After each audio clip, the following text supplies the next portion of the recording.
The Landmarks meeting is called to order. Welcome to the December 7th, 2022 Landmarks Board meeting.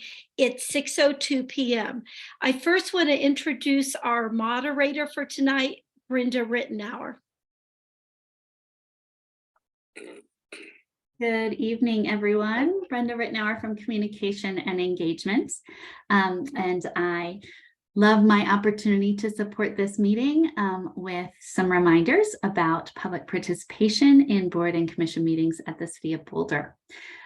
For those who have heard this before, I thank you for your patience while we go over it for folks who may not be as familiar. The city has engaged with community members to co-create a vision for productive, meaningful, and inclusive civic conversation. This vision supports physical and emotional safety for our community members, our staff, and board and commission members. It also supports democracy for people of all ages, identities, lived experiences, and political perspectives. More about the vision and the process that we went through with the community to bring it together can be found by going to the website bouldercolorado.gov and searching productive atmospheres in the search box. Next slide, please. The following are examples of rules of decorum that are found in the Boulder Revised Code and some other guidelines that will support this vision. And we will uphold these guidelines during tonight's meeting. All remarks and testimony shall be limited to matters related to city business, and particularly for public hearings, the city business on at that point of the agenda. No participant shall make threats or use other forms of intimidation against any person. Obscenity, racial epithets, other speech and behavior that disrupts or otherwise impedes the ability to conduct the meeting are prohibited. And participants may raise their hand to speak during open comment and public comment periods during the hearings. Individuals must display their whole name before being allowed to speak online. Currently, only audio testimony is permitted online. If I see that you don't have your whole name displayed, I may reach out to you and ask for that so that I can change it so that we be sure to have it on there for you. Right now, it looks like everyone has a whole name displayed. So I think we're good there and we can move forward, Abby. Thanks. Thank you so much, Brenda, for going through that information. I want to acknowledge that we have a full quorum tonight. As with in-person Landmarks board meetings, the recording of this meeting will be available in the record archives and on YouTube within 28 days of this meeting. We'll do a very brief, quick roll call, including our ex officio member from the Planning Board. I'm Abby Daniels, Chair of the Landmarks Board. Bill? I'm Bill Jellick. Chelsea Castellano. John Decker. And Ronnie Pelucio, I'm also a Landmarks board member. I'm Laura Kaplan. I'm the liaison to the Planning Board. Thank you, Laura. We know that people who are here to participate may have some strong emotions about certain projects. We want to hear from you, and we found it more productive if you are speaking to persuade us rather than berating us, staff, or an applicant. We will be following this usual format as best we can. Owners and applicants have already agreed to this format this evening. As with regular Landmarks board meetings, you may only speak at the appropriate time during public participation or at the appropriate time during a public hearing. Requests to speak outside of these times will be denied. There are quasi-judicial hearings, so any person testifying, including the applicant, will be sworn in individually. As board chair, I will call for a roll call vote on any motions made this evening. And then Brenda, I don't know if we have the slide for the group agreements, or Claire. Thank you, Claire. So these group agreements came out of our July 25th board retreat. This is a living document. Changes are always welcome, and we will continue to welcome open dialogue. Board members are welcome to use the raised hand feature to introduce a new topic tonight during our deliberations or at any other point. So the first item on our agenda is the approval of the November minutes.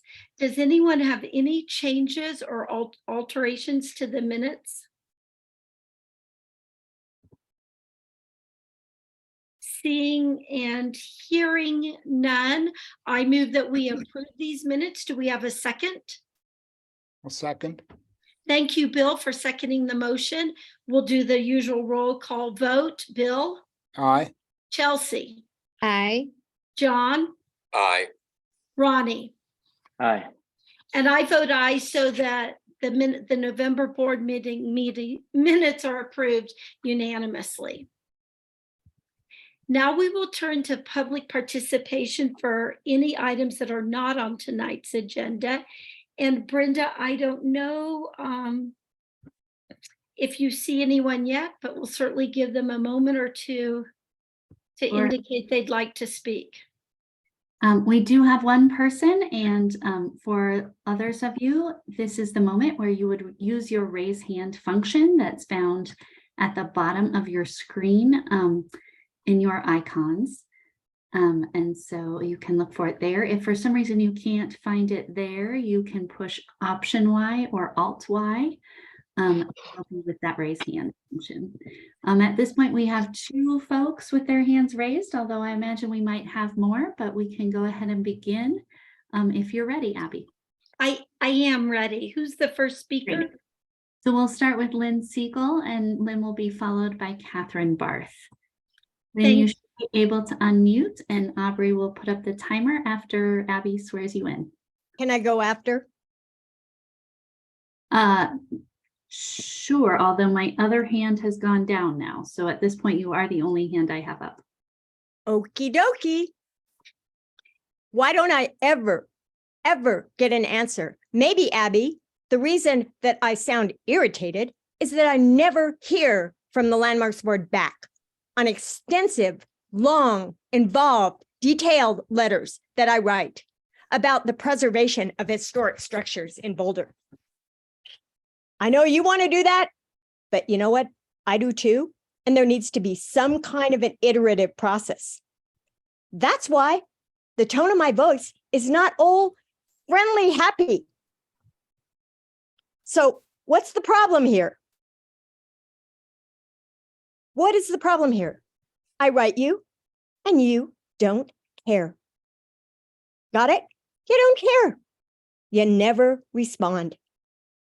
Well, Marcy responded back a little bit. She said that apparently, I guess from Len Siegel, that apparently that 770 was not, in her view, having enough merits to deserve a go through with the Landmarks Board. Now, this is just not the only thing that's coming up. The Millennium's coming up. The Mecca's coming up. It's all going to be a bunch of trade-offs. And I'd say you guys are all sold out. Sold out. I went through every detail of that building up 770. Every single detail. Every piece of flagstone that came down, a tiny bit. That building, there is no reason, and I don't care what Bill Jellick says, because he never even responds. He never even comes back and argues the case. Nope, he doesn't care. He's got authority and he abuses it along with everyone else. And that's not okay. So I'm not going to be all happy about it. I can't get a happy face, Abby. Just can't do it. This is my Boulder too. My historic structures that I'm not seeing anymore. What went on at 770 Circle is beyond reproach. The other houses nearby, the 2 Charles Hartlings, the one across the street by the same builder, Speckman, with a famous guy, Corricini, that Len Siegel got wrong as to which house he lived in. But the point is, 2 houses away, he built another place. 770 Circle. It's fireproof. It's on the mountain backdrop. It should have gone through Environmental Advisory Board, but I can't testify at Environmental Advisory Board tonight, can I? Because I'm testifying here. Because you can't give any leniency for me to speak at multiple boards at the same time. Because you don't have to. So you don't care. That's just fine. Well, Lynn, Done. Lynn, Done. your time is up. I know my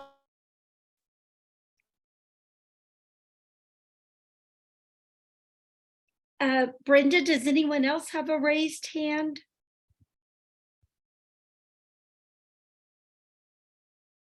Brenda, you're muted. Thank you. Thank you. I'm not seeing other raised hands at this time. Catherine, your hand has gone up. There we go. Catherine's hand is back up. So I did want to check in with her. So Catherine, we will unmute you, and I believe Abby will need to swear you in before you start speaking. Yes, Catherine, before you begin your 3 minutes, will you please raise your hand and swear to tell the board the whole truth? I do. Swear to tell the whole truth. Thank you. You may. Okay, am I ready? Okay.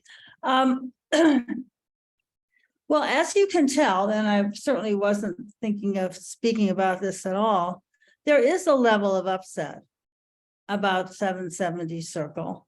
And how different people express it is different.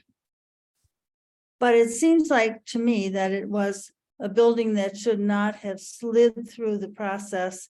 And one thing that is a big concern to me is the actual environmental implications of just taking buildings that are serviceable, that are being used, and because of, I don't know, because of somebody's wish, personal wish, they end up in the landfill. And when I wrote, I guess I wrote or spoke, left a message for Claire in it, and she responded that the actual environmental impact is not part of your purview. And I guess my question is, whose purview is it? And maybe that is something that should be done on a building that is proposed for demolition before it even comes to the Landmarks Board. You know, maybe it should be kind of, the sequencing should be different. I mean, I remember one statistic about replacing windows that we've been discussing for many, many, many years. But that replacing a single pane window with a double pane, I don't know, coated wood or vinyl or whatever, that it can take 130 years to get your environmental costs back from putting that window into the landfill. And it's a complicated thing. I have not been very successful in learning the, let's say, the formulas of how to figure out what the real costs are to tearing down buildings. And I would like to just point out that right now in Aspen, they will permit 6 buildings to be demolished in a year. And if somebody wants to propose an addition or a new building, the first thing that I understand they do is they look at all of the projects that have been on this building in maybe the last 30 years, and they take them all off. They remove them, they get back to the original historic building, and then they start analyzing is what is being proposed a good thing for the city and for the building and for the neighborhood. Catherine, I'm so sorry, but your time has elapsed. I'm so sorry, but thank you for speaking this evening.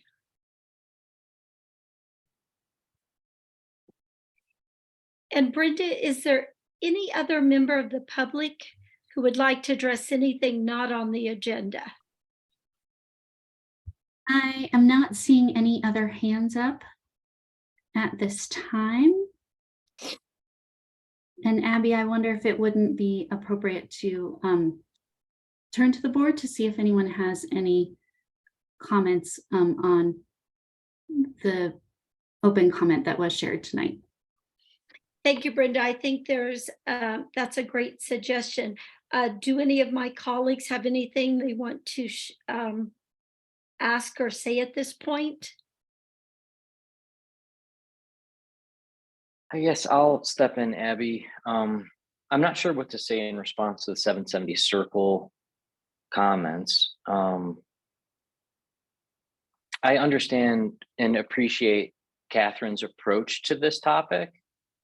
It's a question about, who is the appropriate group, or, what is the branch of local government to go talk to about a demolition like this. And then I guess, what examples are out there for us to use as a model.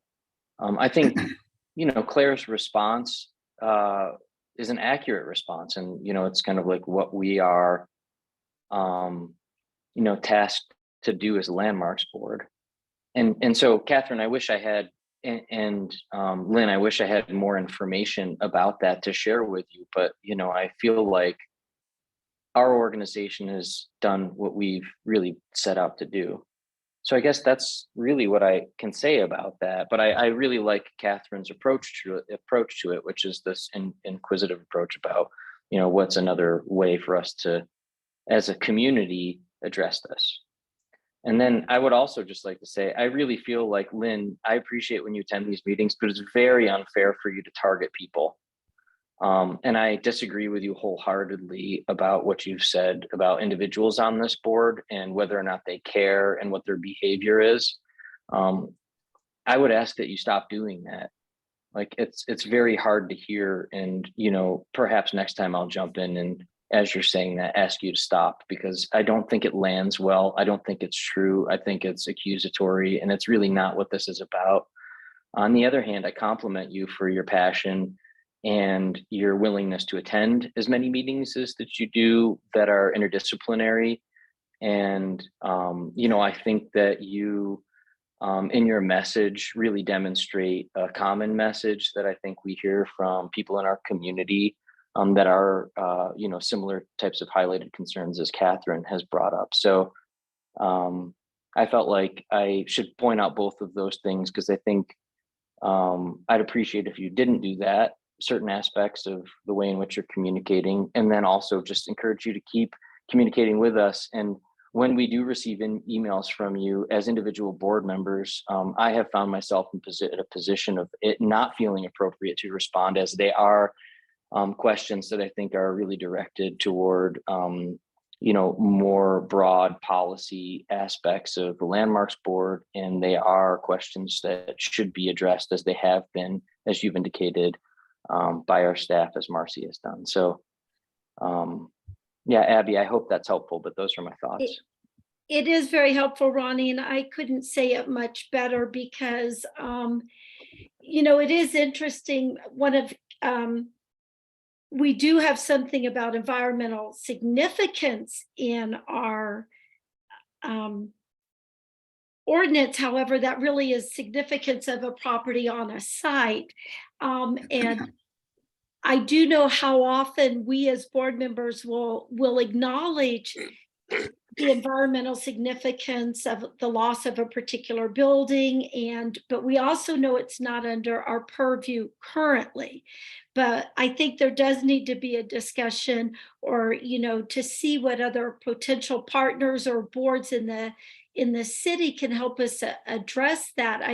I just personally, I understand the statement, we need to build a more sustainable world, but we simply can't do that without using as many and repurposing as many buildings as we have. But we also, right now, under the ordinance, can't really factor that in. And I think it's awesome. There's great green building materials, very sustainable materials.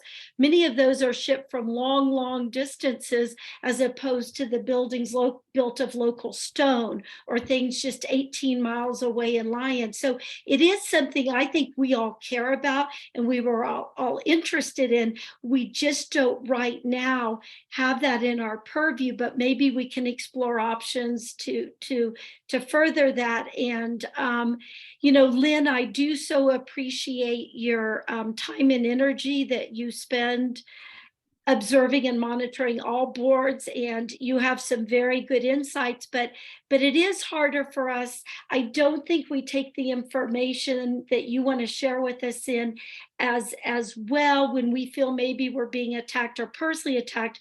I know what you want to convey and what you're trying to convey. I think your heart's in the right place, but I think it's more the style with which you do it. So but please, we do care and we do want to hear from every member of the community that wants to share with us. Anyone else on the board have any comments at this point? I have one. I think the issue keeps coming. We keep coming back to the issue of demolition and the fact that we have very little control of the process, even of review of buildings towards demolition. There is a kind of fragmented process in place where it just seems to get through very easily here.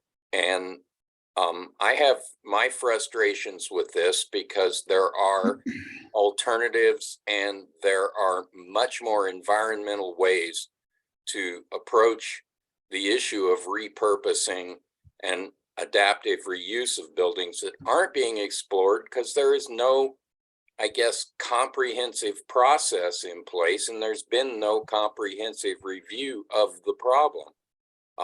Maybe I'm not correct about that either, but we only see things that get brought to us or that come before us because of the structure, their age, or the process that gets them reviewed. And we cannot single-handedly make any change about this if there isn't a comprehensive review of the whole issue of demolition in this city. We've asked for it, it's not happening. So that's my point. I think we need to do this. We have to have this robust discussion. I liked Abby's statement. We need to work interdisciplinarily and with other boards, and it has to involve the full attention of City Council. Thank you, John. And before we close this discussion, I want to be sure that Bill and Chelsea feel welcome to say anything if you'd like at this time. I'm good, thank you. Thank you, Chelsea. No, I'm fine, thanks. Thank you. If no one else wants to take this opportunity, and Brenda, thank you for stating it the way you did. I think then it is time to. Oh, sorry, Marcy has her hand up. Yeah, if it's appropriate, I would just like to respond Please. as well. I think that it's two-part. One, I did want to clarify that that I did agree with Claire in the LDRC's determination that the building, while once significant, had changed so much that it was no longer eligible for landmark designation. And just take the opportunity to say thank you to Claire and Aubrey, KJ and Faith for holding down the program while I've been out.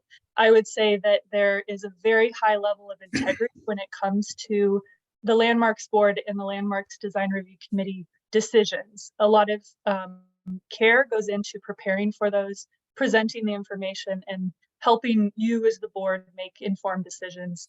And I would just really express my appreciation for all the work that the team has done. I also want to share that the City Council did pass a deconstruction ordinance in 2020. I'm learning more about it, but it does require that 75% of the construction waste be deconstructed and diverted from the landfill.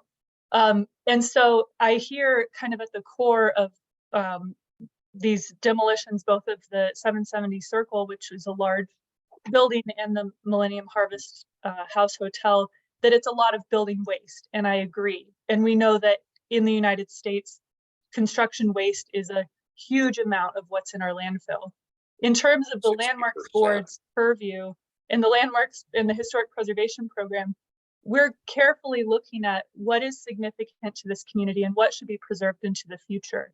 We tie into things, important things like environmental sustainability, but currently, as has been said, it is not our criteria based on what's going in the landfill. We're really looking at its historic, architectural, and environmental significance. So that's what I wanted to add, and thank you.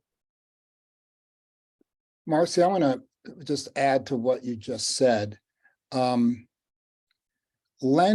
Siegel, L-E-N Siegel, the guy from Historic Boulder, his concern, which he voiced in a memo recently, and also voiced online in a prior meeting, was not so much the waste, but he believed that there was still some historic integrity to that building.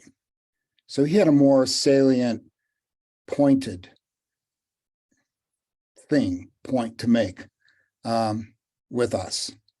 And at some point, I'd like to have us explore that a little bit, because 1940. he's a noted guy, an architect in his own right, and there was something about that structure that made him think that it was still historically significant or intact.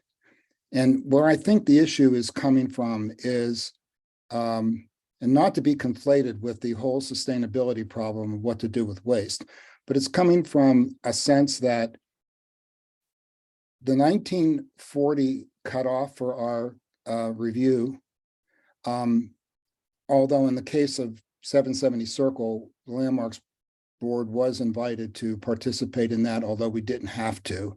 Staff engaged us, which I thought was good. But there's a genuine sort of lack of trust, I think, out there. And I don't know where it's coming from. I don't know why. I don't know why Len feels that way. Trust in your quality or the quality of the program to be able to ascertain whether something still has integrity or not. Now, I was on that review, and it was pretty obvious to me that staff's position was correct. So anyway, I just wanted to point that out, that there might be a reason for us to dig a little deeper into what Len's concerns are about why that building should have been preserved. That's all. Thank you, Bill. And I think you're right. I've heard from just several people that part of it's the sustainability issue and what's being carted to the landfill, and some of it was thinking that there might still be some architectural historic merit to that particular building. But it's a bigger issue that we really need to delve into and explore. Thank you. I don't currently see any more raised hands or hear anybody, so I believe we will now officially close public participation and our comments after we heard from two members of the public, and move on to the discussion of landmark alteration and demolition applications issued and pending.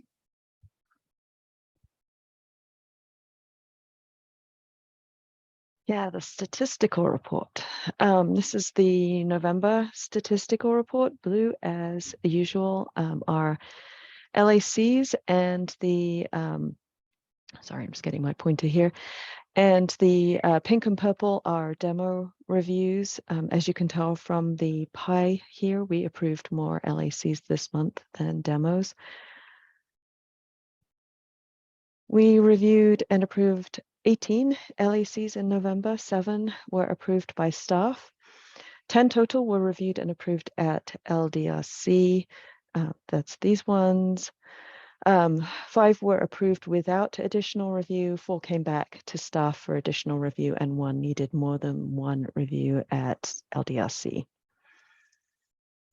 We approved 11 demolition requests. 1 application, this dark pink one, was reviewed by the LDRC and approved.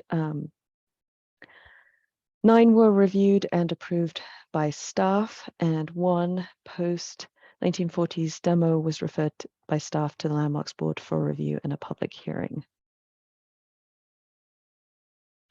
This is the year so far. We're typically around 335 closed reviews by the end of November, so we're lagging slightly this year with 315.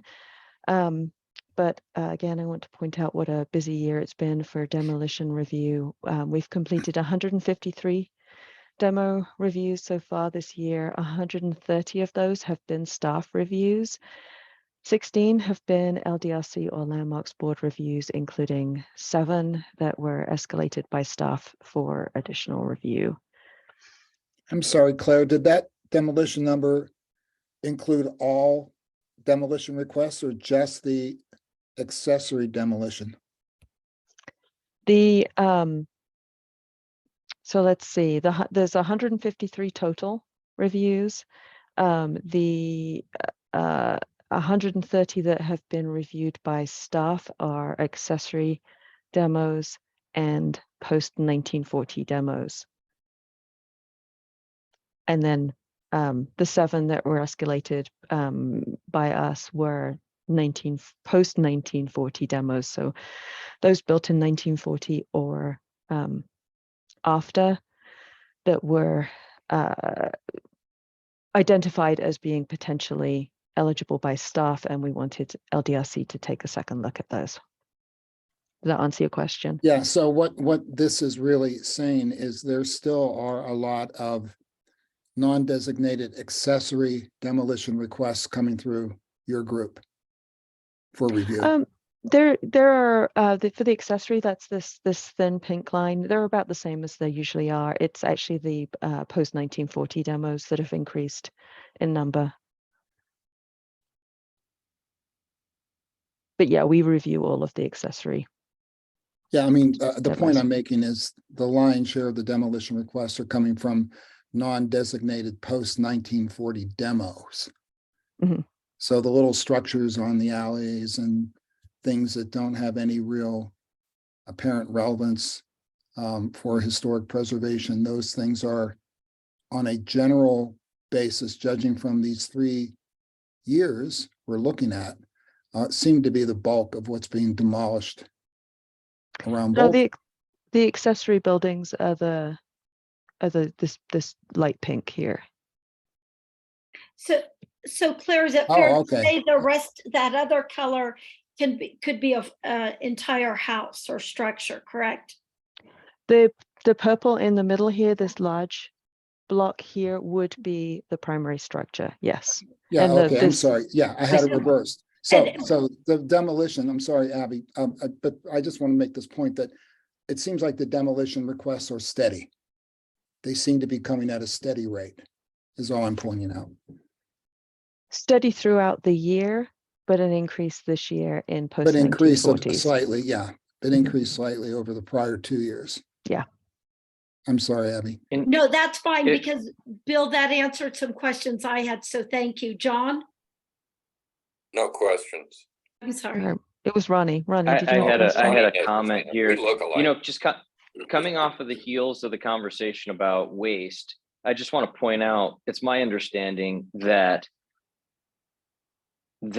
demo approval does not necessarily mean that the house was totally razed to the ground. It's just that it went through a process in the Landmarks Board in which we determined that it was not a building that was going to, be held to the standards of our preservation process.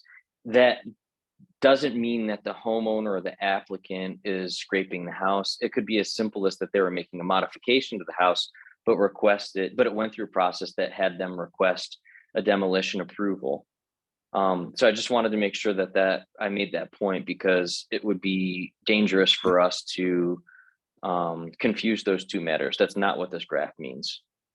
Yes, you are correct. This includes remodels, which can be something as simple as removing siding, as well as full demolition of a house. And we're figuring out a way right now to try and get some statistics on how many actual buildings get demolished in Boulder. They actually get demolished, so they go all the way through the process. But we're still working on that, but hopefully I can share that with you at some point in the future. So So that's that all. Go I'm ahead, sorry. Bill. I don't have a raise hand function on my thing, so I'm just. None of us do. It upgraded. Yeah, it seems to be gone. But Yeah. to build on Ronnie's point, a lot of what this magenta, to me, it looks like magenta, which is the non-designated post 1940 demo. This one? Yeah, I think, yeah, that one.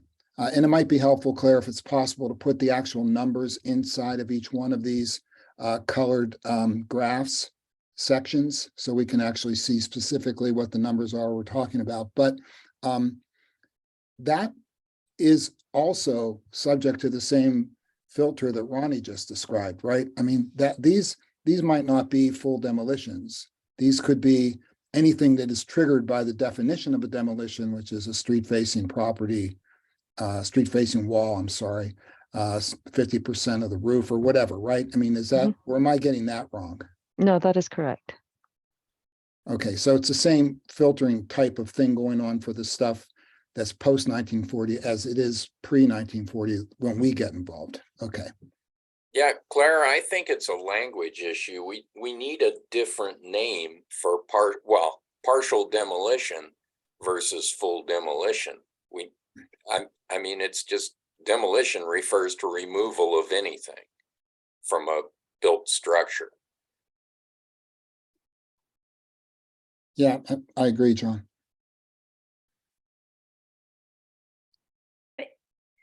I do too, and I know we have a full agenda and want to keep moving, but this is helpful for me to hear this because, you know, I think my first reaction was that they were full demolitions, but I just want to clarify because, and Marcy especially will recall this, in years past, there were times when previous landmark board, when I would be sitting in the audience or in council chambers, I remember some landmarks board wrestling with partial demolitions because my understanding, and I just want to clarify this and get it on the record, was that even if a partial demolition was planned and the demolition permit was approved, the owners could in fact demolish the whole thing if that was granted. Is that correct, Marcy? That was correct until 2015. Okay. And then we adopted an administrative rule that would allow the board to look at the scope, which will be the case for one of the agenda items later tonight. Okay, thank you, because I couldn't remember when that happened and if it officially happened, because, you know, there seemed to be hesitation just because even if the owner only wanted to do A, people were concerned it could, you know, be a lot more than that. Okay, thank you. So Claire, I don't know what, oh, Ronnie has his hand. Last thing, we spend a lot of time every meeting talking about waste diversion. I think we need to come up with a plan that is how we want to address this, maybe at a meeting, and whether or not, you know, we, you know, change from what we're doing currently in terms of our involvement with other organizations or what have you. But like, I think we spend, in my personal opinion, too much time on this topic. This topic deserves significantly more time than we give it. But in my opinion, this is not the venue for us to circle around this topic.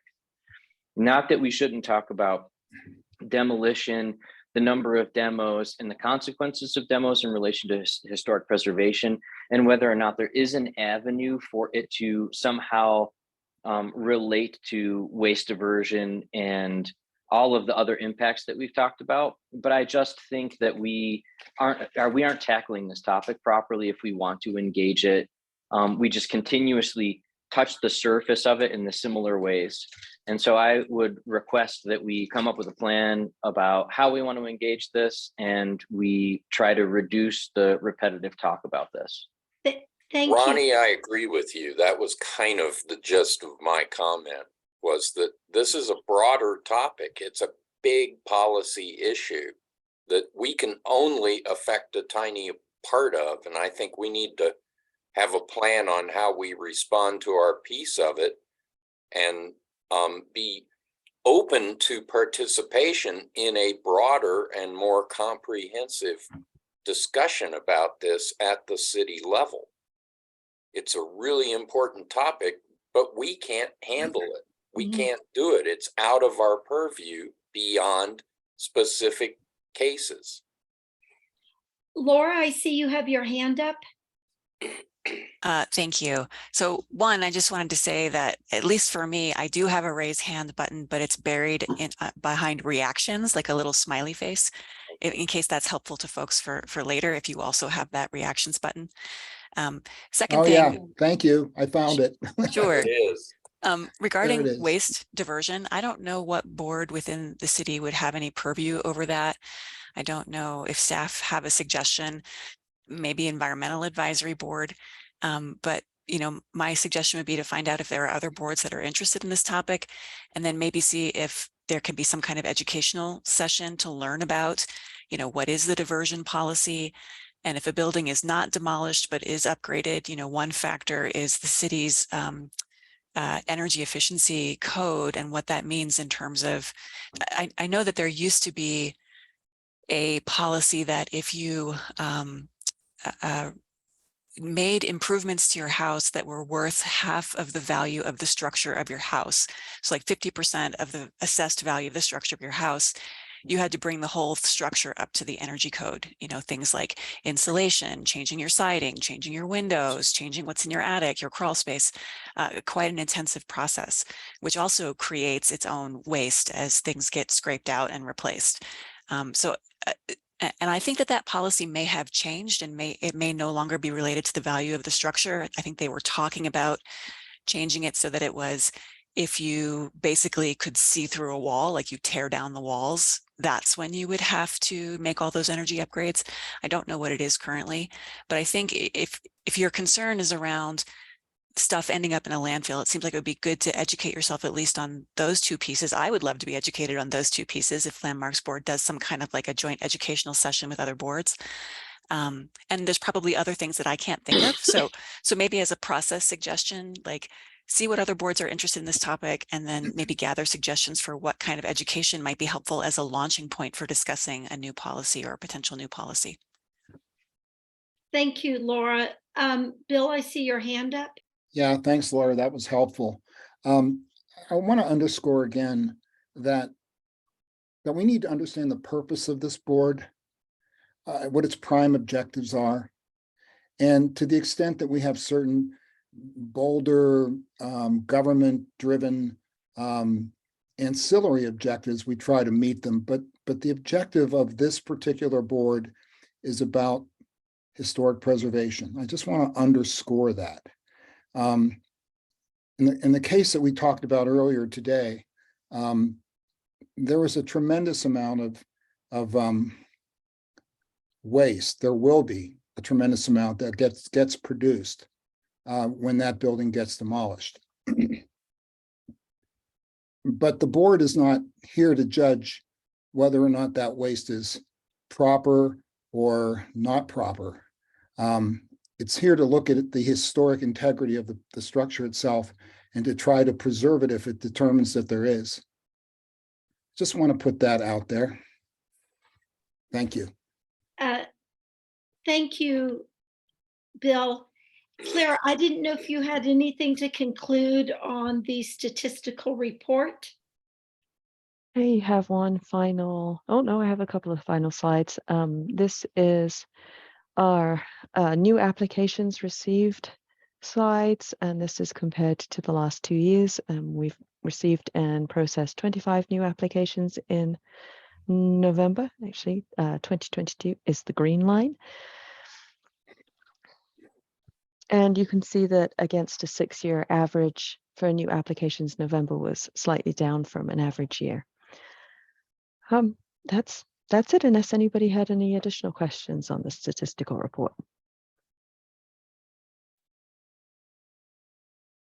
I don't see any raised hands, nor do I hear from anybody. So thank you for that, Claire, and thank you all for the conversation that definitely needs a different venue and more robust. I believe it's time to move to our first public hearing. This is a public hearing in consideration of a landmark alteration certificate application to construct a new 769 square foot detached accessory structure at 845 14th Street, a contributing property in the University Place Historic District pursuant to section 91118 of the Boulder Revised Code.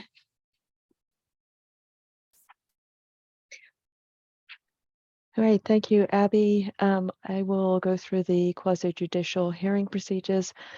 All speaking to the item will be sworn in, and board members will note any ex parte contacts. I'll give the staff presentation. After that, the board may ask questions. The applicant will have 10 minutes to present to the board, and the board may ask questions. We'll then open the public hearing. After all members of the public have made comments, the applicant may respond to anything that was said. We'll then ask everyone to mute their computers, and the board will deliberate. A motion requires an affirmative vote of at least 3 members to pass. Motions must state findings, conclusions, and recommendation. And a record of this hearing is available actually in a couple of days as a video recording on YouTube, and the official recording will be added to the records archive within 28 days, usually sooner. Before I pass this back to Abby for ex parte context, the board has requested that we note who has reviewed this previously. And as the full board has to review all new buildings larger than 340 square feet, the LDRC did not review this. It might look familiar to board members as you reviewed a new garage in 2020 on this location, different design. But that is why you have not seen this one before. All right, back to you, Abby. Thank you, Claire. So let's move on to ex parte contacts. Bill, None? Chelsea, None. John, None. Ronnie. None. And I have none either, but I will just say that yesterday I took a moment to drive by it and then also drive through the alley on the rear, and that's it. So Claire, are you doing the presentation this evening? I am. Okay, so the criteria for review is outlined in the Boulder Revised Code under 91118B and C. The criteria for review are to ensure the proposed work preserves, enhances, or restores and does not damage or adversely affect exterior architectural features or the historic value of the property, that the work proposed is architecturally compatible with the character of the property, and that the Landmarks Board considers the economic feasibility of alternatives. The options today are for the board to approve the application. This is subject to a 16-day City Council call-up period. You can also deny the application, which would be subject to a 30-day period in which City Council could request to review the decision. A denial would mean the applicant could not submit the same application within 12 months, and the board may also allow the applicant to withdraw. So as I mentioned, the Landmarks Board reviewed a previous design and subsequently issued an LAC for a new accessory building in June 2020. On October 4th, however, we received a new application for a 769 square foot accessory building. And as I mentioned, any new construction larger than 340 square feet has to be reviewed by the full board. So here we are today. So any questions from the board on process before I continue? Okay. All right, so 845 14th Street is located mid-block between Aurora and Cascade. Aurora's up here, Cascade is down here. On 14th Street, which is this road in the middle. The rear of the property is accessed via an unnamed alley. This blue dotted line that you see is the University Place Historic District, which this house is within the district. The lot includes the main house, which is a craftsman bungalow constructed in 1911, and an existing accessory building, which is a single story brick building with a gable roof and exposed raft details. It was constructed before 1929, but the building has had a carport added in 1979. In general, it retains its architectural integrity, this original building right here. Both buildings were constructed within the 1890 to 1941 period of significance for the district and contribute to the historic character of the district. This is the 1929 tax assessor image of the house. You can see the original driveway here that was added between 1925 and this image in 1929. Unfortunately, the accessory building isn't clear on this image. However, a 10 by 18 brick private garage is mentioned on the tax assessor card, so we are assuming that it is there somewhere. We just can't see it. So this is the current site plan to orient you. The house is here. This is 14th Street. The historic accessory building and the carport is here. Existing hardscaping on the property include the driveway from 14th Street, a rear patio. There's an existing deck here, and the proposed new garage is right here. This is the view from the alley. The existing historic accessory building is this building here. So this is the approximate location of the proposed garage. You can see the rear of the primary house back here. And this is the alley. This is a different angle from the alley. The tree shown here is on the site plan right here. It helps orient us. So this area here is the proposed location of the new garage. This is the site from the northwest corner of the house looking across towards the alley. Again, this is the historic building and the new garage is proposed here. And this is the existing driveway and the carport. You can see the alley back here. Somebody's conveniently driving past, and the proposed new garage would be to the north of the existing accessory building. So hopefully now we're all oriented. Did anyone have any questions about the house or the site before we look at the proposal? One question, Claire, is lot 34 part of lot 35?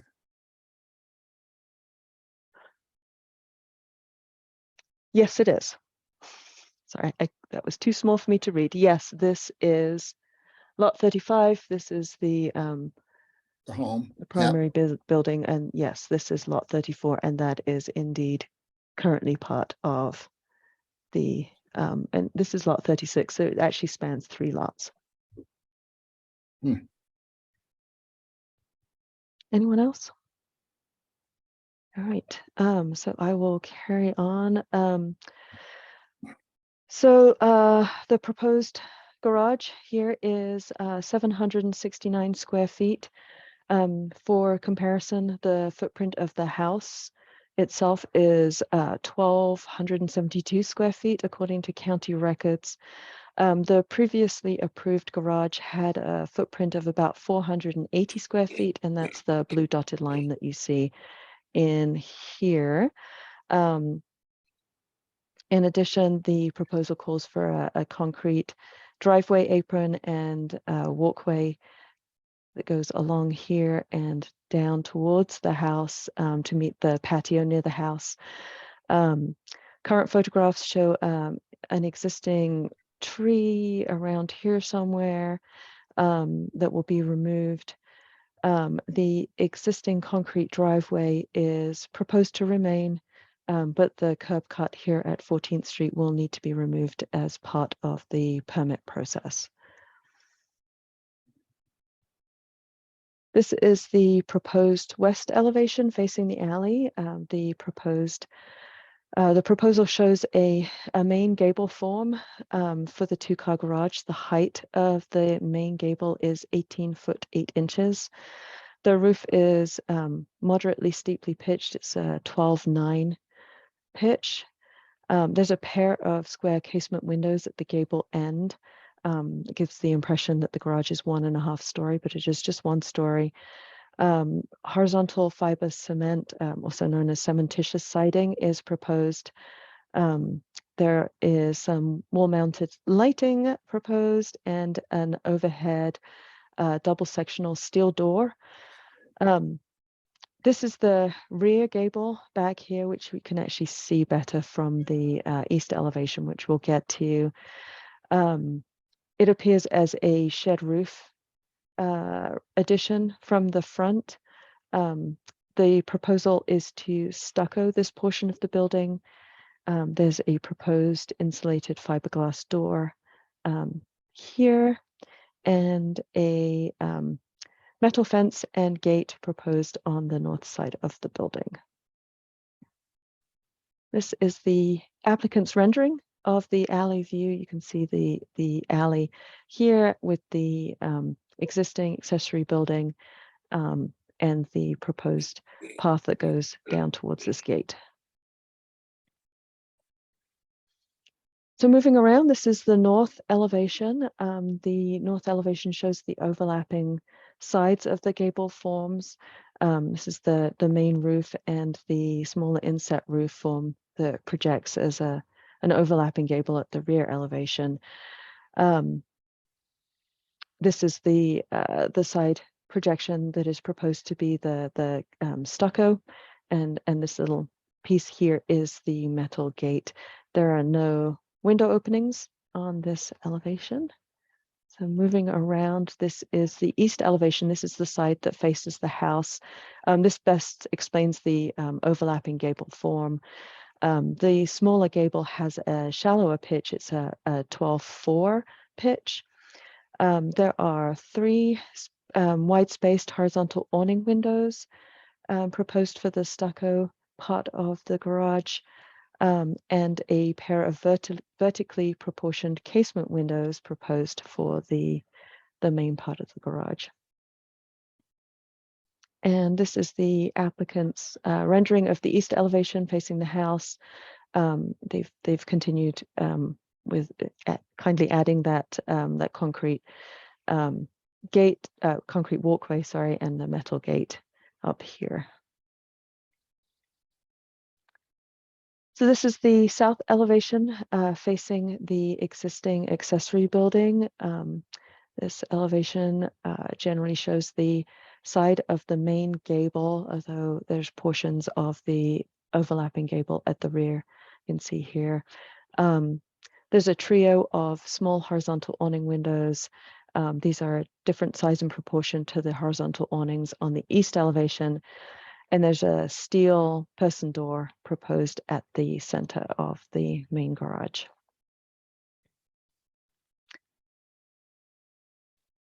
All right. Oh, did anybody have any questions before we get into the analysis? Right. Moving on. So the University Place guidelines note that new accessory buildings should be consistent with section 7.2 of the general design guidelines. This guideline says that the new accessory building should follow the character and pattern of historic accessory buildings, while they should take design cues from the primary structure. They must be subordinate to the primary structure in size, massing, and detailing. Alley buildings should maintain a scale that is pleasant to walk along and comfortable for pedestrians.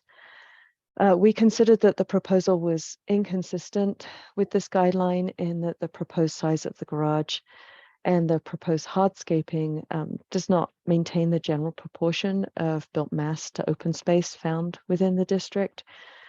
We were concerned about the removal of mature trees. It is consistent with the guidelines to access the garage from the alley.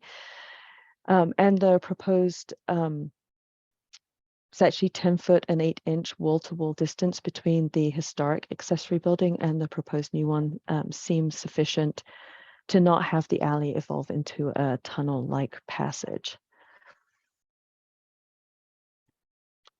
Other inconsistencies, however, with the guidelines included the mass and scale. The proposed garage does not take design cues in massing from the primary structure. The roof pitch of the proposed garage are 12.9 for the main gable and 12.4 for the rear gable, and the house roof pitch is about 12.6.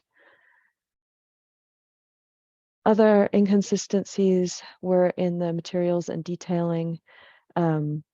We considered the use of a combination of stucco and horizontal siding didn't contribute to making the building simpler or subordinate.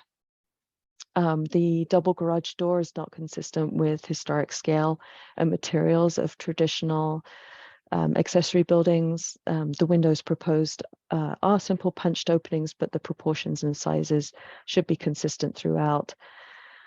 The gable window and multiple size vertical and horizontal windows are very contemporary, and the guidelines say that wood is the most appropriate material for windows and doors.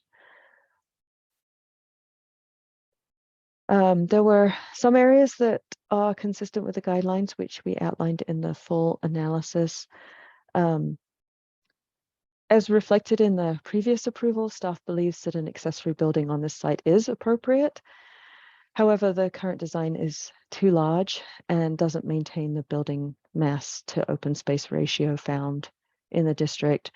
The mass, scale, and height is not secondary to the contributing house, and there are inconsistencies with the window shapes and overall materiality.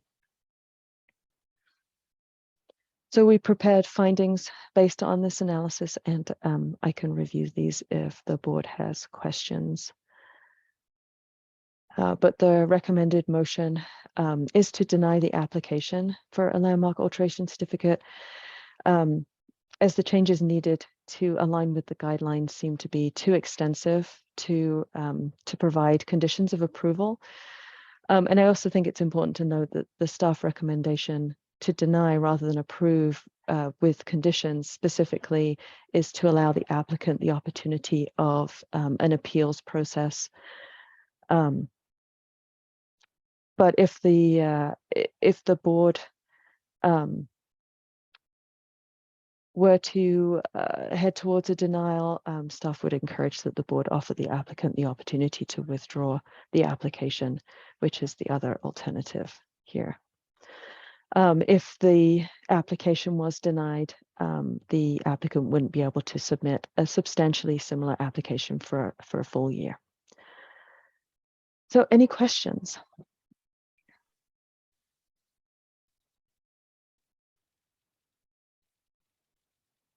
Oops. Chelsea. Thank you. This is just to start up a small note, but I believe the packet that, or at least the packet that I downloaded, did not have the information that you just showed around how this proposal met or did not meet the University Place Historic District. Everything was blank and there was no information on how it did conform or not conform, just so you know.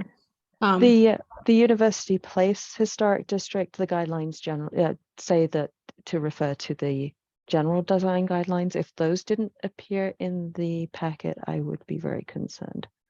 Well, or maybe I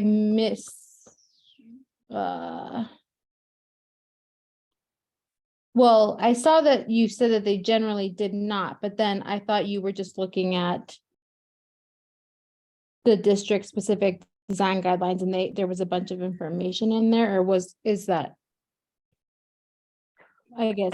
We usually refer to the district specific guidelines because they are the ones that we are guided by if there's a conflict between those and the general guidelines. So we go to the district specific ones first. In this case, the specific district guidelines said refer to the general design guidelines. So those are the ones that we used. So it Okay, should have, yes. yeah.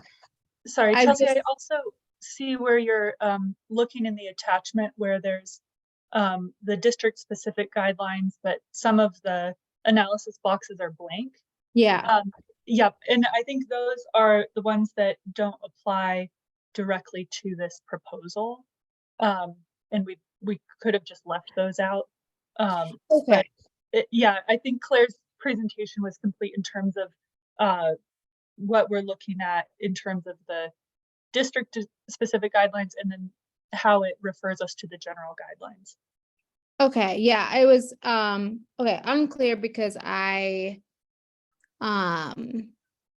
the memo stated that they were largely inconsistent with the district guidelines, but then there wasn't any information about how that was the case. So I guess if they're only inconsistent because of the general guidelines, then I feel like that should just be said straightforward, in a straightforward way, as opposed to saying that they don't comply with these district design guidelines, because it doesn't sound like most of those were applicable, but maybe I'm wrong. I don't know.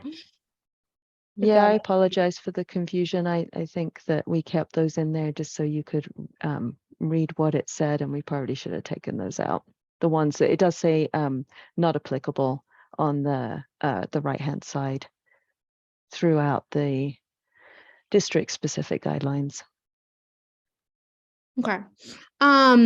So the memo, so you in your presentation and in the memo describe the mass, scale, and height being oversized in comparison to the existing structure, but I was, reading the letter from the developer applicant, and in the memo, if I understand correctly, the current proposal is actually smaller than the proposal that was approved in June of 2020.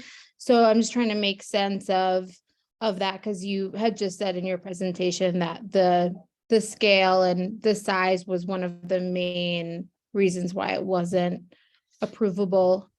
So yeah, it's Yeah. interesting. The previous approval was it was recommended that the garage be smaller than 770 square feet, which actually resulted in a 2-story garage that had this footprint that is about 480 square feet.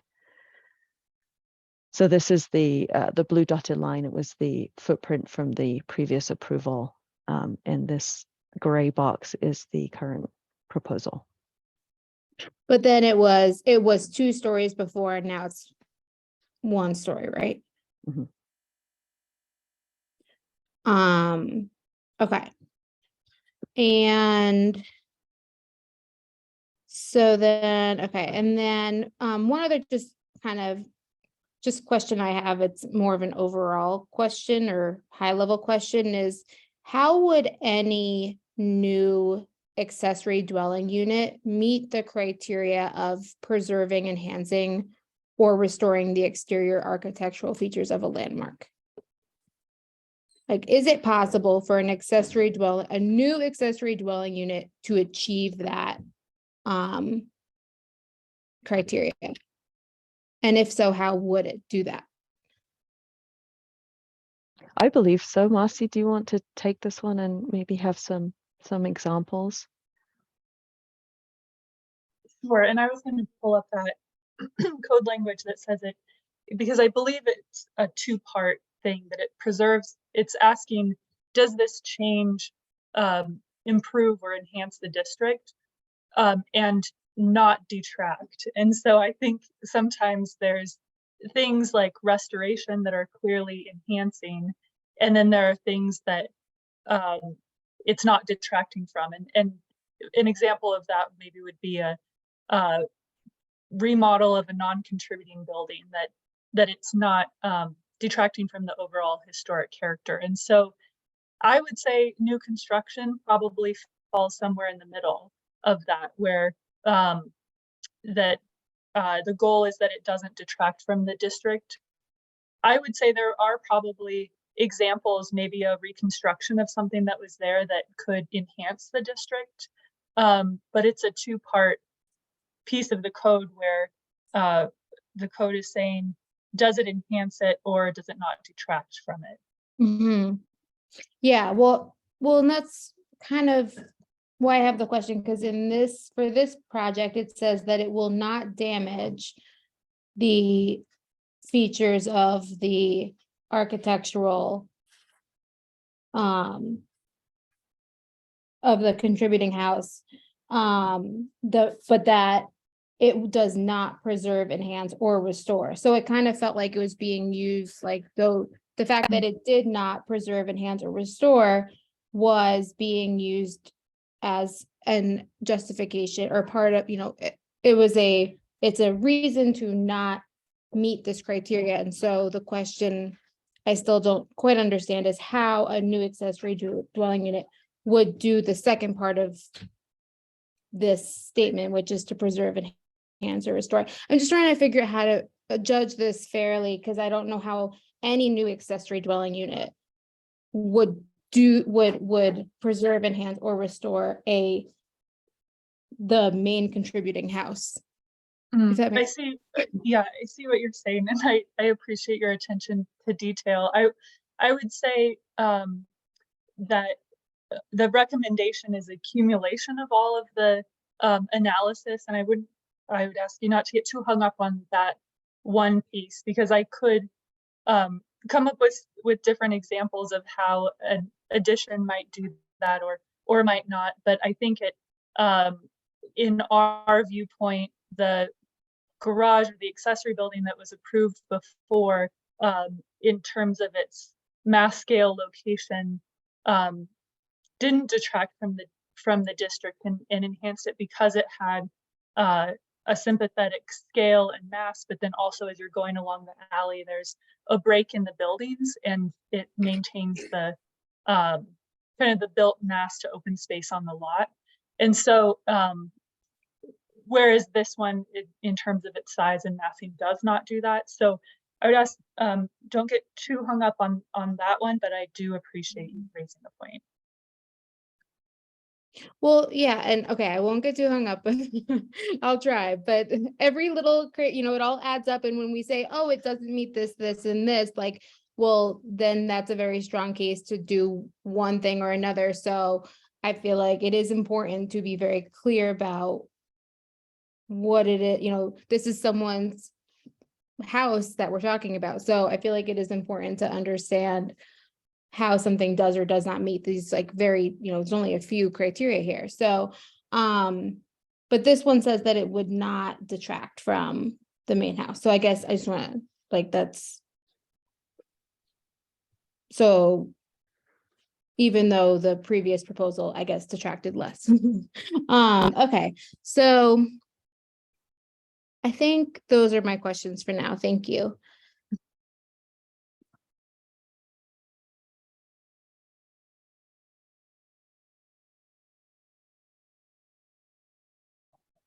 John?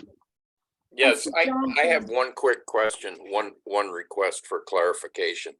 This is labeled garage and office. This is not, in fact, an accessory dwelling unit, correct? Correct. Okay, that's my clarification. Thank you.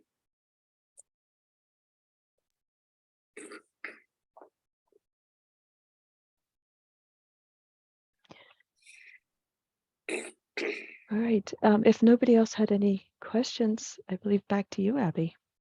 thank you, Claire, and thank you for your presentation. And Chelsea, thanks for that, that question, because I think you brought up some good points, and I, like Marcy, appreciate your attention to detail on that. So I think it's time to move to the applicant's presentation. Brenda or Claire, I don't know if you're going to help facilitate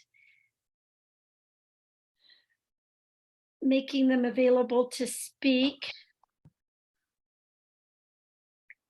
Yeah, Aubrey and Brenda, Joel Marks is here.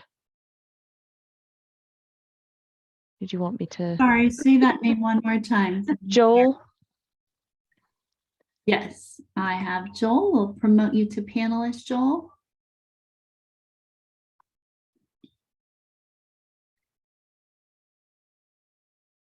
There we go. Here's Joel. You should have control over both your camera and your microphone at this point. And welcome, Joel. You will have up to 10 minutes for your presentation, but we do need to swear you in at the very beginning, letting the board know you'll tell the whole truth, and then please state your full name. My name is Joel Marks, and I swear to tell the whole truth. May I begin? Please. Okay. I'm Joel Marks. My wife, Vicki, and I are the homeowners. Kyle Callahan, the applicant, is our architect. Thank you for that presentation, Claire, and thank you for giving us the opportunity to present to the board. Some of you may remember us from a similar project we had approved, I believe it was actually in 2021. And of course, we recognize some of you from that process. As was discussed, it was for a garage office ADU. We had originally proposed a building that I think the square footage was around 1,400 square feet. During the approval process, and that included the office, the ADU, and the garage itself. During the approval process, we were asked to make several design changes, including to reduce the floor space of the ADU and the overall building itself. We were asked to alter many of the design elements, such as the roof lines, and to use specific types of materials in constructing the building. The result, once it got approved, however, was that the structure in the ADU itself had been whittled down to about half the size. And because of some of the design changes and the materials we were stipulated to use, when we presented it to potential contractors for estimates, it was going to cost about 2 times as much or more to actually build than the original structure we believe would cost. So at half the building for twice the cost, we decided to abandon that project and try again for a smaller, simpler building that we thought would be easier to approve.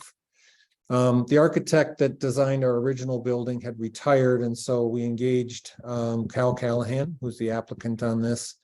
He's a Boulder architect with decades of experience designing buildings in Boulder for both historic and non-historic districts. Our goal was to design a smaller building, as I said, that would be easier to approve and easier to construct. The new building does eliminate the ADU, and we've reduced the overall floor space and turned it from a 2-story building into a single-story building that includes just the garage and office, but not the ADU. If I could, I'd like to speak for just a moment about why the building is important to us and in fact should be important to Boulder. We all know about the uptick in crime in our city. Much of it is crime of opportunity. We have seen in our own neighborhood, car damage and theft. Our neighbor across the street who does not have a garage had her car stolen this summer. Another neighbor, also without a garage, who parks on the street, had their car broken into and ransacked. And our own son had his electric bike, which was a gift from his grandmother just 5 days before, stolen in broad daylight from under our carport during the summer. So we'd like to have a garage to keep our possessions stored away safely and to create just a bit more friction for criminals thinking our neighborhood is an easy target. The office we'd like to use for Vicki's psychology practice. She currently sees clients virtually and does not have an office. She has started working with a number of CU students And many of our patients in this underserved population have asked to be seen in person. An office on site in our location on the hill would make it easy for these patients to reach us without a car. And it would eliminate the need for her to rent space elsewhere in Boulder, which of course puts additional pressure on a tight real estate market. As we heard, we understand the staff recommendation is to deny our application. For clarification, we would not be removing any mature trees, so that is not happening. We understand that the primary reason, at least our understanding, is that for the recommendation is the choice of materials for the building. We're asking to be approved to use non-wood materials for several reasons. First, as you all know, we're less than 1 year out from the Marshall Fire. That evening, we could see the orange glow from our upstairs windows as we waited to hear if an evacuation order was going to be issued for our block. And we've had evacuation alerts. We've been on evacuation alerts a couple of times since the fire. So we think with the ever increasing risk of fire, we'd like to avoid wood where possible. The second is cost. Now, we know that strictly speaking, that's not a factor the board is meant to consider. But as an example, the wood garage door that was stipulated in our first building costs about 5 to 10 times as much as the non-wood alternative we were initially proposing. That increased cost is repeated for windows, exterior doors, siding, and more. We fully appreciate the goals of preserving an authentic look for buildings in the district. We and our architect have kept that objective front and center when designing our proposed building, and we think we've been pretty true to our home as well as we've undergone renovations on the interior. But certainly the folly of requiring wood, such as cedar, that is then going to be that's used for siding, only to have the wood painted over, or requiring a 5 times as expensive garage door that faces into the alley would be apparent. The appearance of non-wood materials has improved greatly in recent years, and because they require less maintenance, they're likely to look better for longer than wood itself. We believe the advantages of the non-wood materials far outweigh the rigid adherence to a guideline that doesn't account for the changes in our world and the alternative materials available in it, especially for a building that is only visible from the alley.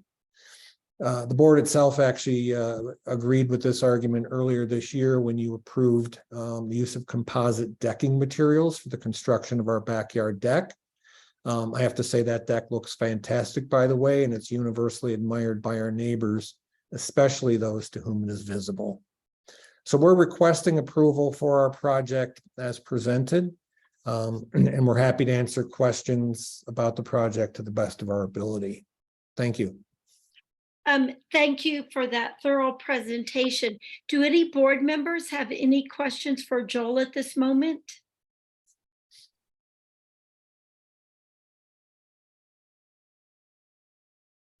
I'm not seeing any.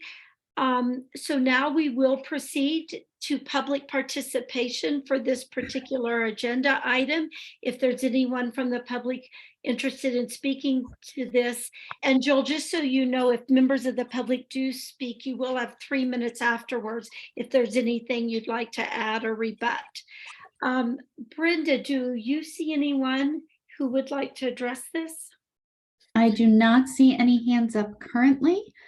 Just as a reminder, you should see a raise hand button at the bottom of your screen. I do not believe in webinar our attendees have a reactions button, but if you can't find your raise hand button, that's where you would find it.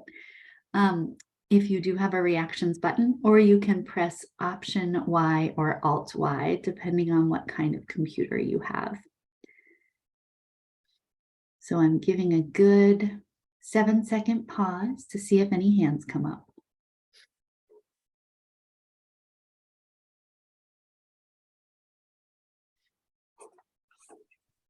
I do not see any hands at this time. Thank you, Brenda. So public participation has been closed for this public hearing 5A. And Joel, I'm assuming since there's nothing to rebut, we will move on to board deliberation. And I know typically during this virtual, for our virtual meetings, we've started alphabetically by first name of board members. And Bill, you're welcome to go first, but I know sometimes for a project like this, it's helpful to hear from one of our architects first. No, absolutely. Let Ronnie or John go. Okay, so Ronnie or John, would either one of you like to kick this off this evening?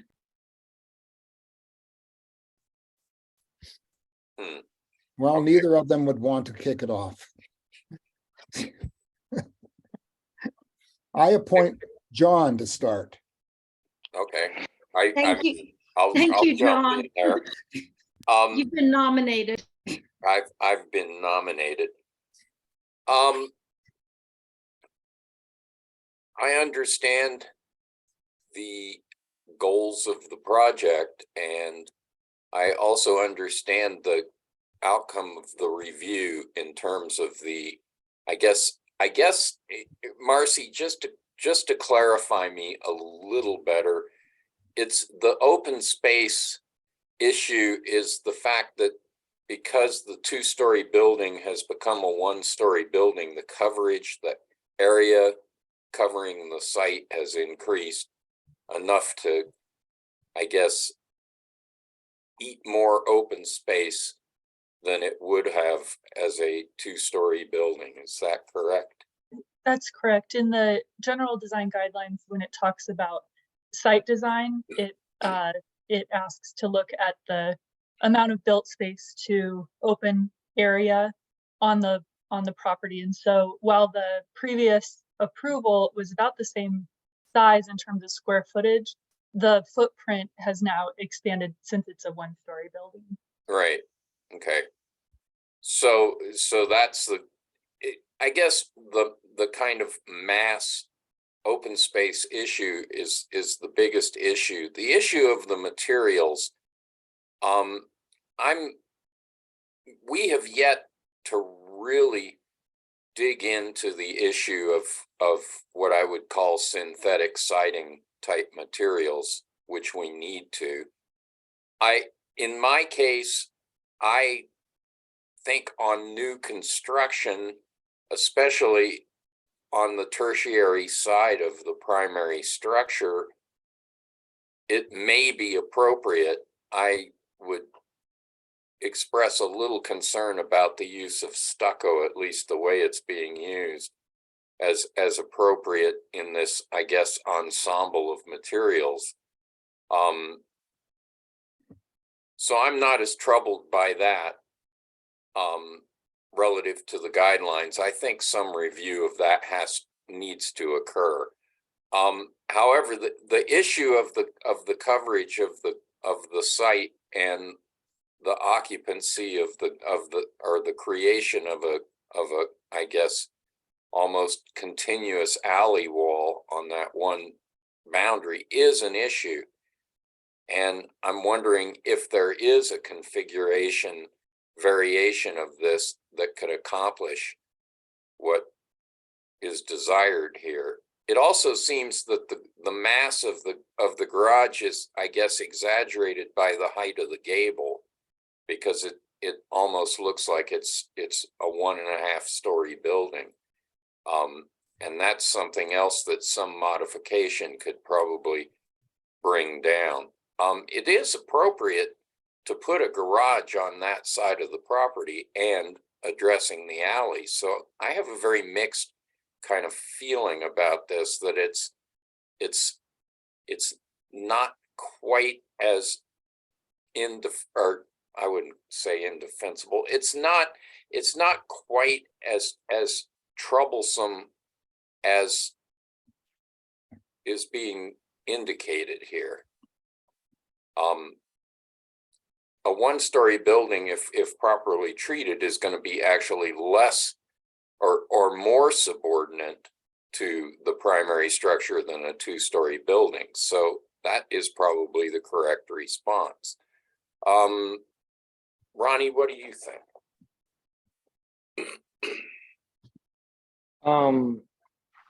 Claire, is there any way, can you bring up the presentation again? Maybe let's start with the site plan.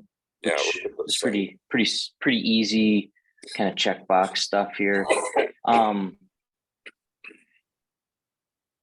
Give me 1 second. I've got to like get my screen looking correct here.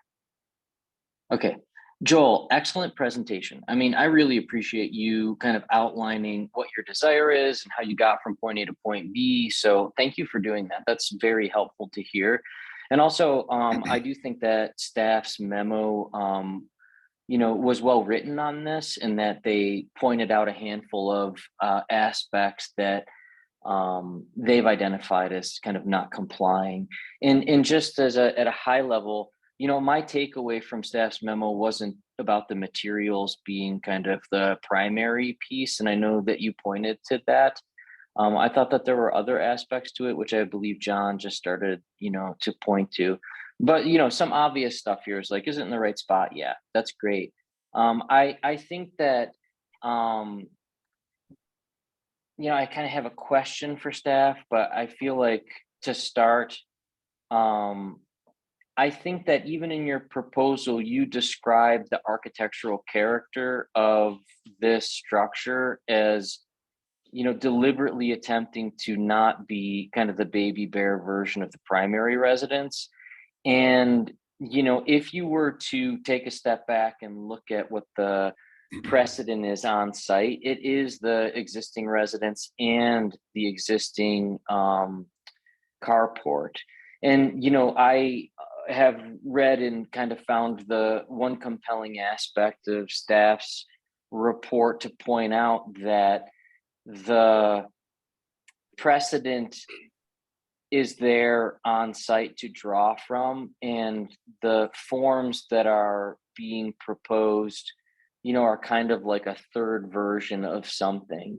And so that relational piece, I think, is one aspect outside of the building footprint part that, I think John and both Chelsea and John were talking about, but it's the form and mass piece that I think could be strengthened.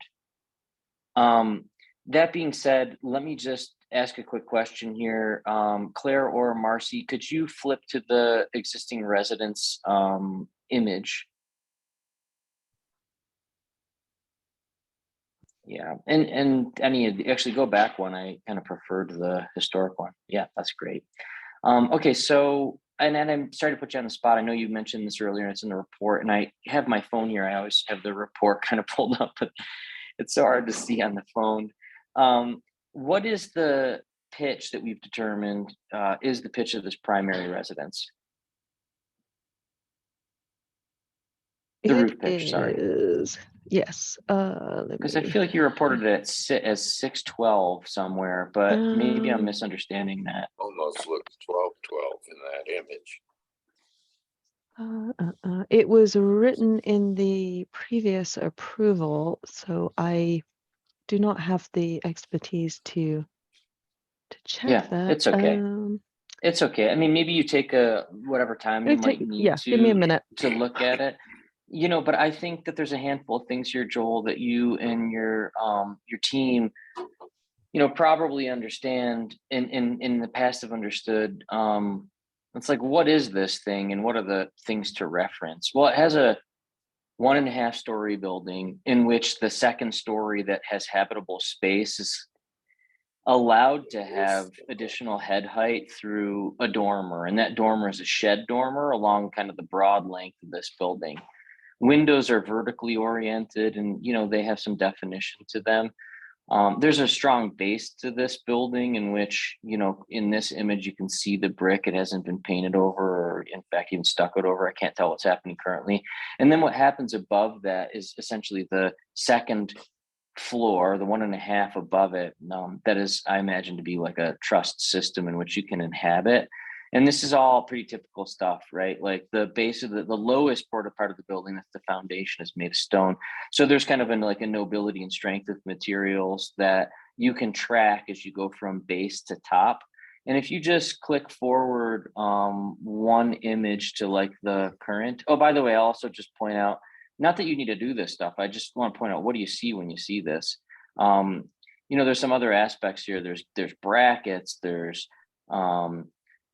rafter tails, and then there's other types of appendages on the building. If you go to the next image, And I think Claire said the roof pitch is 612. It's so deceiving to me. But anyway, so this guy here, you know, the thing that's the outrigger here on the left, which is the addition, which, you know, is debatably, like, I can't tell you when that thing was put on there, but you know, that's a horizontal lap siding. The subordinate structure at the rear that's existing similarly has exposed rafter tails, and I can't tell, is that also, was that also brick? I can only see Marcy, I can't see Claire. It is Marcy? brick. Yeah. And can you flip forward just through more of, and I guess there's like a little bit of window trim, and again, vertical nature and windows and everything, but go to the next one. If there is another one of the existing, I know that there were some in the, maybe there aren't. Yeah. Okay. So, you know, kind of more of the same of those things. And so, you know, I point this out because if we go to the proposal, some of the aspects of the proposal that I think could be strengthened, if you go to the elevation, I kind of think, you know, are about the ways in which the building forms come together. And I think staff pointed to the window geometry, and in this case, a window location, which is up in what is kind of, you know, just the gable end. I don't think that's usable space up there. The transition between materials actually occurs, and I know that this was intentional, Joel. You know, I think that the architecture team, you know, purposefully attempted to make this building look like that it was constructed, you know, in an aggregate process over time. You know, but the addition that looks like the aggregate addition is the thing that's stuccoed in the historic structure, is the siding. There's in some smaller details, which is like, what are the trim, how's the trim related? You've got certain trim that's over the primary door, that's the garage door, and the door or the window above, and then the accessory door and stucco. The fascias are different dimensions, but if you continue to move on around the sides of this thing, oh, the man door looks exceptionally tall in there. There's a little bit of an illusion about how big this building is, because I think that man door is drawn, you know, taller than 6'8", which is a traditional man door. It looks like it might be an 8-foot door, you know, fiberglass insulated painted door. So there's a little bit of a scale thing going on just in the representation, which I think is just a little bit of a distortion of scale. But if you keep going, and, you know, you can kind of go around to the back of this, you know, the ways in which these forms come together, although this is the part that you don't really see in the public realm, so debatably it's kind of like you can do what you want. The fascias here are the same dimension, I might point out, but there is a compositional thing here that's occurring that it just, in my opinion, translates to the way in which the overall disposition of this building is working beyond material. That makes it feel a little foreign. These, again, you know, I know we've used this word earlier in this conversation, but there's a cumulative effect about how these pieces come together that I think, you know, ultimately result in a building that I know functions very well for you in terms of a floor plan. And a building that I would say in many other contexts is a great building. Like, you know, I think that there's energy spent on this. I think there's some real thoughtfulness here in terms of how this is working and how the apex of the like lower portion of this building kind of tie into the primary. Like there's some stuff here. Somebody really spent some time. But I, like staff, similarly believe that there are some formal moves associated with the building that could be improved upon. And they do relate to some of the mass and scale roof pitch, and then just overall, like, what is the thing that we're referencing, you know, components of this. I believe staff suggested one alternate would be to maybe potentially reference the carport. I personally don't think that that I don't think either is necessary, if I understood that correctly. I feel like those are both options. But as I see it right now, this is neither option. And so I want you and your family to have a path forward. Let me just say that. Like, I want you to have a path forward. I want you to walk out of this with something that's like, what are we going to do? How are we going to get, this small building on our property that's going to be very helpful for our family? I don't have an answer about the building footprint. And that's why I saved this to last, is because that's a tough one. I would like to have a more robust conversation with the entire group about that, so that there is an outcome to this that allows you to have, forward progress in whatever fashion it may be, whether it's an approval with conditions or, you withdraw. I would really like for us to make sure you have some direction. But I think that that's a hard one for me to land on and to really give good feedback on, because I think you have a very diminutive livable space that's attached to a 2-car garage. It's not some glamorous amount of or excessive amount of just pure square footage that's conditioned space in there. So I respect what you've done there. But I do think that their analysis is consistent with previous approvals, and this is something that I think we should discuss. If you could go to the side elevation for a quick second, any side elevation, maybe the next one since we haven't seen it. I just want to point out again, there are many things in here that are horizontal in nature. And those small things that we talked about that have to do with exposed rafter tails, if you do or do not want to do, the ways in which the trim are working on the building, the banding that's found on the historic structure, or whatever aspects you would like to draw, just say like those are available to you in, I think, some cases, simple ways.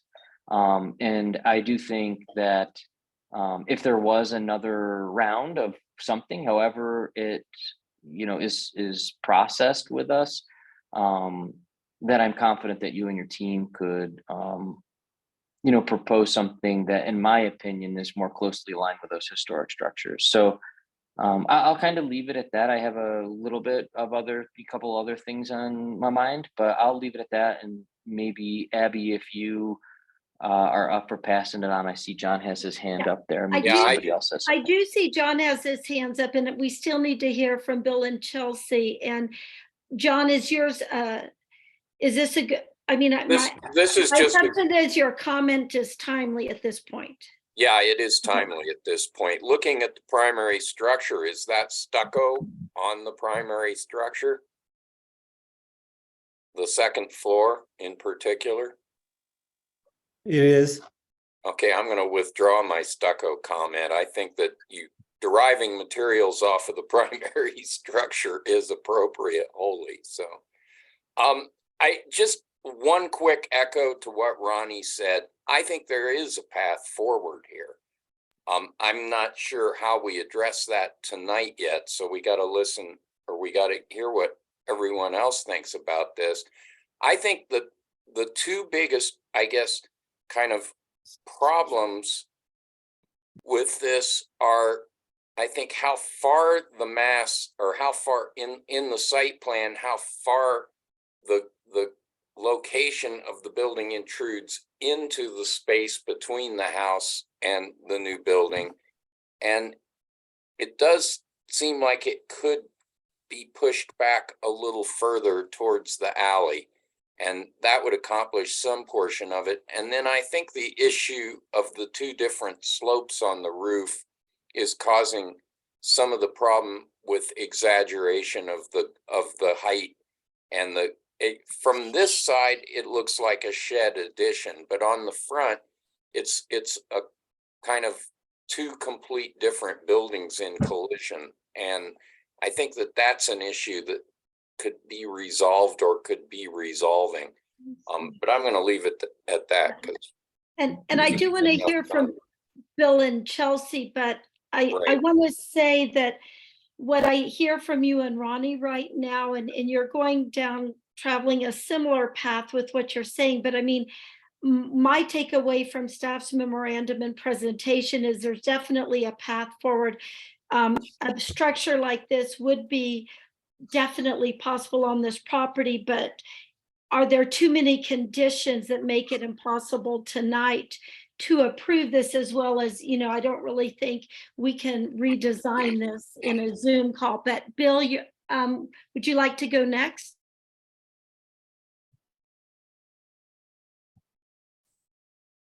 Yeah, I will. Sorry. Just picking up on a couple of things. I would like to see staff's recommendations. That I have the same problem Ronnie has. I'm trying to look at this thing on my phone while I'm doing the Zoom call, and I'm it's really hard. I can't look at what the packet had versus what we have on our screen. But there was a whole section on what staff was recommending that be done to this property in order to make it approvable and or make it something that we can at least give to the applicant tonight that they could go back to and work on. And I'd like for our group to look at those points and tick them off one by one and see if we agree with them. So I don't want to go through the whole thing myself, but there were a couple that I do want to point out that I have a bit of an issue with. I asked earlier about the size of that lot. I wanted to know if that south lot was actually part of the overall property, and it is. So there was a point somewhere in this presentation where staff was saying that the overall size, or I should say footprint, of this new addition as opposed to what we approved before, which was a smaller footprint but equal square footage. If that overall size is something that really should be considered not so much in the distance from the house to the new structure, but in relationship to the overall lot itself. And if I look at the overall lot, this proposal that they're presenting to us does not seem to be, quote, crowding what's already built. In addition, I think staff made a comment somewhere in their packet, at least, that there was a possibility that maybe that new structure could move from where they're asking to put it to slide it over to that other lot and make it less encroaching upon the primary structure. And I'm asking that same question now. I'm raising that up as a discussion point. And the reason I'm raising both of these things up is because I don't feel that the overall mass and scale of this is prohibitive. I find that some of the other points that staff is raising here do need to be addressed. You know, the conflicting roof forms, et cetera, should be addressed. We should look into that. But I think at the very least, the applicant needs to understand if they can go away and come back with a similar proposal for a similar sized structure. But if it were moved to another part of the lot and making it less encroaching upon the primary structure, would that be acceptable to them? So that's the one point I want to work on. The other point was, I thought that staff was okaying the use of cementitious or synthetic siding. They just had an issue with the stucco part of it all. And Joel was making a large point about staff requiring everything be wood. And I thought we were okay with cementitious siding on new structures, on new appurtenant structures like we're looking at here. Not okay on primary existing historic structures, but okay with something new as being proposed here. So I'd like to actually look at that as well. And the topic of whether or not the garage door should be wood is probably something we should address and let them know yay or nay if that's a good idea, that we'll agree to something other than wood. I think the window points that Joel brought up, I think those need to be nailed down as well, just so Joel knows, wood windows and doors are always something that we place a high premium on for any new construction, whether it be on an existing historic structure or on a new one such as this that sits on a historic lot pertinent to a historic structure. So I guess to sum all that up, I'd like us to make it very clear to the applicant what actually would be acceptable mass and scale. Would we actually go along with what I proposed earlier, in that if we consider the entire lot, the mass and scale of the new building would not, to my eyes anyway, to my untrained eyes, not seem to be imposing or dominant to the primary structure or to the lot itself. That's it. Thank you, Bill. Chelsea? Thanks. Yeah, that's super helpful to hear everyone that's spoken before me. Yeah, I also don't have a problem with the size of the footprint. It is, yeah, it is taking up more space from, on the property, but the mass, if I understand mass and scale correctly, the mass and scale are smaller than what was proposed before, which was approved. So I guess I just don't, I'm trying to square those facts. If it was okay to approve before, then the mass and scale should not be an issue with this proposal.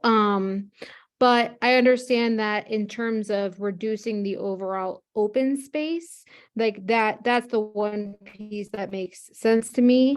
But I just wonder, and when I go through these comments, it always just makes me want to ask more questions. But in terms of the open space, I'm trying to find in our criteria if there is an amount of open space that is appropriate, and how we determine what is an amount that's appropriate and what isn't. Is there a ratio that we use, or I don't know. It's a question I have of how we determine whether or not there's enough open space. I mean, when I looked at the property, there's basically the green space that would still be the yard in front of the patio, and then on the left side, or I don't know which direction it is, but on the other side of the historic garage, there's also quite a bit of open space. So it seems to me that there's quite a bit of open space on this property, way more than I have. So congratulations. But yeah, so I don't have any problem with that. And in terms of looking at the list that staff proposed, the roof ridge height, I mean, that seems to be a relatively easy thing to fix.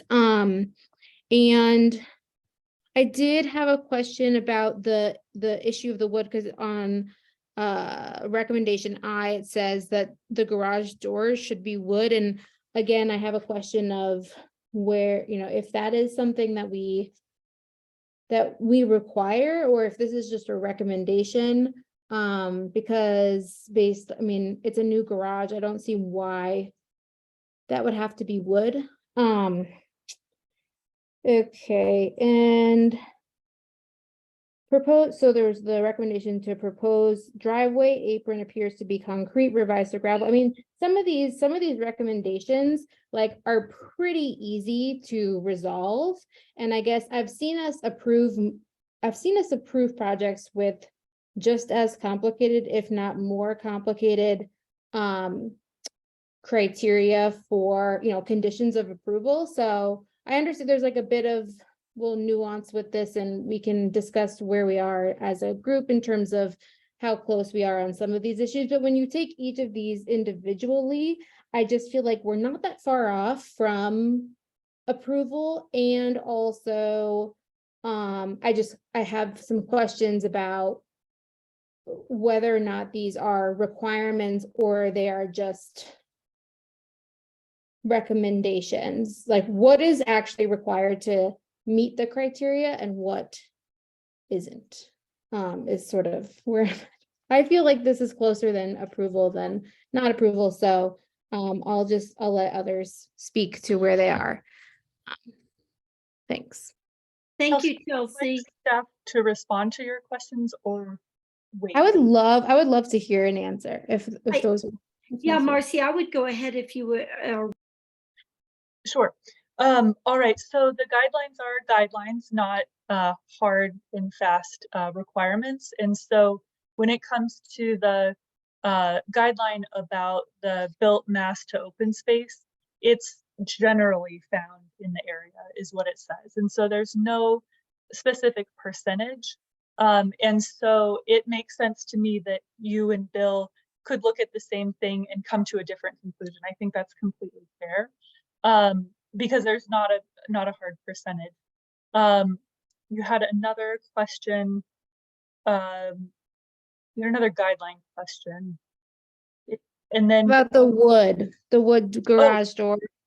yeah, I believe that materiality guidelines speak to the kind of pedestrian scale and traditional materials of the district. Like when you're walking down an alley with old historic buildings, you don't see one continuous metal wall. It's a door, but it's an expanse, right? There's some kind of finer detail when it's a wood door or wood windows. So I think that's what it's relating to is the texture and material that's traditionally found in buildings. And then another question that I heard was about in the past, we've brought forward a recommendation to approve with a dozen conditions.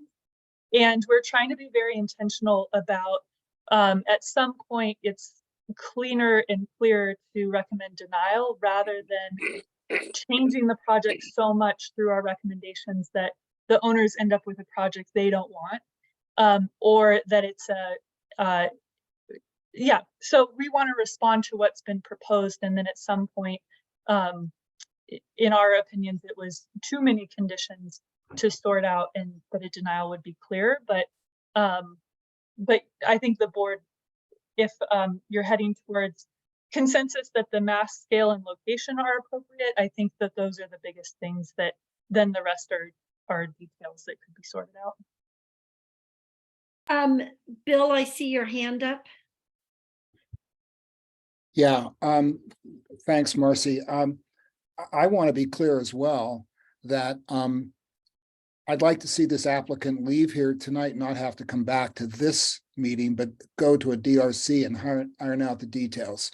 So Marcy, your comment was right on the money. That's what I was looking for. In terms of hammering out the supposed mass and scale and the location, isn't that something we can do here as a board with staff and come to some conclusion and then go back to the applicant and say, okay, this is what we've got. You have an opportunity to withdraw and come back with something else, or you can take what we've kind of concluded or the direction we're concluding, accept it and go back to our design review committee to work out the actual details. Did I get that right? Posing that to Marcy. Yes. No, I think that's correct. And my guidance would be that the board come to some straw poll consensus about the scale and the mass, like the footprint of the building. Right. And then check with the owner at that point, rather than continuing on and have a lengthy discussion when really I think that's a threshold question. Yeah, I think that's the right. I agree with that. It's the way to proceed. Okay, Abby. Yes, you sir. ready to talk? Yeah, it's your turn to talk, Abby. Yes, well, and so first of all, we were really wrong at the agenda meeting when we thought that this hearing might take an hour, concluding around 7:45, and I'm very cognizant of time and 2 more public hearings ahead of us, but I appreciate this robust conversation and the good thoughts. I have to tell you, and even more so after hearing this conversation, I do support, I'm not saying I support staff's recommendation for a denial, I think there are too many conditions, I count 9 of them, that we can resolve tonight. I think this applicant can definitely have a accessory building built here. I personally, I mean, I would lean towards wanting to withdraw, or we could spend several hours hammering this out here tonight. I am concerned about the footprint, and partially because it's adjacent to an already existing historic accessory building. So it's almost going to feel like a bit of a wall going down that alley from past this property. I think that John, you brought up a great point about material and its new construction, but we haven't really addressed that well enough in our guidelines that I feel like I can hang a vote on that. Bill, you brought up that there is one case, in a case-by-case basis, as I interpret it, that cementitious siding was allowed on new construction. I don't know that we're there now to just sort of let that go. This is a historic district, and I think this is close, but maybe not close enough in my mind to approve tonight. And I think part of it's mass and scale, and I think part of it is being more compatible and sensitive to not only the historic house at the front of the property, but also this whole historic district and the larger district as a whole. I spent 9 hours in a 1925 bungalow on Saturday that had such a seamless, sensitive, compatible addition that walking by, you'd never know it was now a 4,000 square foot house. And so I think this, and no pun intended, Joel, this kind of misses the mark at this point. And I think part of the threshold question is the footprint. And Bill, maybe what you were trying to get to is, does it miss the mark by enough that there's too many conditions to resolve tonight? Or do we need some to see?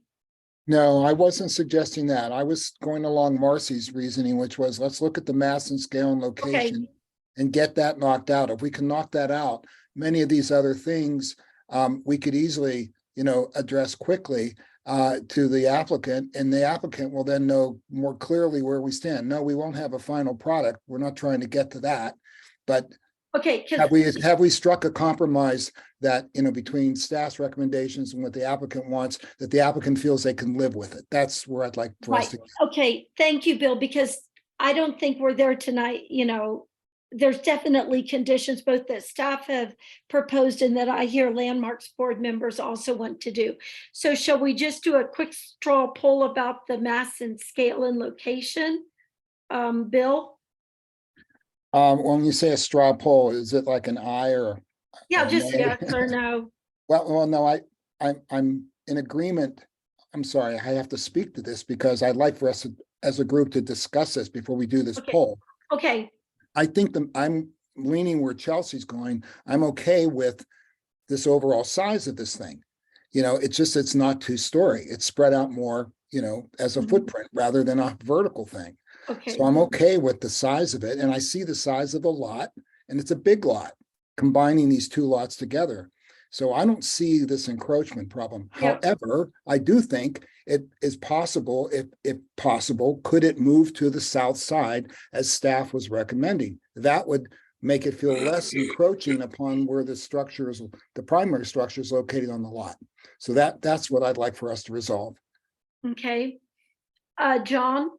Okay, I think that the issues, following Bill's thread, I think position is the first issue that I don't clearly see that there is an FAR issue here. I see a lot of potential open space on that lot that would be liberated by repositioning the building a little bit to the south and closer to the alley. That, I think, would accomplish that comfortable. In other words, give a little more of an eased space between the historic shed and the new structure, and get it out of the, I guess, absolute line of development on the middle of the 3 lots. I think that the issue of the scale, the apparent vertical scale of it could be resolved by resolving the roof slope issue. And I think that even though the principal structure's roof is a fairly steep pitch, I think that it should be more in line with the adjacent shed. And that would kind of solve the issue of, or it would resolve the issue between the 2 different slopes on the 2 masses of the building, is to bring those more into conformity with each other. In other words, just make them the same. I think that would accomplish a great deal with this issue of mass, scale, and open space encroachment. And then the material issue, as I said, I'm on new construction. I'm not, I personally am not that troubled with the issue of cementitious materials. They have improved significantly and are becoming more and more frequently used for a whole load of reasons. Least of all, fire protection. That's actually not the best argument at this point. I haven't seen completely convincing data there. However, they do resist fire better than wood, and they require a great deal less maintenance, and so they maintain their appearance and quality for a longer period of time. The issue of the garage door, I don't know if we can necessarily resolve that one tonight. And so I'm gonna leave it at that. However, if we could come up with an appropriate condition statement for the things I just described, which are position and scale relative to the gable height of the main portion of it, bringing those roof lines into more conformity with each other or more harmony with each other, then I think that would be something that we could move through tonight.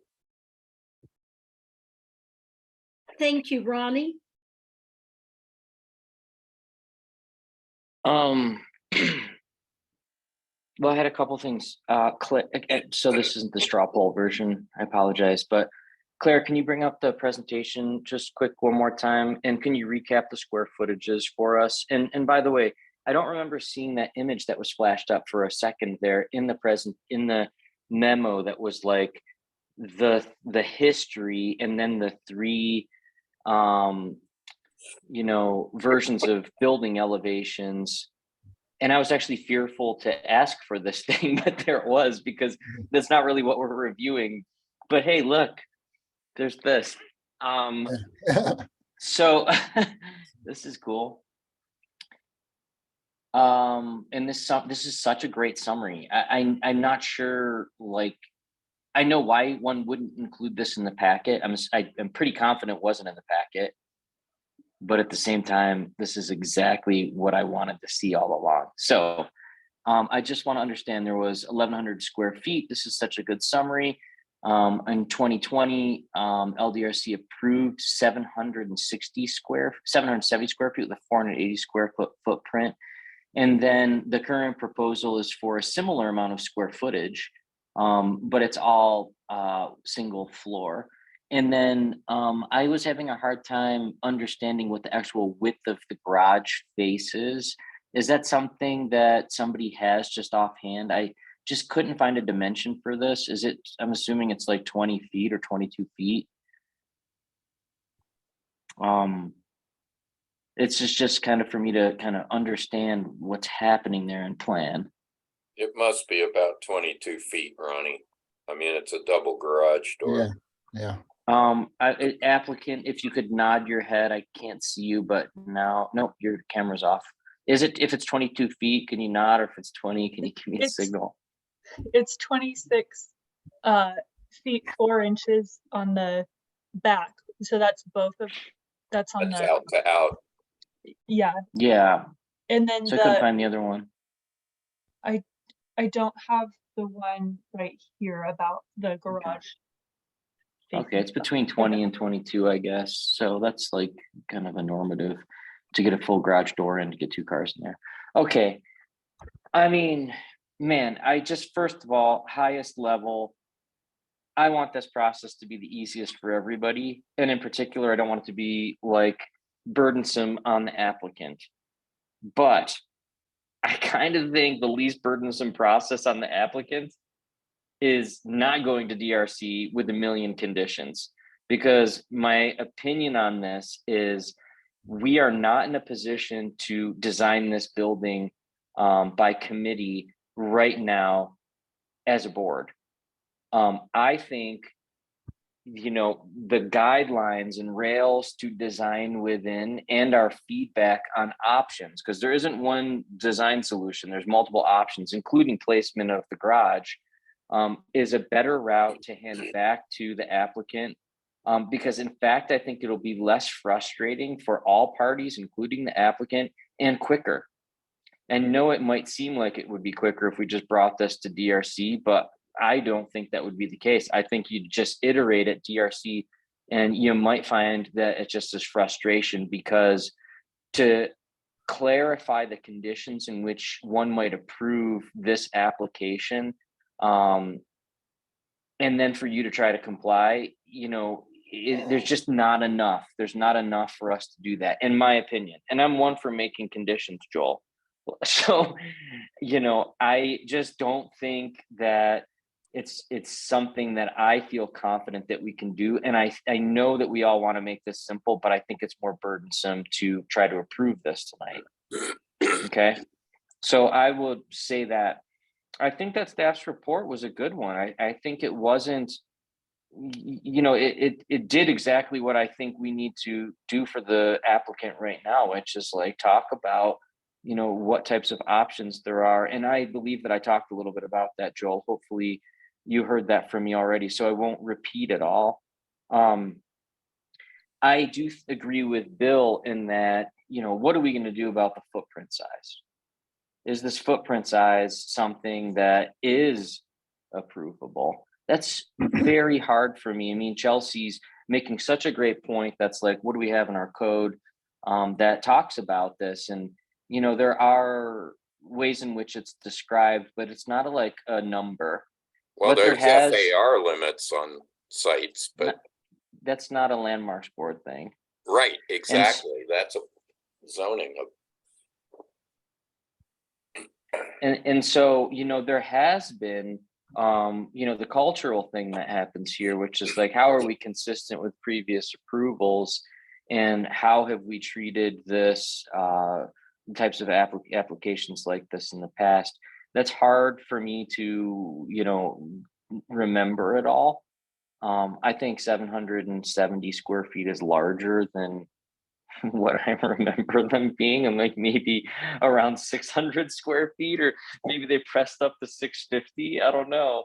This is just memory bank stuff. Maybe staff can talk a little bit about it. I think that on this property, there might be some flexibility that might allow for a building footprint that's perhaps larger than 650. I do think that that would be the key takeaway, in my opinion, to send, if we were to move towards a denial, which is in fact, I think the best thing if we did that direction would be to give, as staff said, the applicant the opportunity to withdraw. The key thing outside of the stuff we've already talked about really is whether or not the footprint square footage is acceptable. So before we pass this back on to everybody, and Chelsea, I know you got a second, you got your opportunity here.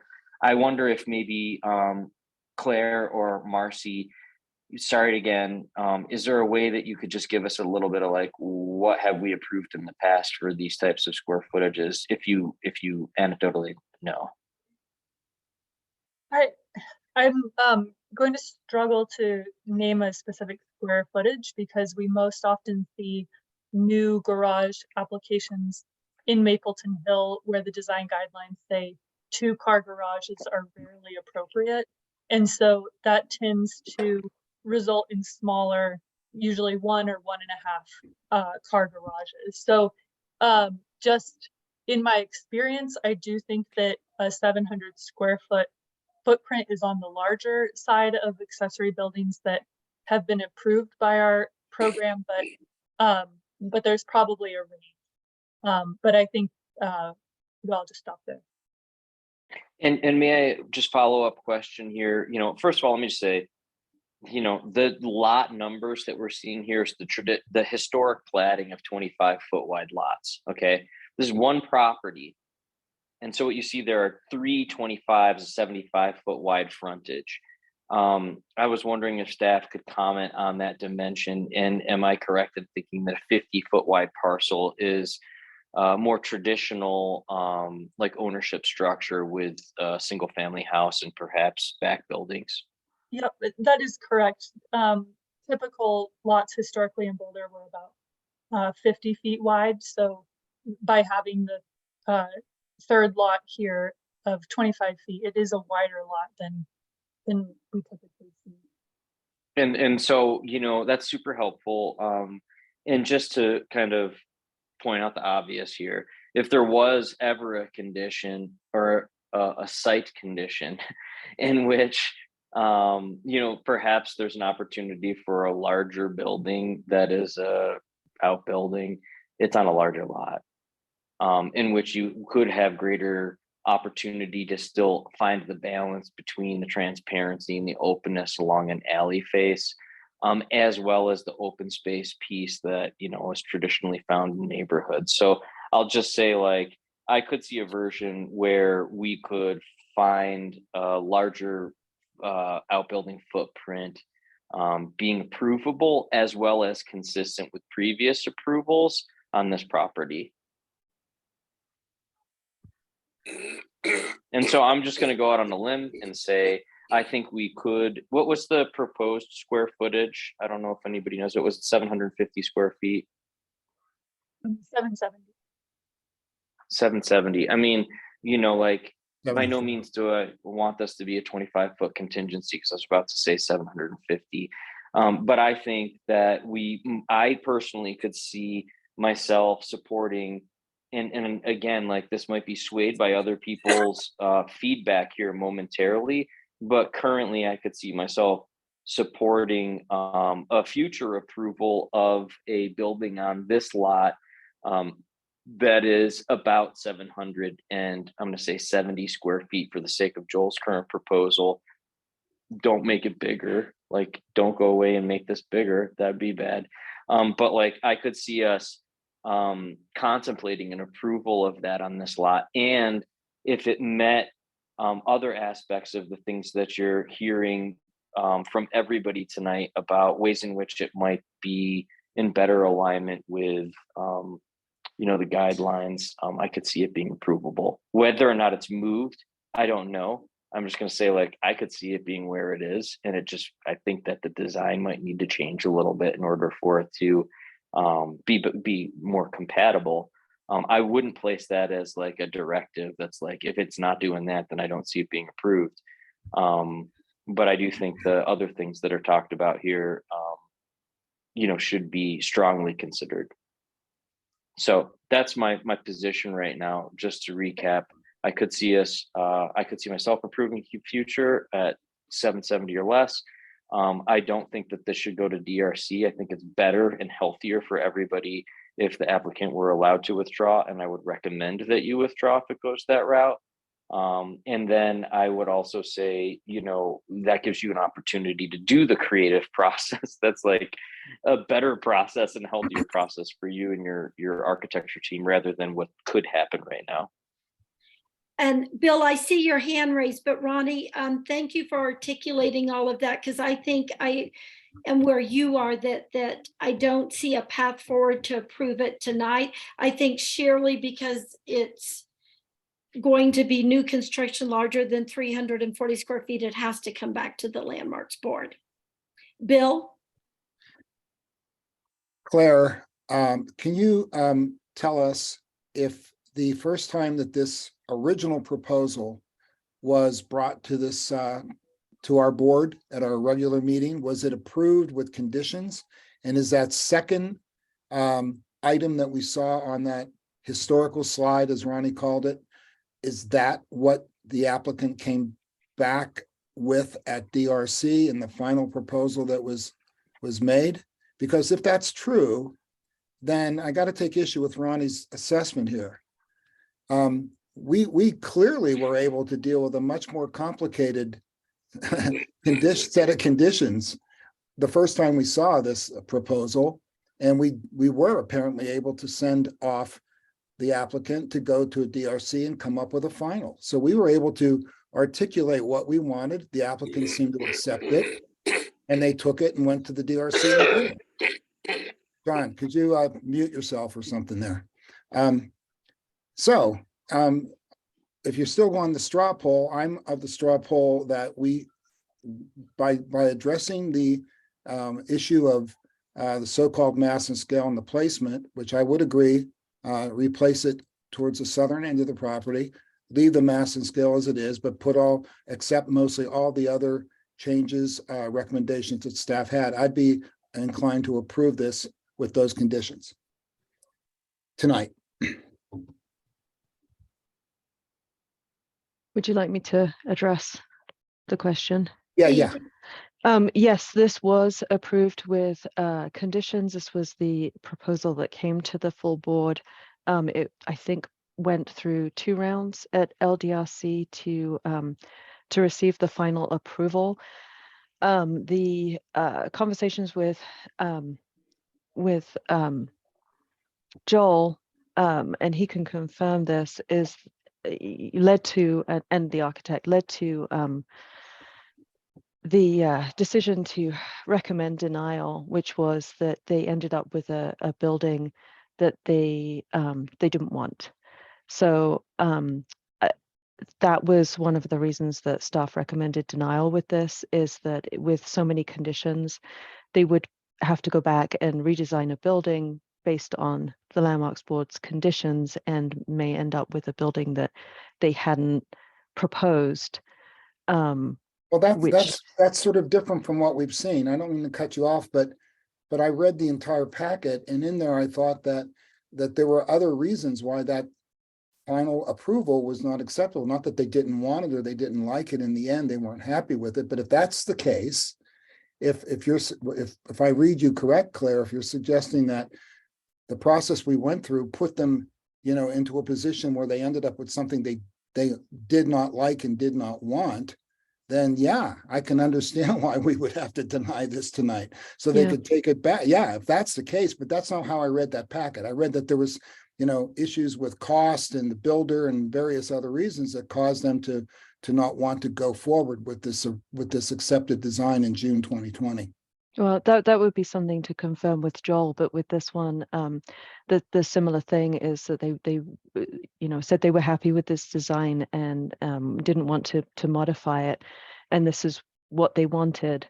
So to impose so many conditions that we're actually changing the design of the building, it doesn't really respect our process, and it also eliminates their ability to appeal the Landmarks Board's decision, because appealing an approval doesn't really make any sense.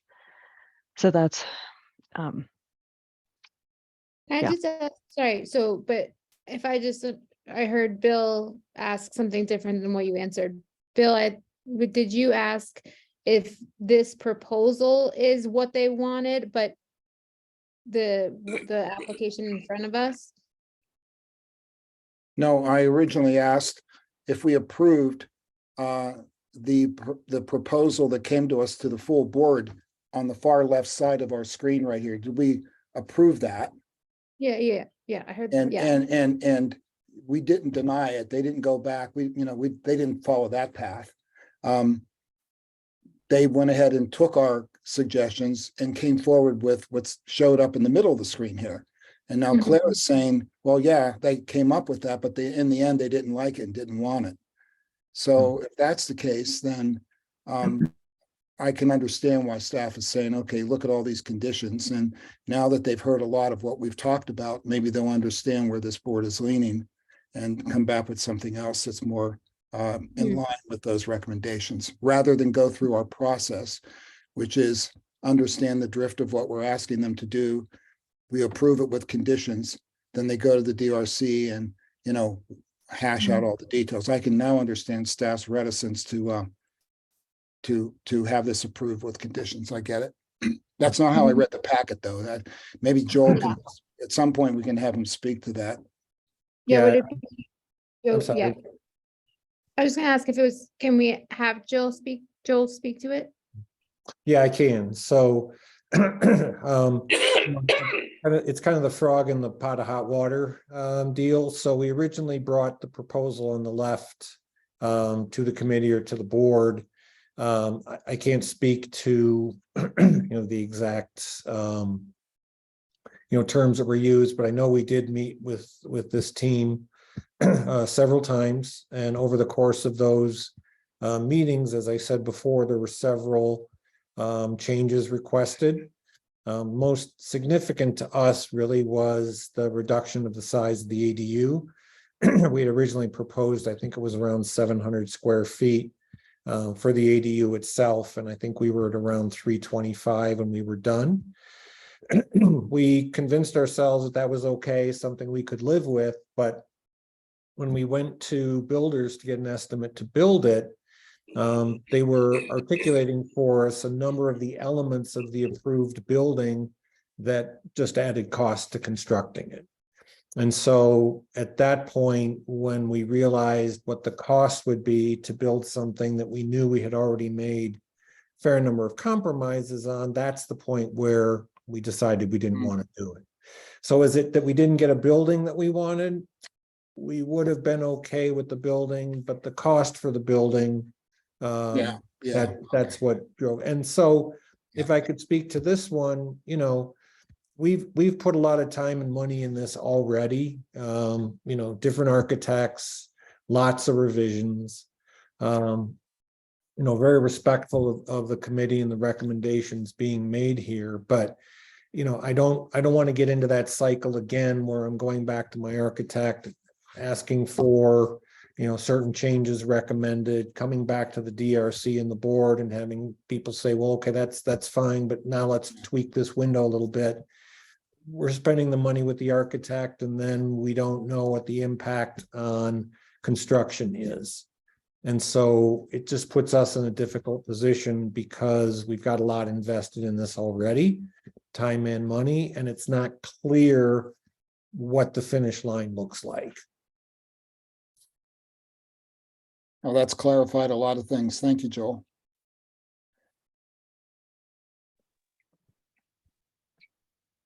So, May I ask a question? yes, please. Joel, having heard everybody on the board speak, do you feel like you have clarity on what your next step might be if, and I don't know if this will happen, but again, I still am hold to my position. So I'm curious whether or not this is something that works for you. If we were to talk a little bit about the square footage one more time, and then allow for you to withdraw. I think that's probably the best course. It's hard for me to say for sure because, you guys are a little over my head in some of the discussions on design elements. I'm not an architect. So I would have to bring this back to our architect if we decide to move forward, and he'd probably have to listen to or watch the recording of the meeting to pick up everything, because I certainly wouldn't be able to convey that accurately. It does sound like withdrawing is going to be our best option, because that does allow us, if we decide to continue to move forward, to do that with a minimum amount of encumberment, if I'm understanding what Claire is telling us. So if we could get kind of an idea that we're on the right track, that the size and mass, which I hear people talking about, is acceptable. If I understand correctly, it sounds like there's a suggestion to move it to the south, but I don't know that it would fit. It's a 25-foot wide space to the south of the driveway, where that, and to the south of that existing shed. I just don't know if that's practical. I just don't know that it fits. But that's the kind of thing we would consider if somehow I'm wrong and it would fit. But If yeah, if it would fit, you would have no objection to that, though. I don't think so. I mean, my wife isn't here and she has to make decisions too, but you know, conceptually, I can't see why that would be an issue if it fit. I'm just not confident it would fit. Yeah, got it. And, you know, as far as the, you know, the existing shed, you know, now I'm going to put my historic preservation on. My understanding is that that was built as part of the house. That's where they stored the carriage initially when they, you know, housed the horses down the block. So we just feel that's kind of a cool building with its history, and we just wouldn't want to mess with that if that's something that's being talked about. That just seems like kind of a cool thing we'd want to leave as it is. We've allowed. That's super helpful. Yeah, we've allowed I feel like- relocation in the past. Just to run, just hold on. We have allowed for relocation of buildings like that in the past, just so you know. Not demolition, but you know, moving it to some other Outside. part of. Ronnie? Which will probably be super cost prohibitive, as Yeah, it I'm might be. kind of already hearing. It's not like they're building their primary, but okay, I think we've heard from the applicant as well, which was really great. You hear my position here. I think that a 770 square foot, preferably less square footage building might be approvable if designed to meet all of the other aspects that we've talked about. In whatever form that might take, you know, could be approvable. I recommend that we talk about that number. And then I think I think you hear my position. I think we should move forward and offer the applicant opportunity to withdraw. Abby, do you think that's a good process? I do agree with that. And Joel, we do appreciate, you know, everything you've done in answering our questions and whatever. I think we may need to do that. I'm just going to throw out, I would be more comfortable if the square footage is closer to 700 square feet. And, you know, Chelsea, you brought up some good points earlier about square feet, but part of it is to design in mass and scale, because two different structures can be the exact square footage, but the way they read, the way they feel on the property can be differently. So I do think there are some design elements that could make that appear less. John? Yeah, I agree. I think that we should definitely, I agree, first of all, with Ronnie, and I believe we should offer the opportunity to withdraw and not suffer the consequence of a refusal and not being able to re-enter. I think that per Abby's comment, I think that there are a number of ways to make this building, I guess, less apparently scaled, and I think that there's I still think there's a path forward to get this building that you want on this property. So, but I think that at this point we can't resolve that tonight. No. Because there's too many conditions, and that just opens a whole, you know, cumbersome process for you that could be a little more easily resolved. John, I think, you know, Abby's saying a square footage limitation should be closer to 700. What's your thought on that? I think 770 should be allowable. Okay. And the reason I say that partly for consistency with, regardless of the outcome, we approved a 770 building on that site. And so I Right. think we should stay consistent with our own actions. Well, there's a thought.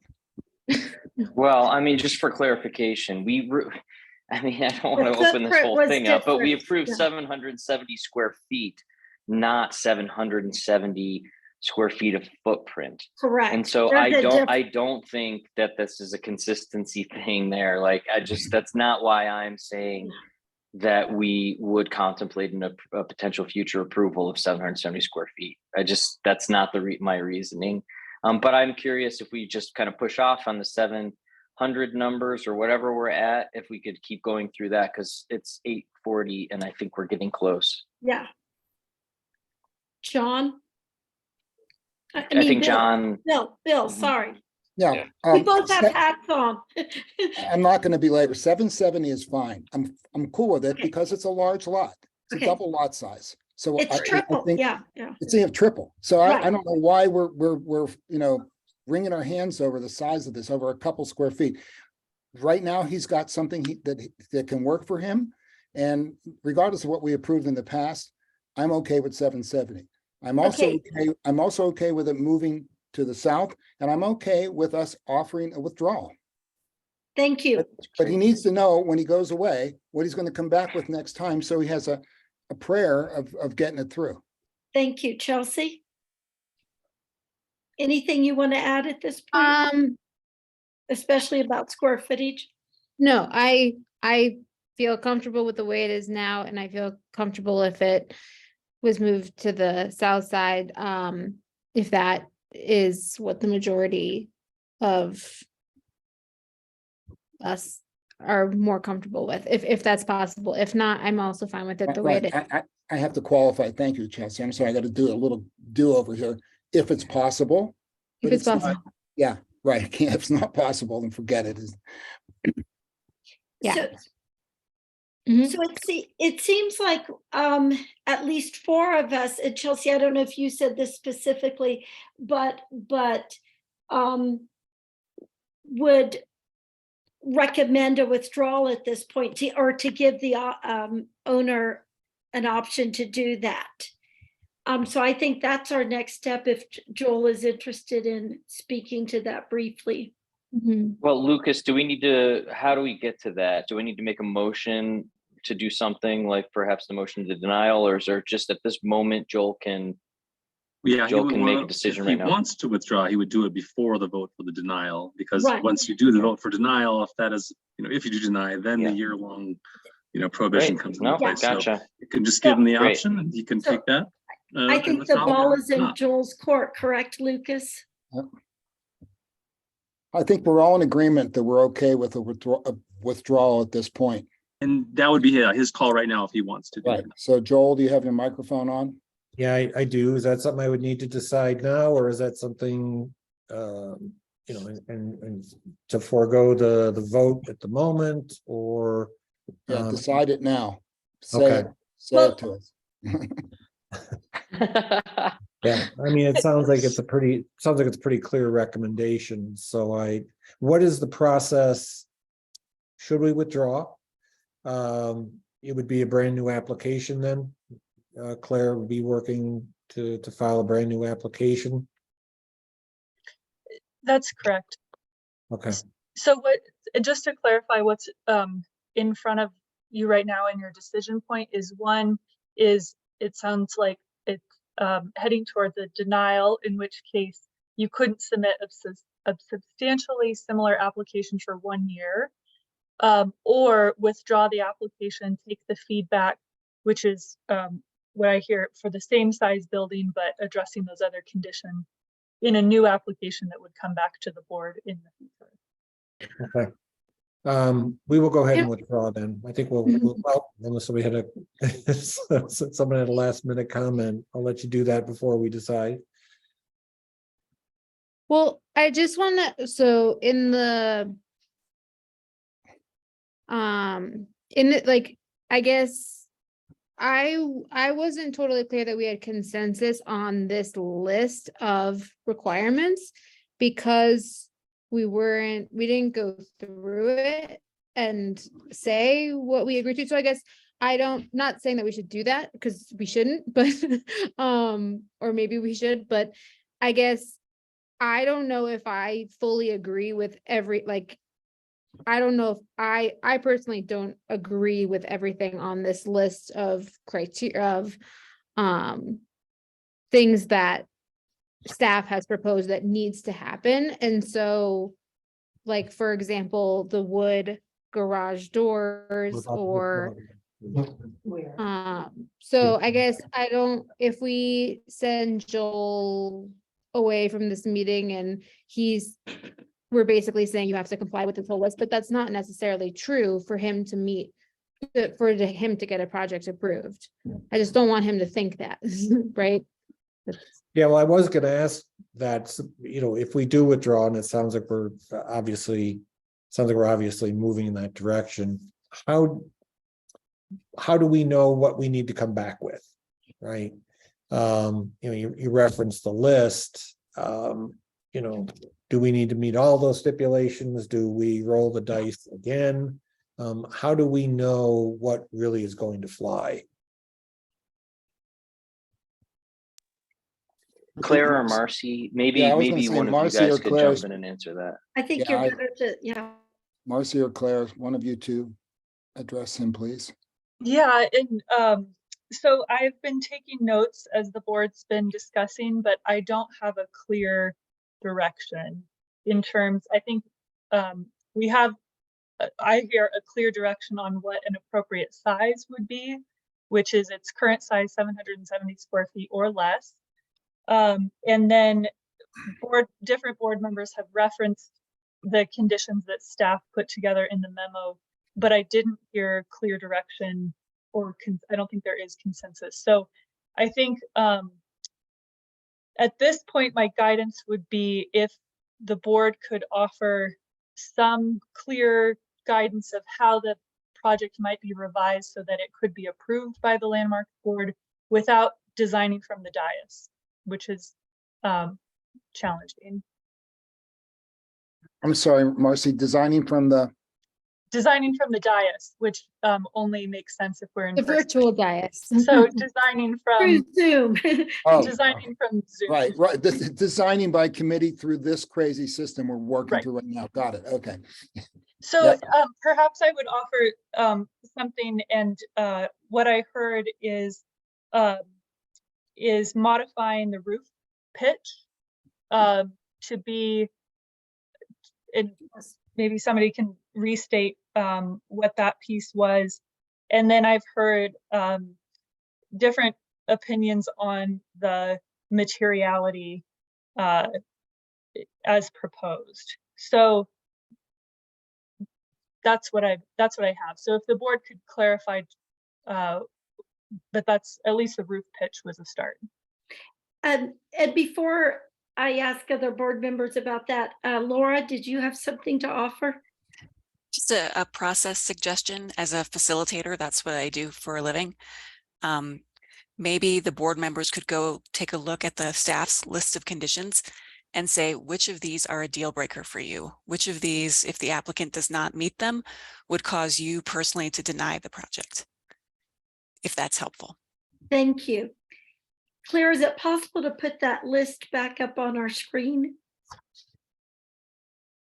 While you do that, it a little bit feels like we're back at the place where we're approving with conditions.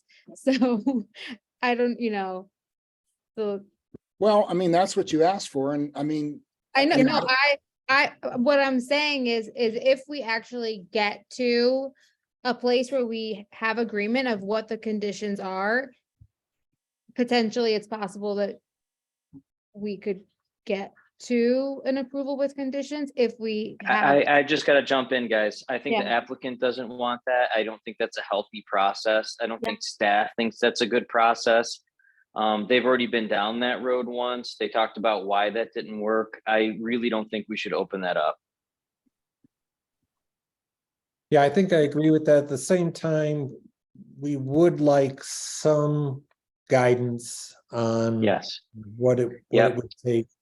Because Yep. as some of you who have been in the meeting with us multiple times, we've been in the meetings multiple times. And so just want to feel like, there's an end to the process. If I understand we don't want to say approval with conditions, but some strong signals on what would satisfy the board to get this approved. Well, that's satisfying 5 individuals. Yeah.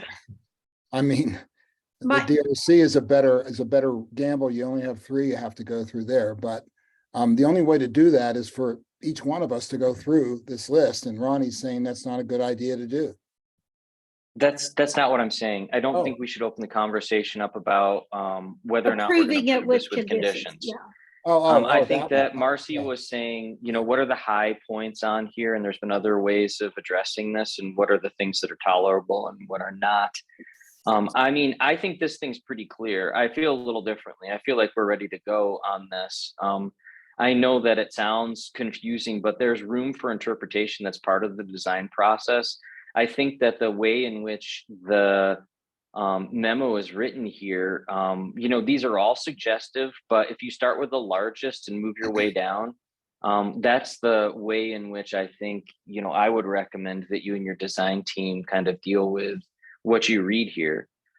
You kind of already have the temperature on the square footage, which is, I think, a major piece here. So that goal, I think, was achieved.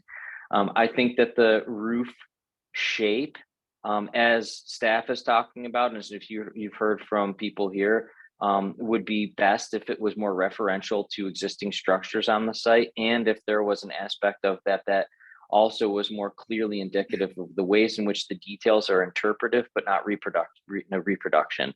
And that all that stuff you can go find in the code. The way that you actually accomplish that, I feel like is best left to you and your design team rather than us like describing exactly what the circumstance is. You've heard from us about whether or not the garage can move to a different location on the site and what the advantages of that might be in terms of keeping distance from the historic structure.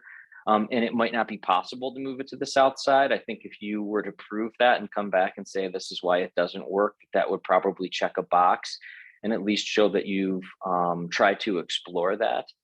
And the other aspects that I think are here are, again, all standard guideline items, which is about the proportion shapes of windows. So, I think you heard me talk a little bit about that as well. I think John and I both talked about the ways in which the forms come together and the ways in which the materials on those forms relate to ways in which materials and forms are already applied to the historic structures on site. And so I feel like you've heard that. I don't think it's a condition that you can't use something like stucco, but I think the way that it's being applied right now is a little alien to the site. And I think that it creates a little bit of a bit of confusion because it's hard to tell what the primary form of the structure is. It looks like one thing from what I would say is the alley and a different thing from the backyard. And because the material change occurs the way that it does, I think it's just a little bit in conflict. That's my personal opinion there, but I do think that the idea that is how forms relate and how forms might receive texture is a piece to look at. If you came back and it was a conversation just about materiality, that's the type of thing I think could be approved with conditions. So I wouldn't worry too much about whether or not the door is a wood door or not a wood door, because that's a change, right? That's like we're going to say the door needs to be wood. The big things here, I think, are the things to focus on, and that's the way you could get to a point where you can have conditional approval. Okay. I agree with that, Ronnie. Go ahead. I think Claire has her hand up. Thank you, Ronnie. I just wanted to add to Joel that staff is definitely a resource for things that have to go directly to the landmarks board. When we do an LDRC meeting, staff is a decision maker, so we can't really give feedback. But for something like this, we can absolutely go through the guidelines and look at iterations of designs with you. So I would encourage you to also use staff as a resource. Okay, thank you for that. Can I just throw a straw poll here without, unless people really feel compelled to speak, just a raise of hands? Are people in agreement with my summary of what advice would be to move forward? If you're in agreement, raise your hand just so we can see. Okay, it looks like there's 3. I see 3. Bill's not in agreement. Is there anything that Bill? Bill wanted to ask a question. Yeah. I had my hand up before you decided to use the hands for a different reason here. Yeah, the question I have is kind of building off of Chelsea's question. Which ones here, or whoever said it, what's the deal breaker here? I mean, are we all in agreement that reducing the roof ridge height, matching the roof pitch to the historic garage, and replacing double garage door with 2 single doors to reduce scale, are we all in agreement that's a good thing? That's a pretty major point. I personally agree with all of that. So, if somebody is like gagging on that, then nah. But to Ronnie's point, everything else after that, much of it is, typical go to your book stuff. Or things that can be ironed out in our DRC. I mean, things like, F, proposed driveway apron appears to be concrete, revised to gravel. I mean, well, yeah, gravel. Is there a problem with it? I mean, I'm good with all of these things because none of them seem to be, overbearing. So I just want to make that point. No, I agree with that too, Bill. So do I, Bill. I think those are Ronnie's strategy of solve the big things. Yeah. And then the rest is a little more easy to make follow. And I think those are pretty much the big things. Position on the site, I think, is something that needs to be explored a little bit. Maybe it's drifted to the north rather than pushing it to the south. But I think that that's the right strategy. And I think the roof is the biggest one. And the face of the garage on the alley, breaking the garage door into 2 doors is one way to help resolve that. So yeah, I'm in agreement. Is the board, is it non-negotiable in the use of, say, wood garage doors and wood windows? That was one thing that was driving up the cost of construction considerably and could be a factor in our deciding whether to continue with the project or not. Is that non-negotiable, or is that something that could be considered to use non-wood materials? Joel, this is Bill Jellick, a board member. I would like to ask Marcy to address that question. Yeah, and before I do that, I would just say I'm echoing Chelsea's concern that it feels like the board is building consensus around conditions that must be met versus what I heard Ronnie's proposal to move forward, which is take these as suggestions and guidance and go back to your design team and come back with something that works for the marks and meets the guidelines, which I think is a much clearer way to move this forward. And I think that seems to be where the board is going. I think answering on the spot about a wood door versus a metal door is missing the forest part sort of thing where you're asking me, would we approve a metal door where we don't have a building that's approved right now? So I think it kind of depends on the scale of the materiality as part of a whole, rather than can we approve it piece by piece and eventually end up with a building. Okay. Marcy, I wasn't putting you on the spot. Don't get me wrong. I wasn't asking you to approve something. What I was hoping you would speak to is the materiality that we normally always speak to, which is why it's there. I guess, where we talk about, wood doors and wood windows are something, I've been on this board for 6 years. It's something that we always make a big point over.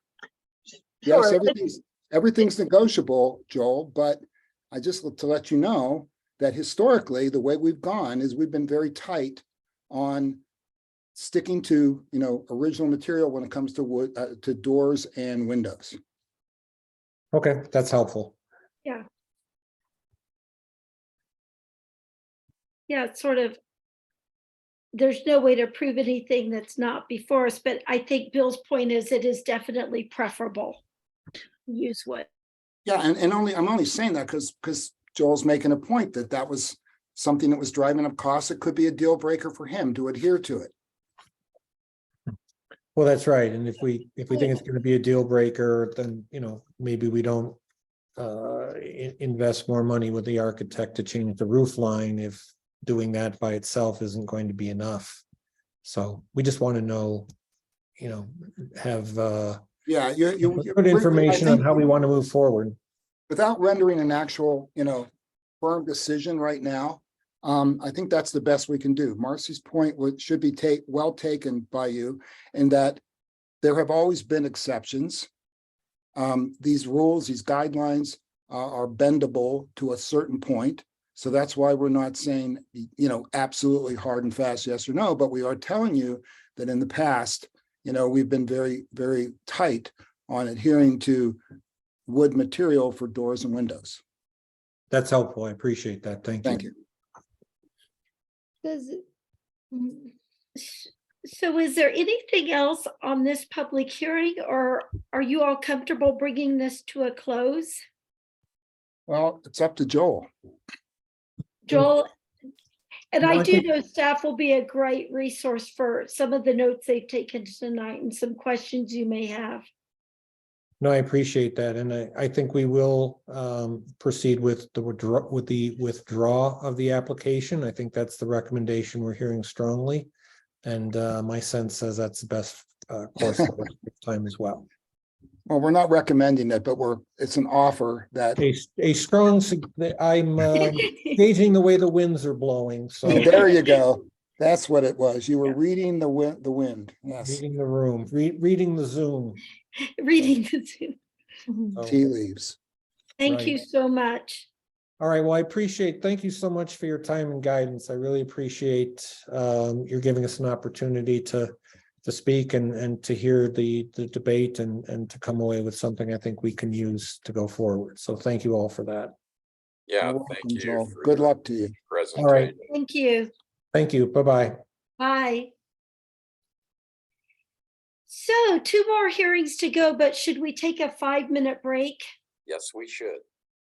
And it's 8:59, so maybe 9:04, 8:59, goodness. Okay, 9:04. Thank you, guys. No, 9:05. Okay, 9:05. 6-minute break. Thank you. Well, my clock turned to 9 o'clock right now, so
So I think we're almost ready to begin. I'm not certain if Ronnie is back. Hmm.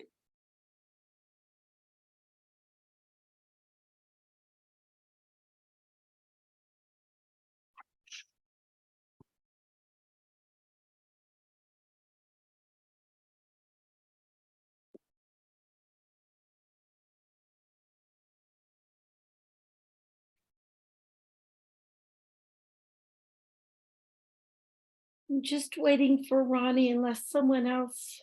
Hi, okay.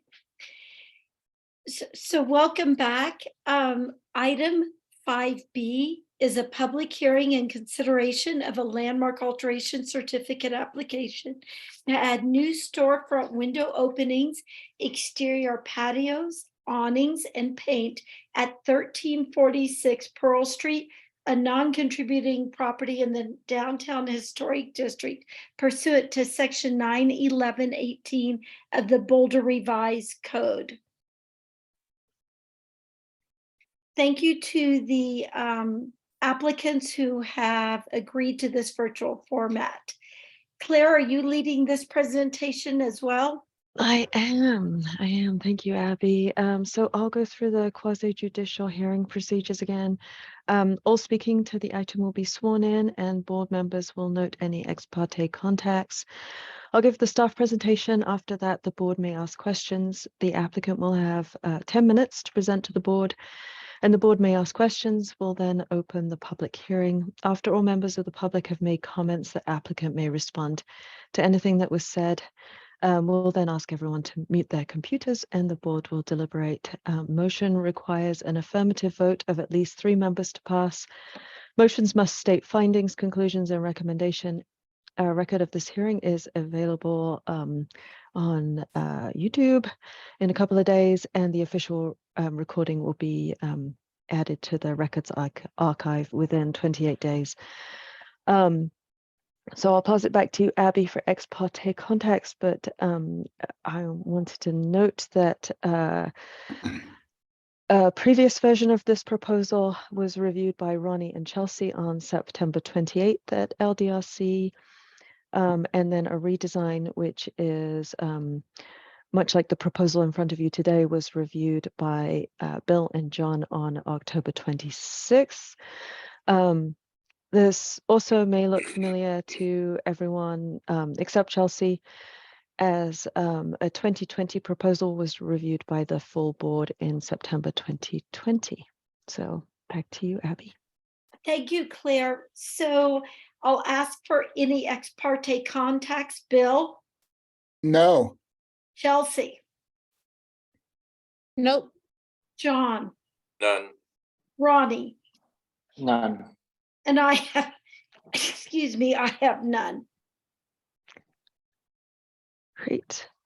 So the criteria for review are outlined in the Boulder Revised Code under 91118B and C. And the criteria for review are to ensure the proposed work preserves, enhances, or restores and does not damage or adversely affect exterior architectural features or the historic value of the property, that the work proposed is architecturally compatible with the character of the property, and that the Landmarks Board considers the economic feasibility of alternatives. The options today are for the Landmarks Board to approve the application. This is subject to a 16-day city call-up period. Deny the application, which would be subject to a 30-day period in which City Council could request to review the decision, and a denial would mean the applicant could not submit the same, substantially the same application within 12 months. And the board may also allow the applicant to withdraw. So the Landmarks Board reviewed a previous design and subsequently issued an LAC for a large addition and remodel to this building in 2020. The proposed work was not undertaken at that time.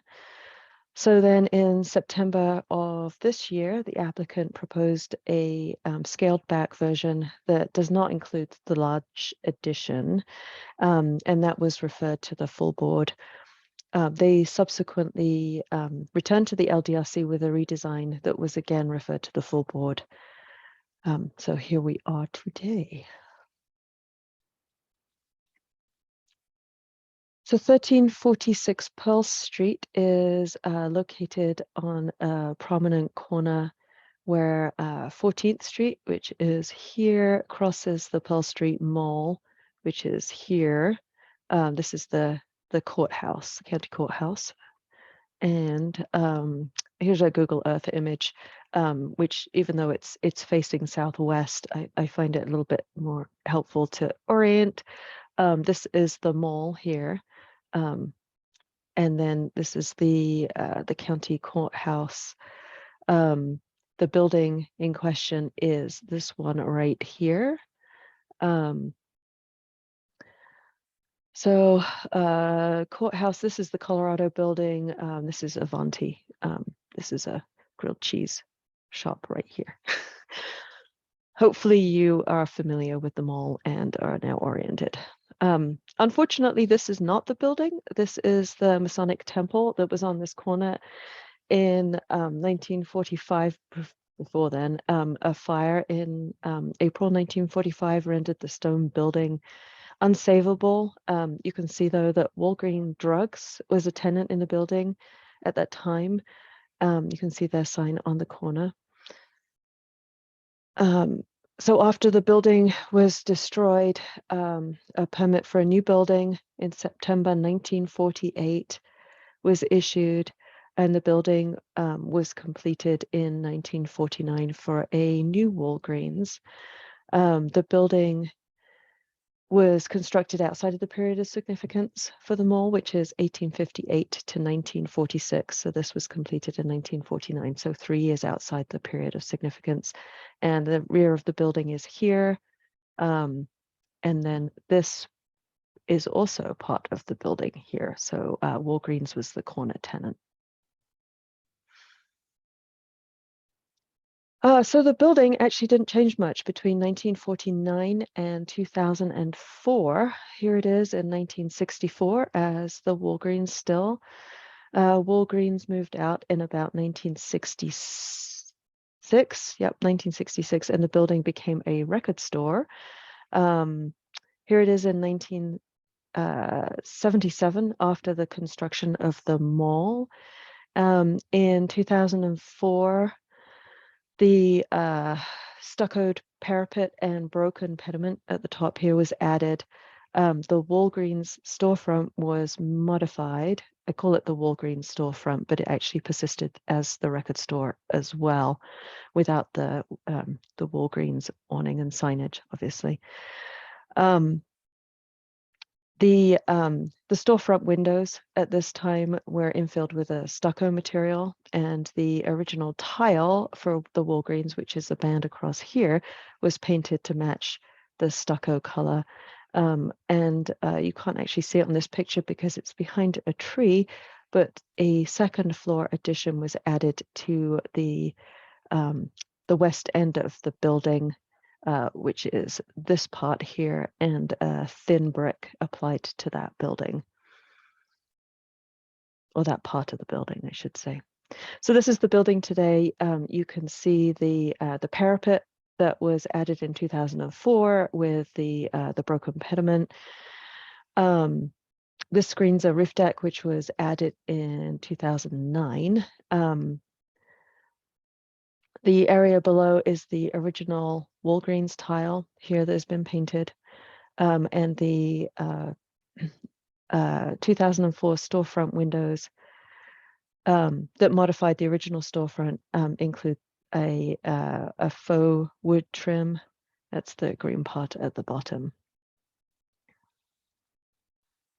So this here is the west end of the building. This second story here was added in 2004, and the thin brick applied.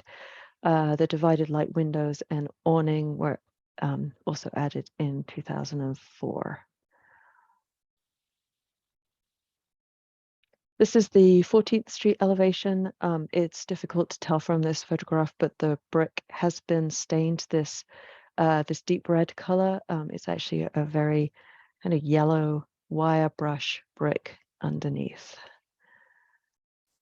And this is the rear of the building. This is the edge of the stained or painted wire brush brick here. And then we have a different kind of brick here. And I wasn't able to confirm because we don't have pictures of the rear of the building, whether this is the original masonry. All right. Any questions about the building before I move on to the proposal?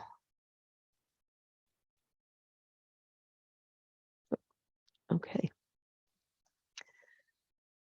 So there are no changes to the building footprint. However, the proposal includes the addition of an 856 square foot patio, open patio area at the south corner of the building.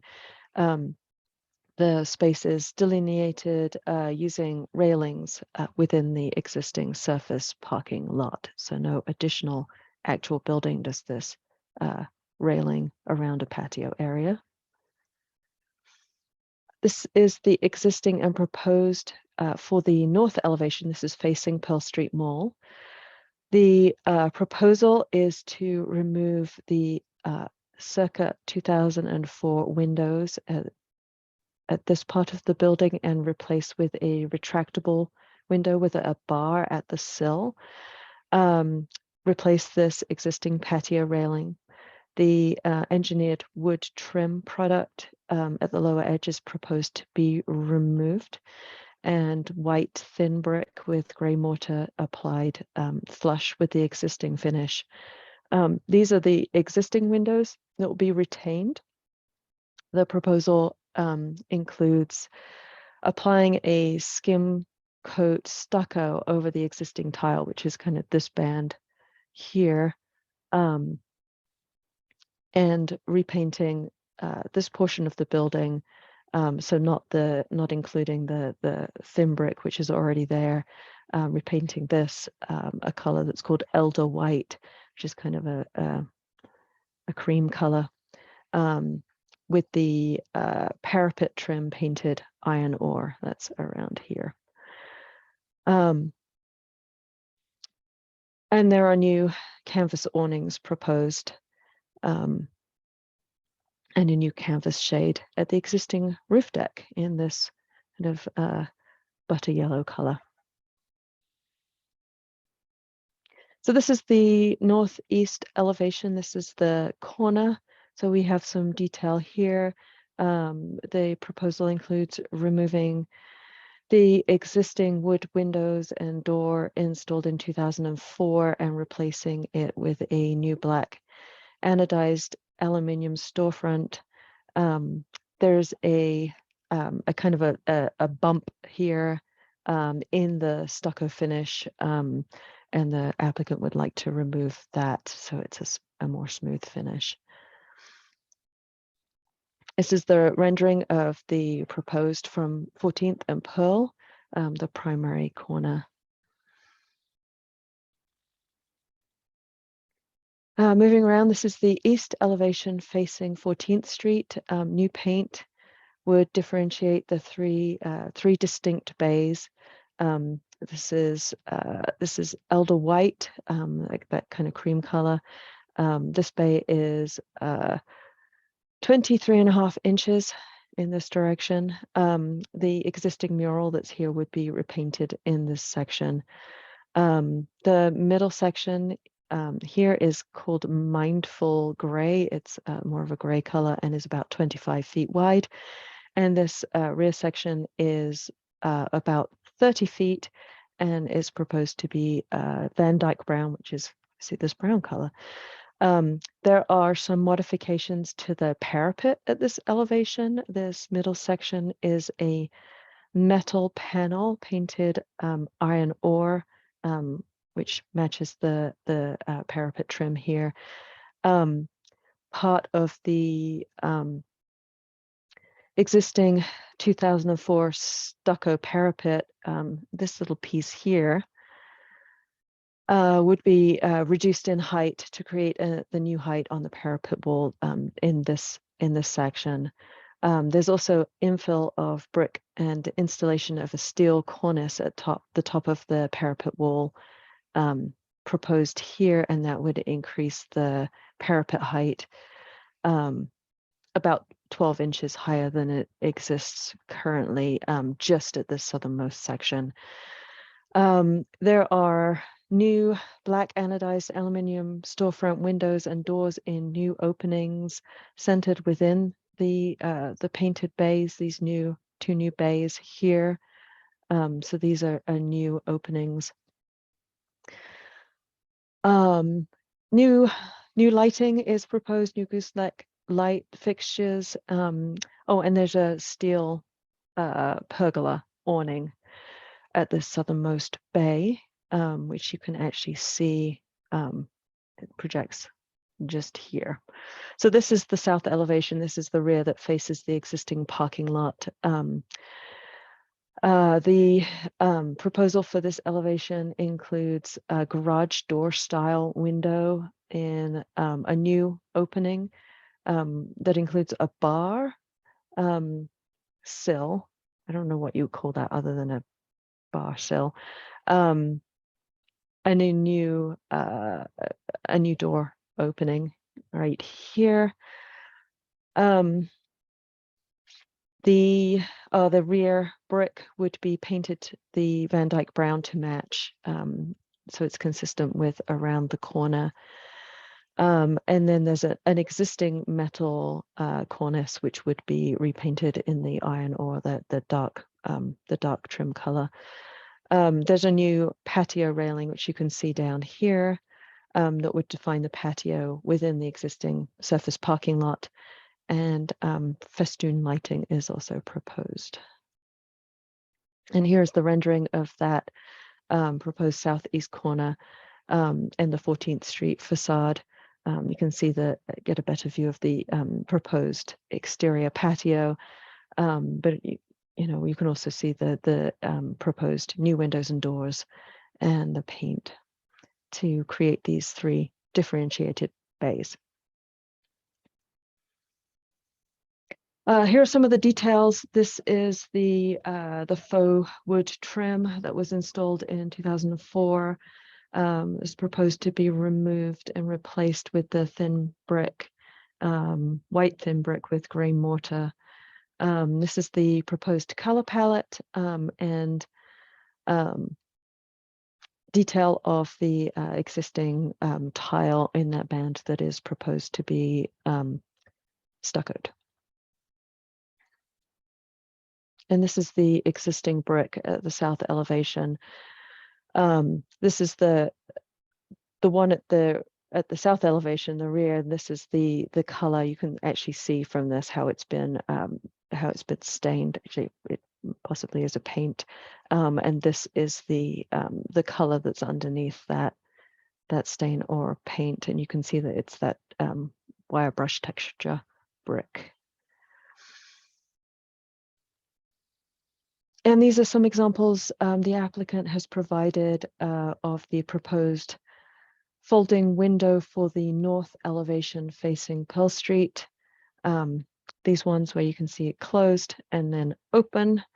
And this is an example of the garage door style bar window proposed for the south elevation facing the proposed patio. All right, any questions on the proposal before we walk through the design guideline analysis?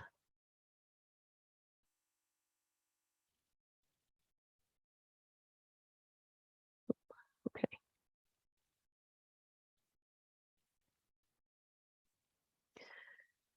All right. In general, the proposal seemed to be consistent with the design guidelines in that it would not damage or adversely affect the character, architectural and value of the historic district. The architectural style, arrangement, texture, color, and arrangement of color and materials proposed seem to be compatible with the character of the historic district. In reaching this conclusion, we mainly referred to the downtown urban design guidelines, mainly because they are very specific to the downtown historic district, and the general design guidelines mainly relate to residential. So the downtown urban design guidelines include very specific guidelines on items to consider when remodeling non-contributing buildings. In general, these guidelines help retain the historic character of the overall district by respecting traditional qualities such as massing, scale, storefront details, and choice of materials. The guidelines also note, however, that the building is expected to reflect the character of its own time. So those are 1.3 guidelines for new construction and remodeling non-contributing buildings.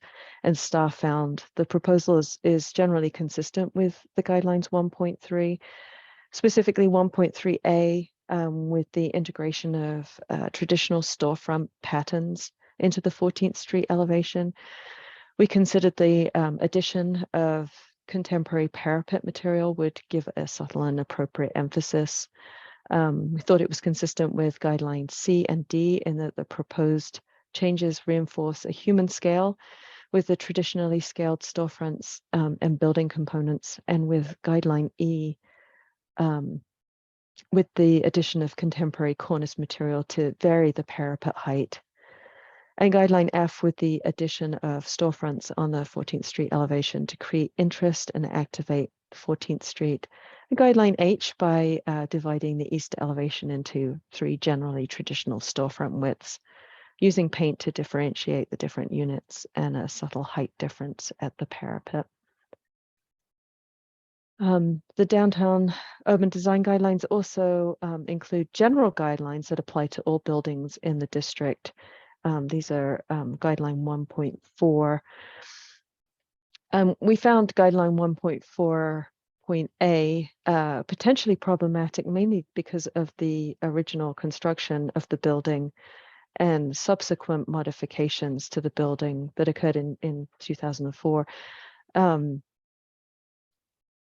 that there are materials that have been used on the facade that already are inconsistent with this guideline, including the faux wood trim, the faux brick, and the infill of stucco. The stuccoed broken pediment, I could also argue, was an inappropriate faux addition. The proposal is to remove the faux wood and replace it with thin brick and complete the stuccoing of the facade. There's more flexibility with a non-contributing building within these guidelines, and stucco, I would say, is not a material that's alien to the district. So we considered this to be probably consistent with the guidelines. And we did think that the use of a more appropriate scaled window and door trim would be consistent with guideline A, 1.4.A. We also considered that the proposal was consistent with guideline 1.4.B in that it activates 14th Street with the traditional width storefronts, and C that suggests that awnings create a traditional feel and do not obscure architectural features. We considered the metal canopy on the east elevation appropriate as it is at the edge of the historic district away from Pearl Street, and complementary to the south elevation's more contemporary style. Additionally, the building did have a metal canopy above the corner entrance, and this could be considered a nod to the Walgreens entrance. Guideline D talks about paint, and we considered the proposal probably consistent, although paint removal is preferred. The applicant has stated that removing paint from the existing brick and tile is cost prohibitive. And on completing additional research, we confirmed that the corner of this building never included a brick facade. It was tiled, and the stucco was used as infill in 2004. So complete removal of that stucco finish and the remaining original tile from the facade, which was proposed in 2020, seems to be economically unfeasible. and in staff's opinion would inappropriately convey a false sense of history, as this finish never existed on the building, and it would result in just adding more thin brick. On guideline F and H, we considered the proposed south elevation patio would provide interest and activate this side of the building and provide overall improvement to the streetscape and pedestrian experience. We thought that the applicant could consider providing screening to further enliven the patio and differentiate this area from the parking surface. So the general guidelines don't conflict with the Downtown Historic District guidelines on any of the proposed. So staff found the proposal appropriate, as the building is non-contributing and the proposal will create relief to the horizontal form and reinforce a human scale appropriate to the historic district. There is an appropriate balance between traditional and contemporary, with the most contemporary modifications at the edge of the district further away from the Pearl Street Mall, while the mall facade remains somewhat traditional. And here is the recommended motion to approve the LAC applications. I didn't include conditions, but I know you're not shy about adding those if you believe they're needed. So, any questions?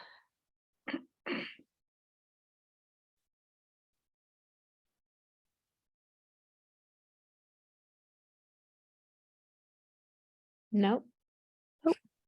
Awesome. All right, well, I will, actually, I believe,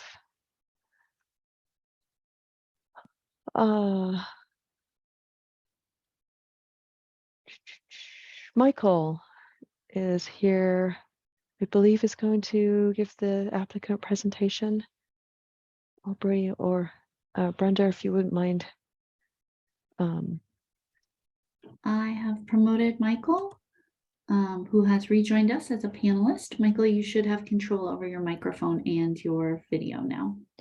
And Michael, let us know if there's anybody else that we should include as a panelist that you would like to be included in the ability to present. I think Jeffrey wanted to say a few words, if you could add him. Great, I have promoted Jeffrey. Jeffrey, you'll want to accept your invitation to become a panelist. Yep, there we go. Should be on his way.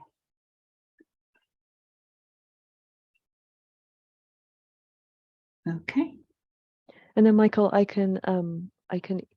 believe you can take control of the presentation. Is that right, Brenda? Or I can drive, either way. Okay.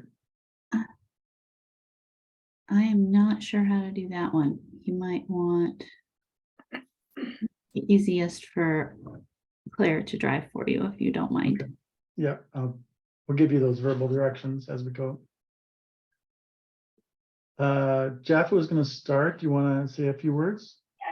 And Jeff, welcome to both you and Michael. And if both of you would raise your hand before you speak, sort of tell the board the whole truth, and then proceed with your names, your full names, and you'll have 10 minutes total.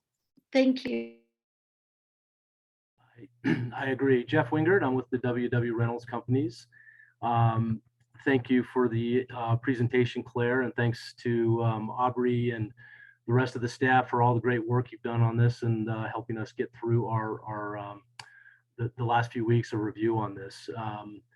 And I'm really glad we get to give the board a softball on this one, and it's going to be really super easy to approve. So we'll just get through this one really quick for you, make it easy on you for the rest of the night if we can. So joking aside, of course, I want to thank you. Many times we've been in front of this board, I really do appreciate the thoughtful deliberation that you give to these, and maybe more importantly, the thoughtful approach you give to what the applicant's needs are and how to provide them with the information we need to move forward with a real project. So excuse me, I've got a bit of a cold myself. I actually also wanted to tell Marcy great to see you back. It's awesome to have you back, and congratulations on the new baby. That's absolutely terrific. I'm excited for you. I'm glad everyone's healthy and well. And Laura, good to see you again too. Laura and I sat on the East Boulder Sub-Community Planning Working Group for the past few years, so we got to know each other pretty well over those years. But we acquired this property in late 2019 from the Lazy Dog. They were the prior owners, and shortly thereafter they did vacate the building. We knew that was going to happen, but since then we've really struggled to find a user to go into the building that we felt was the appropriate type user for this building, given its location. Maybe it was the pandemic, maybe it's just a soft market that we've been in since then, but we've just not been able to find that quality user that we really wanted to get into this property until now.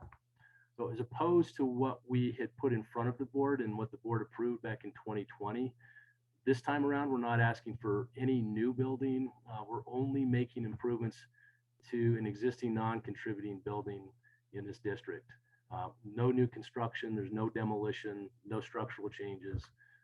So it's pretty straightforward. What we're trying to do is just make some changes so that this time around, when we have this great user that we really feel will be able to breathe some life into this building, into this corner, much needed energy into this part of Pearl Street, we are excited to get this thing moving forward. So appreciate your deliberation tonight. I'm available for any questions you might have. I'm going to turn it over to Michael to walk through some of the architectural side of things. And again, we're here to answer any questions. Thank you.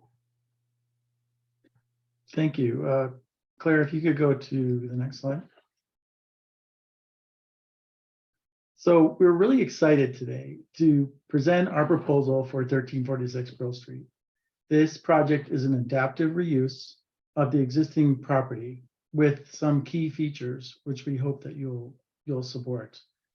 The first is that we're dividing the building into 3 tenant spaces, 2 of which will be restaurants. And these are going to be exciting restaurants that are bringing activity and new uses to the mall. We are going to be changing the orientation of the prime tenant to the Pearl Street side. So can you go to the plan view that shows the restaurant?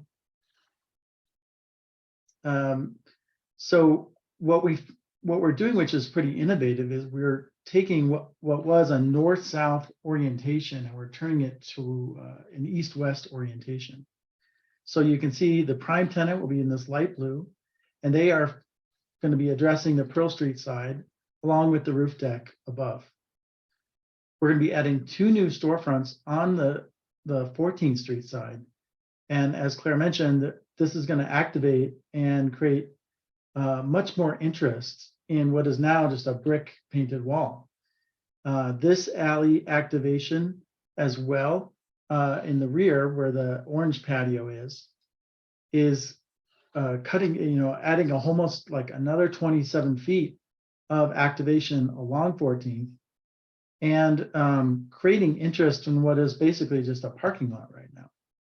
So we found 2 things about this building, the blank wall and the parking lot, and we're turning them into assets. And it's really exciting for us because it's a totally different way of looking at the building. We're excited that it's very limited demolition and little waste to the landfill. So just underlining a few of the key points from the staff report, this is a new proposal, and we appreciate your ability to look at this as a new idea that hasn't been presented before. Built in 1946, this building is very important, as discussed, and is a non-contributing building.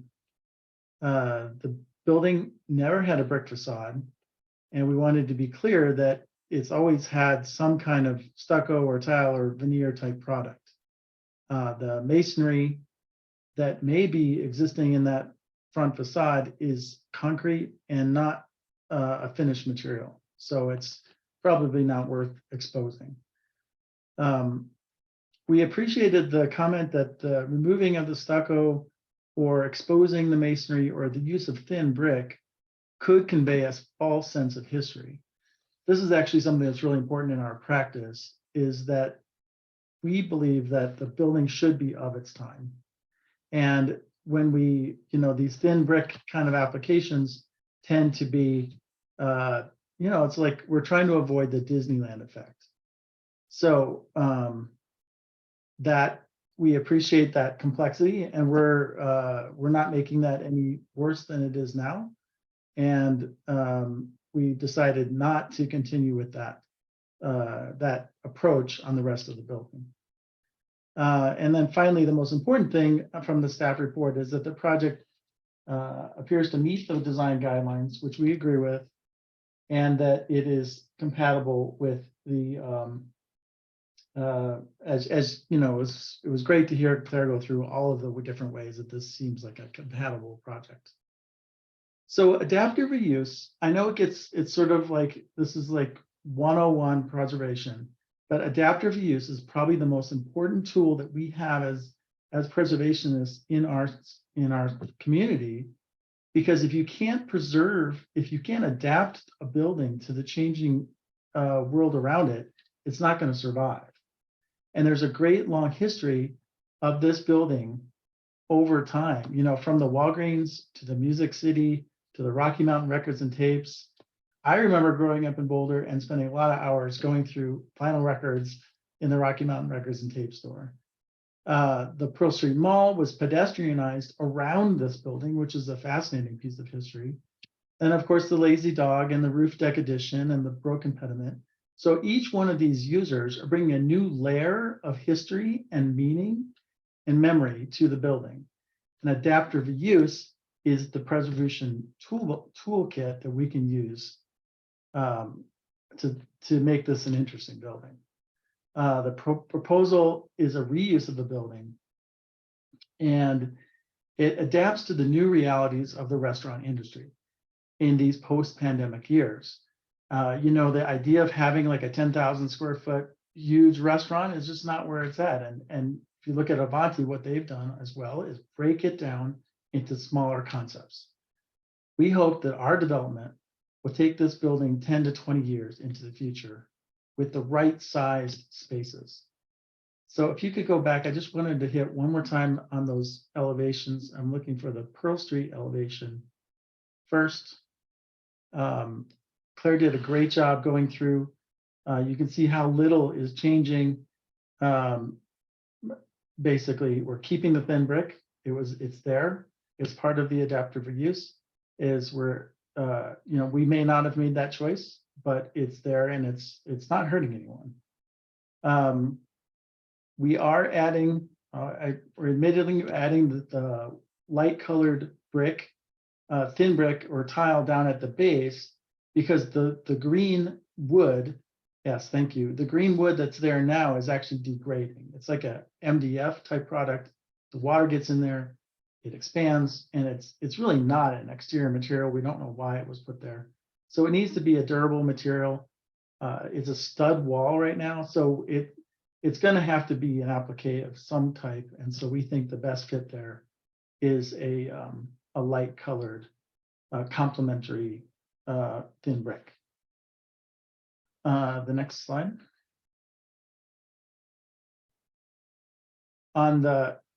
Of course, the biggest move is really on 14th. And you can see the big difference here. We go from a blank wall with one door to 3 whole new tenants that didn't exist before. It's a little bit like Harry Potter. We're creating new spaces where there was nothing before. And so we're working our magic, let's say. And we see, we're taking what we're given in terms of paint and material and just subtle differences in the height on the parapet to create these 3 distinct spaces.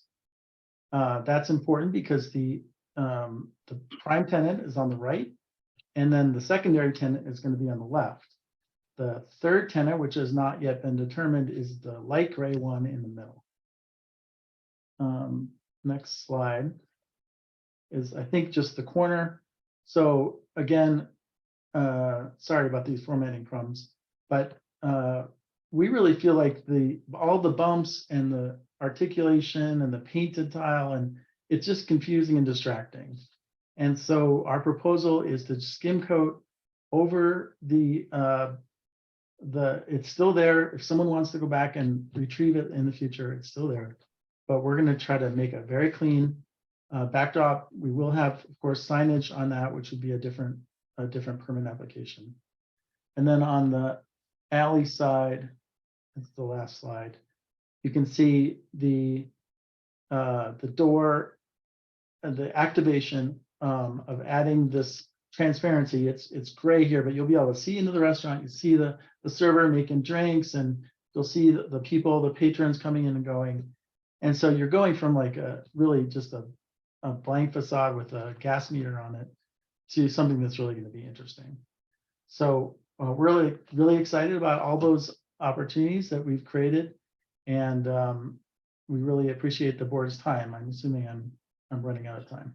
You went just a little bit over, but that's fine. Thank you so much for your great presentation and both of you, your enthusiasm for this project. Do any board members have any questions for the applicant? For either? I guess I had a question. Okay, please. Yeah, quick question. On the east elevation, the 3 different storefronts, I'll just call it that for a moment. It looks to me like there is paint change that occurs along what is currently like brick face, in which there's no additional relief on that face.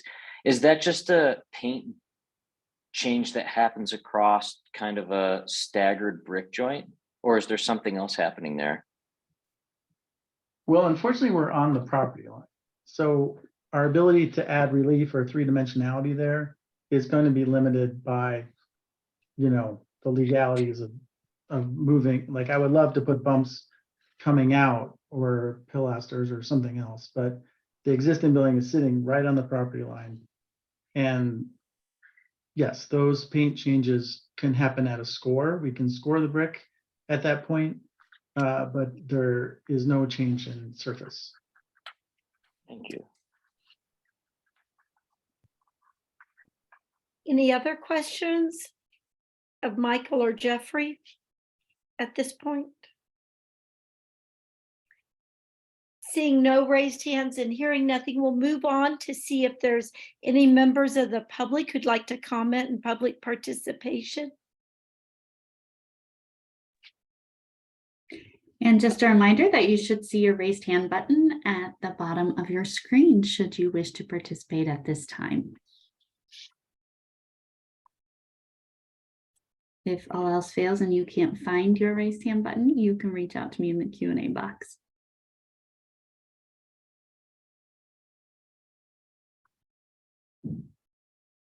We have one member of the public who would like to speak. So I will go ahead and unmute Lynn Siegel. Lynn, Abby will need to swear you in, and then we'll start your timer. Hi, Lynn. Yes, if you would swear to tell the whole truth, and then once again, with your Yes. full name. Yeah, please, let's move on. Yeah, so I'm the only one. Why is that?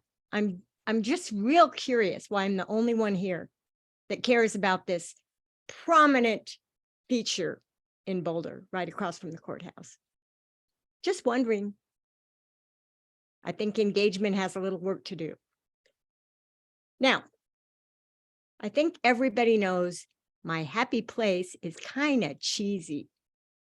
Is that the name of that building there in that corner? Like, I don't think so. I think it's like, what's that about?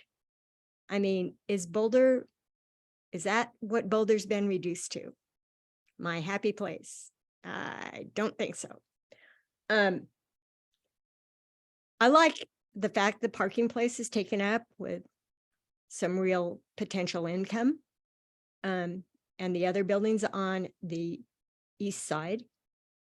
And the area on the top. But the front of the building and the facade on the side is degraded to the level of sterility. If I want to go to a hospital, I can get sterile. It looks sterile. I mean, I'm sorry if this offends the folks that have, you know, carefully created it, but it is not what I personally, and who am I? I'm one person. Nobody else is here. To me, it looks sterile. And I can see sterility all over Boulder because there's no stopping another sterile house being put up. But something that I have to look at every day in front of the courthouse, leave it alone. As far as the building next to that, just to the west, that's great.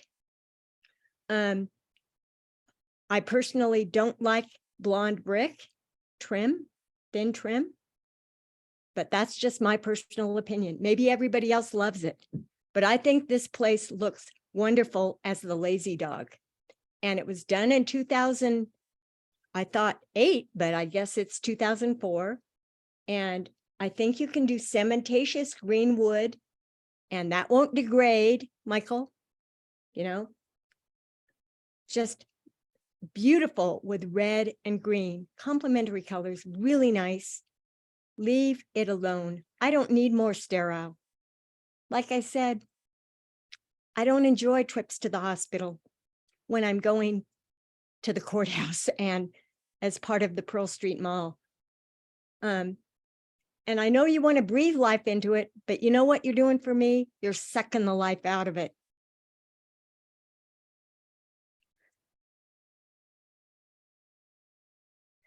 You want to get appropriate users, you know?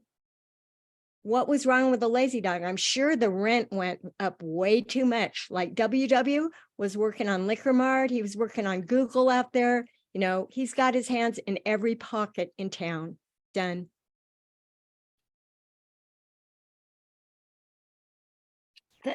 Thank you, Lynn. Brenda, do you see anyone else who has indicated they'd like to speak? Yes, we do have one more hand up at this time, Tom Winter. So Tom, I will unmute you and then Abby will ask you to swear in, please. Hi, welcome, Tom. If you would just raise your hand and say you'll tell the board the full truth, and then once again, state your full name when your 3 minutes begins. Okay. I swear to tell the whole truth. So I'm actually here to comment on the next agenda item, but I've just been, going to start school to get my architectural degree in January at the ripe old age of 57. And I've just been kind of listening in, watching the whole proceedings here. And I was born in Boulder and I grew up there. And I do remember shopping at that record store as a young child. I think this is an awesome project. I think the architects are doing a great job to divide the space for 3 tenants. I think it'll activate 14th Street in a very positive way. I don't see the sterile facade. I think there's a lot of much poorer examples of commercial development, both in Boulder and Denver and the Front Range. Thank you very much for taking my comments. Thank you, Tom. And Brenda, any other raised hands? I do not see any other raised hands at this time. So we'll do a last call.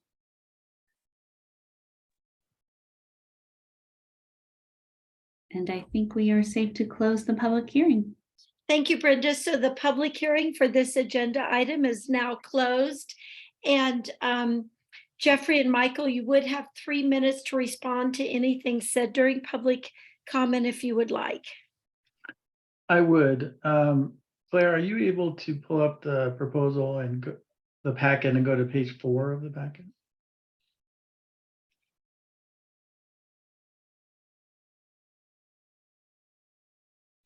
So we were concerned as well, and we did a quick survey of the variation. Yeah, there it is.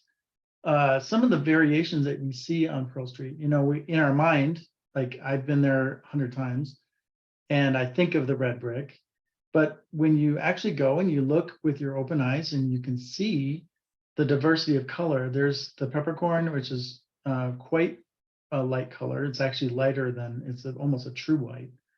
And then the tea house, again, it's a painted masonry product, black and white, similar kind of aesthetic. And then the Wonder down on the other end of the mall, I assume that's still in the area of significance. So I guess we wanted to point out that there are light and there are darker colored buildings. And so part of that is just the changing of time and taste and all those things. But we do appreciate the comments from Lynn and Tom, and look forward to hearing from the board as well. Okay, thank you, Michael. We are now going to move on to board deliberations. I ask that everyone else mute your computer or phone for the duration of the discussion. And Bill, I don't know if you would like to kick us off. No, I would not. Okay. Like he said politely, I would like Ronnie and or John to step into the fore on this one, because they're the ones that would have the most to say about these proposals. I use plural because there's multiple things going on with this building at this point. So Ronnie, take it away.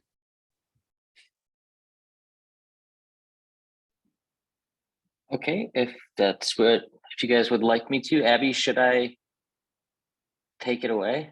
Please, go ahead, go for it. Okay. It's super helpful for me to look at the drawings and talk about them. I don't know, Claire, if you could bring them up again. And maybe we'll just start with a plan, and then I'll talk about some of the things that are happening here, and then we can go back to page 4 for a second, is kind of my thought.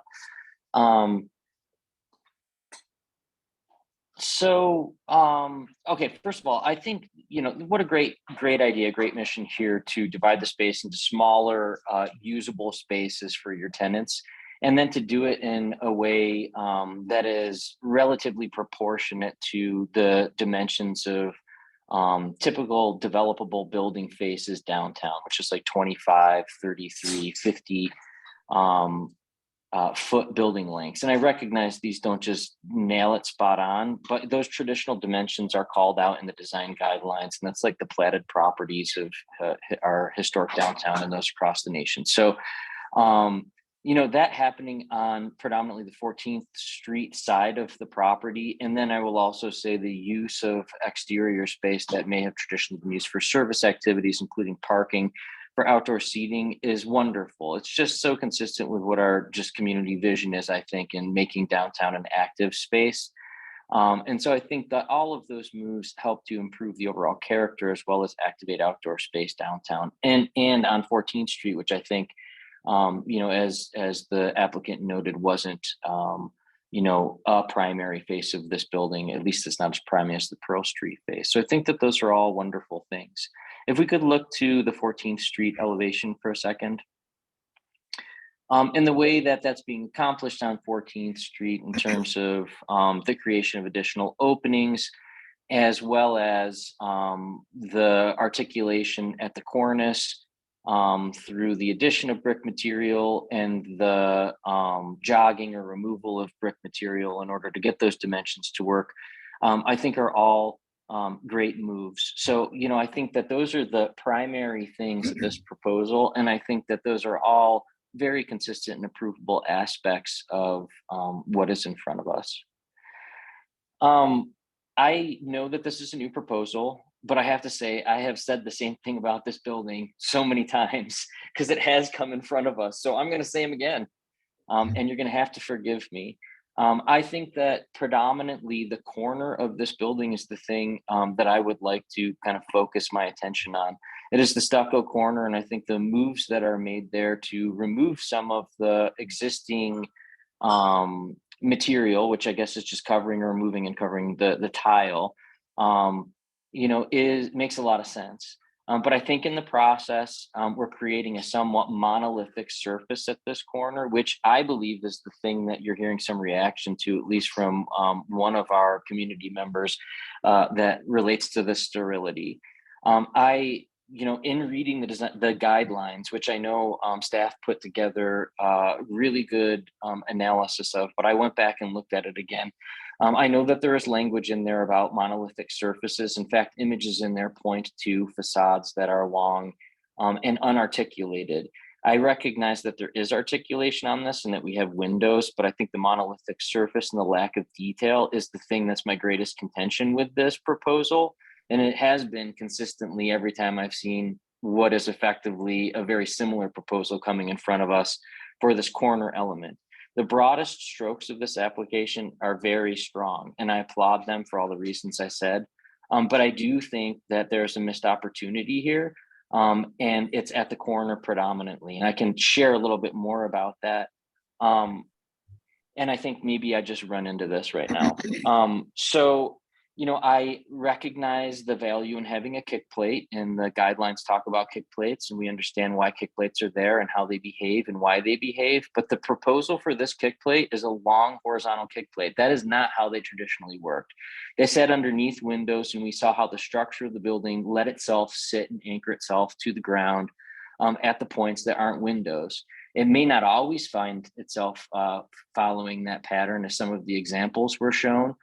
But that is the traditional pattern. That is the one that's highlighted in the design guidelines.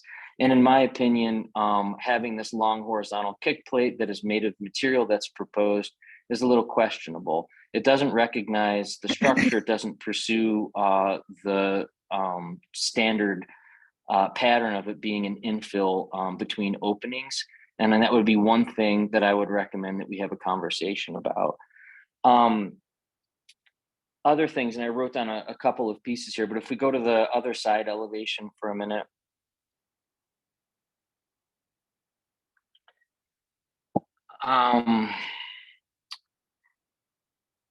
I think that it would be worth us having a conversation with the applicant about where the sign band is on this window, which also is something that is pointed out in the design guidelines. And I recognize that they're planning on putting signage in. Perhaps some of it is on the awnings, and perhaps some of it's just beneath the light that is shown on the chamfered facade. But I think that the sign band is a piece of traditional architecture that we find in our downtown, and understanding how that might be executed on a building like this is important, because that's actually an aspect of the detail that is the overall character of the building that gives it interest, and that is also recognized in the design guidelines. Another element that I really think is kind of a missing piece in this design, and again, I'm focusing on the corner because I think it's the most prominent piece, is the cornice. I do know that this is, I believe this is the existing cornice that's just being painted a dark color. I think it was iron ore. And so, it just as a one-to-one analysis, is there anything that's happening here that might be detracting from the downtown district or this existing building? No, it's not a detraction, but I definitely think that it is a missed opportunity. It is a piece of the overall architecture of this building, and having a parapet cap associated with the cornice is integral to making a building look like it has top, middle, and bottom. And because this is almost a two-story building in particular, the dimension of that unarticulated forehead and the fact that it has a very minimal cap, I think is inconsistent with the guidelines. I think that these qualities, unfortunately, and I'm going to use this harsh word because I've used it before with this application for this corner, makes this building this corner of the building look more like a strip mall. And I personally think that's inconsistent with the downtown guidelines. And I think that this is a prominent corner in which we want to make sure, where opportunities arise, that we elevate this to the standards that we hold buildings of our downtown. And I think that while I said the broadest strokes are here, I think there are some missed opportunities in the details. It's unclear to me what the height of some of these architectural elements are, like how tall are the doors at the chamfered corner? And that would be a point of interest, I think, and how those dimensions relate to the context of downtown. The guidelines also talk about general context, not just the context of the building that is this building, but how it relates to adjacencies. And one thing that I would wonder about is how this awning height relates to adjacent awnings. And I see how it does follow some traditional patterns where the awnings are lower. But I think that the awning raised above the primary entrance is something that I don't think is a pattern that we often see. And I think that there's actually guidelines that talk specifically about awning location in relationship to opening. So I would recommend that we also look at that and determine whether or not that is something that, you know, is working correctly currently. And so all of those things, again, do relate to the pedestrian scale. There is an enhancement here with the introduction of awnings. I question the length of the largest of the awnings, again, because I think it makes this look more monolithic than it needs to be. So I think that many of the elements are in place to make this wonderful, but I would recommend that we consider talking in greater detail about these topics and seeing whether or not we think they're actually complying or if there's an opportunity. Thank you, Ronnie. John? A little bit of a hard act to follow. We've had a lot of discussion about this building in its previous generation. A lot of it, Ronnie and I talked about. We both talked about the possible opportunities associated with that corner. In this particular instance, I'm pulling back from that a little bit. And the reason is because what I see happening here is a project proposal that satisfies a great deal of what we do want to accomplish in this building with a minimum of modification. It's essentially being reused as it stands now. And of course, it's been standing vacant for some time. And I'm not as troubled by the kind of starkness of this corner because that's always been the character of this non-contributing building. When it was a Walgreens, it was essentially a strip mall form. It had a little more verve in the entry that was consistent with that time period. We're kind of in a phase of this being what is happening in the architecture in this town. There's a lot of black and white buildings in Boulder. And it was never a particularly strong character kind of a building, even when it was the record store. In fact, it looked a lot like that when it was the record store, except for the heroic art on the 14th Street side. What I really like about this, I'm going to focus on that. I really like the activation of the wall along 14th. I also really like the activation of the alley side. And these are ideas that came out of the original proposal that we reviewed. And the use of color in the absence of physical articulation, I think is appropriate in this case because it's a kind of and I'm thinking more commercially than preservation. It's a quick reuse of this building that is otherwise going to face demolition eventually if it doesn't get reused. I liked Michael's comment about the fact that buildings do have to be adaptable and changeable with the time or they cease to be used at all. And we've been experiencing a lot of that. I'm much more troubled by that. The missed opportunities on these, I think, could be realized in a subsequent generation of reuse of this. But I think at this point, I think that this is an approvable proposal. And again, because it was a non-contributing building, it's not part of the historic fabric, and it never really fit into the historic fabric. It's also adjacent to one of the most misfit buildings on the mall or adjacent, diagonally adjacent to it, that has a very strange geometry relative to the mall. I've grown to like it, the Palmer building. And I kind of think that this is an appropriate response at this point in time and find it approvable. Thank you, John. Bill?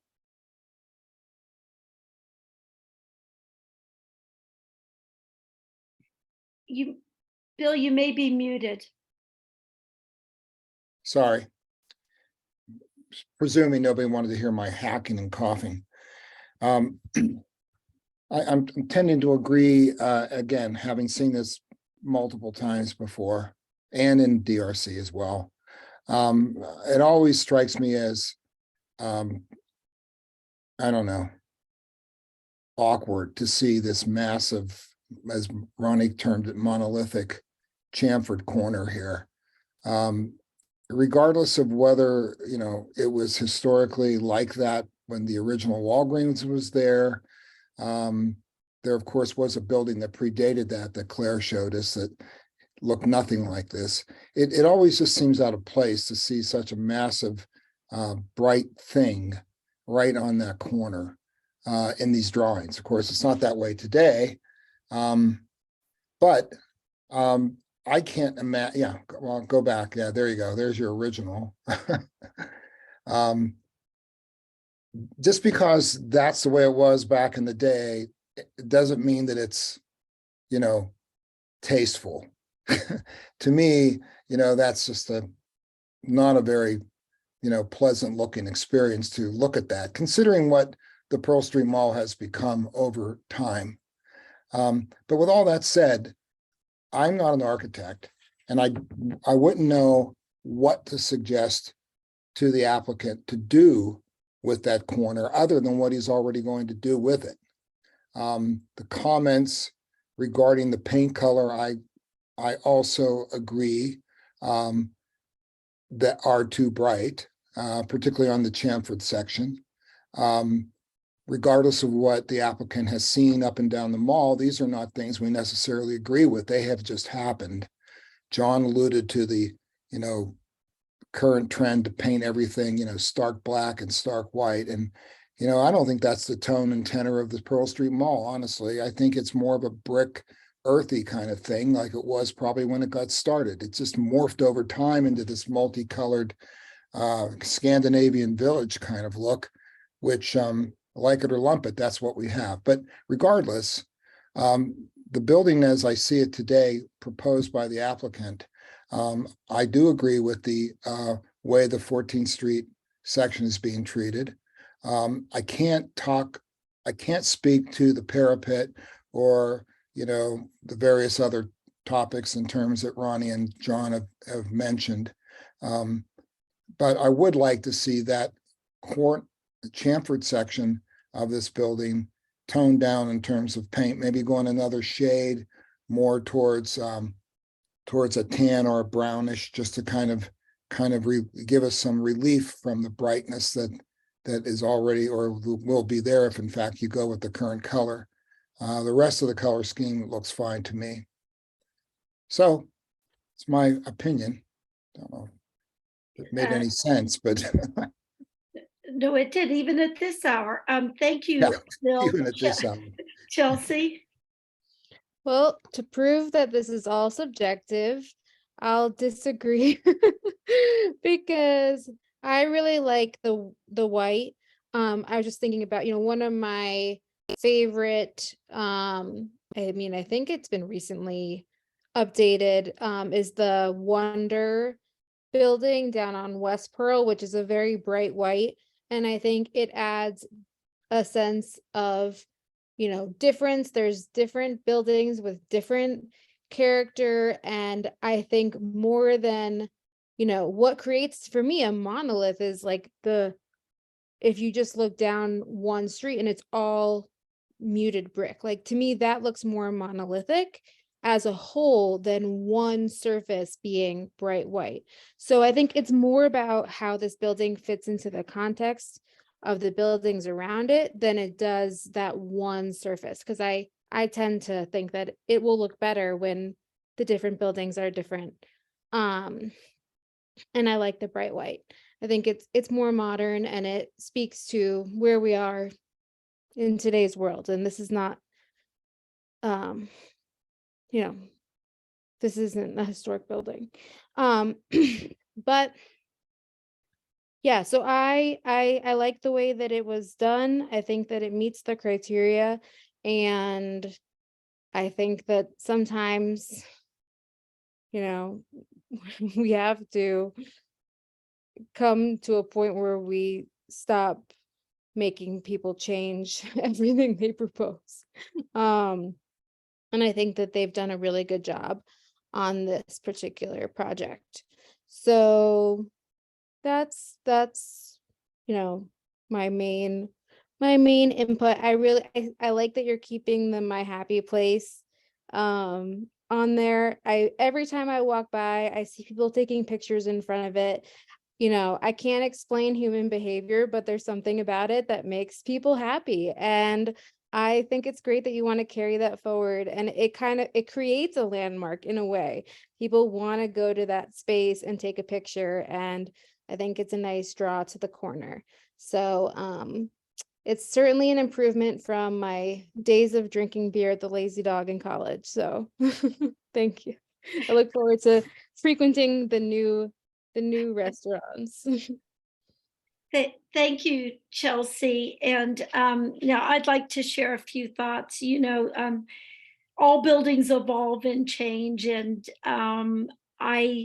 you know, once the Masonic temple or lodge was lost to fire, I think this current proposal is probably the best iteration of this building. And I know it's not contributing, but it's still, you know, it's nice when it's compatible or sensitive to the historic buildings that are near it, as well as some of the newer construction. I think that what you have done on the 14th Street side, the east elevation is wonderful, as well as the south, to really enliven it. I know we've all been using the word activate, but I think that that's a great solution. I will say that I do agree with Ronnie about the chamfer corner, in the sense that I feel there's more that could be celebrated there. And I know with some new construction at the other end of Pearl Street Mall, where you know, where there have been chamfered corners, either in a building that's no longer there or historically, as well as in the new construction. We have had discussions about just celebrating that a bit more and making that more of a just elevate it, so to speak. And so I think there could, and again, I have nothing to offer as far as how to achieve that. I think that the vast majority of this is great and ready to go. But I do see where that could be more celebrated.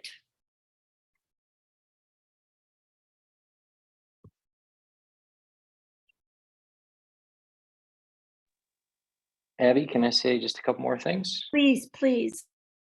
Okay, a couple other of the details that I just am opposed to are, I believe that this kick plate, which again, just to point out the horizontality of that kick plate and it not terminating at traditional locations is something that's a sticking point. Is one of a handful of them that I would recommend be modified.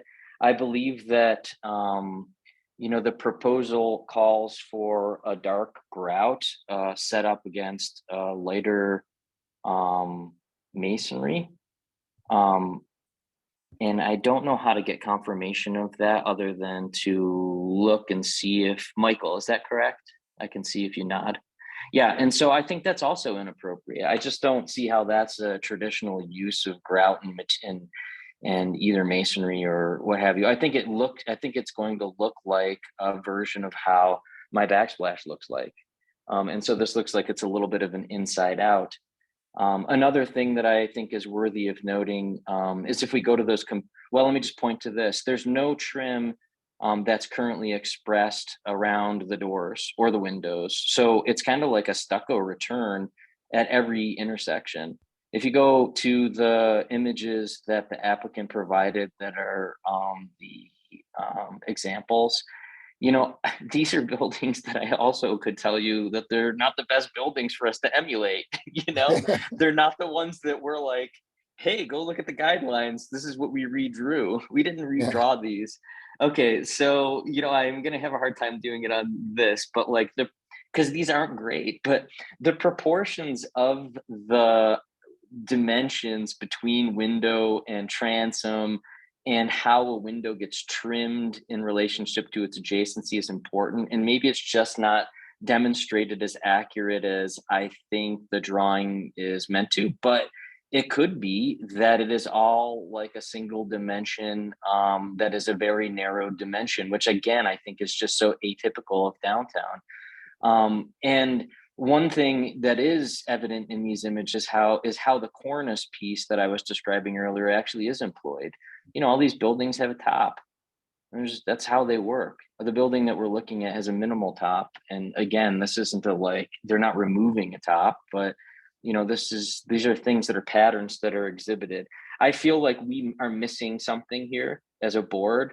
And that is actually the images that are in the design guidelines that are really good images that like we shouldn't be spending time talking about like some of the things that come and go.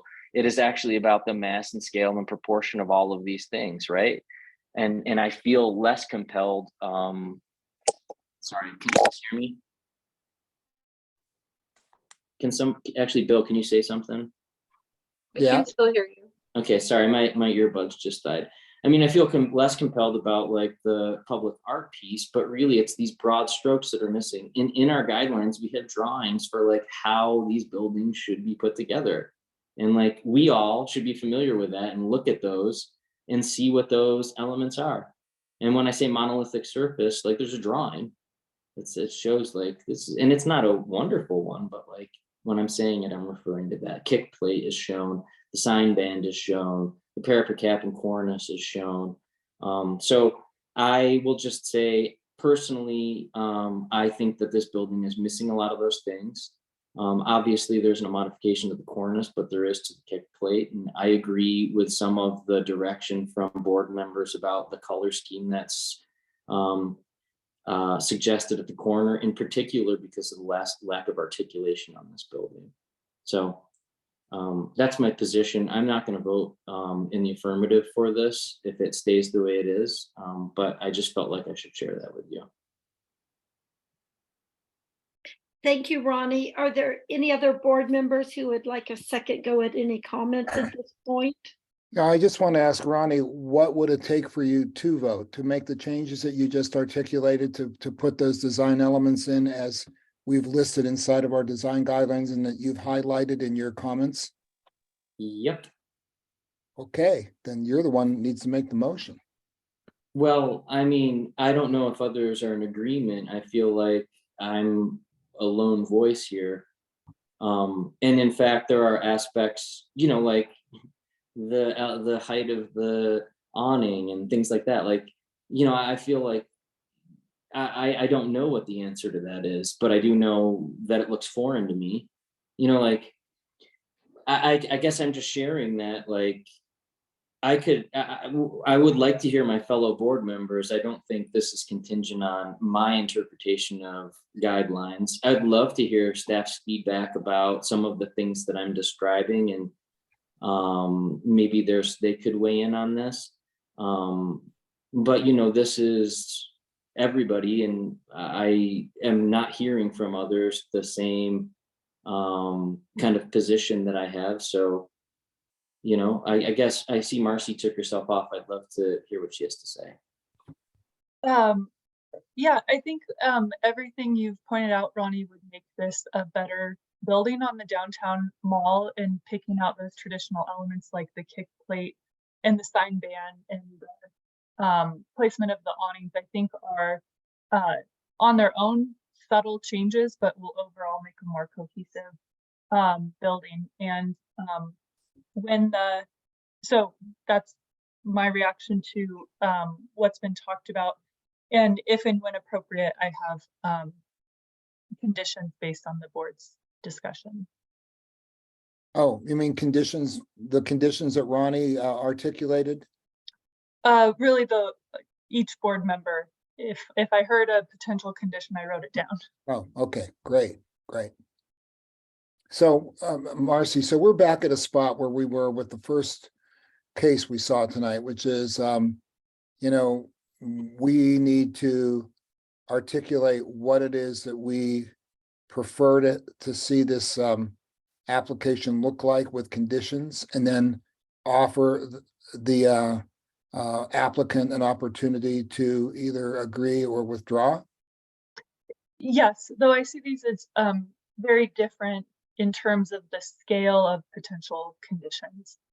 And Marcy, I agree with that, that this could be conditionally approved this evening. Yeah, Well, I would hope that we can conditionally approve this evening. Well, but wouldn't that, to a certain extent, depend upon the applicant and what the applicant would be willing to accept? Well, I guess that expands the discussion, yeah. Yeah, that's what I was headed for. I mean, just sort of like we did in the first case. I think if Marcy did generate a list of things that we have reported, in this case, maybe we look at that and then we walk through those to see whether or not these are things that there is consensus around. There we go. And so. So these are placeholders, so Ronnie and others help make them make sense. The first one is just about being in compliance with the approved plans, other than the conditions of approval, and then the project would return to the LDRC for final review and approval, with consistency with the general guidelines and the downtown urban design guidelines. So final architectural plans that include, I have a placeholder for the chamfered corner because I'm not sure how to articulate that one. I heard celebration. We'll go through the ones that you have, and let's go down through the list, and then, you know, Ronnie or John can come back to the chamfered corner piece. Sure.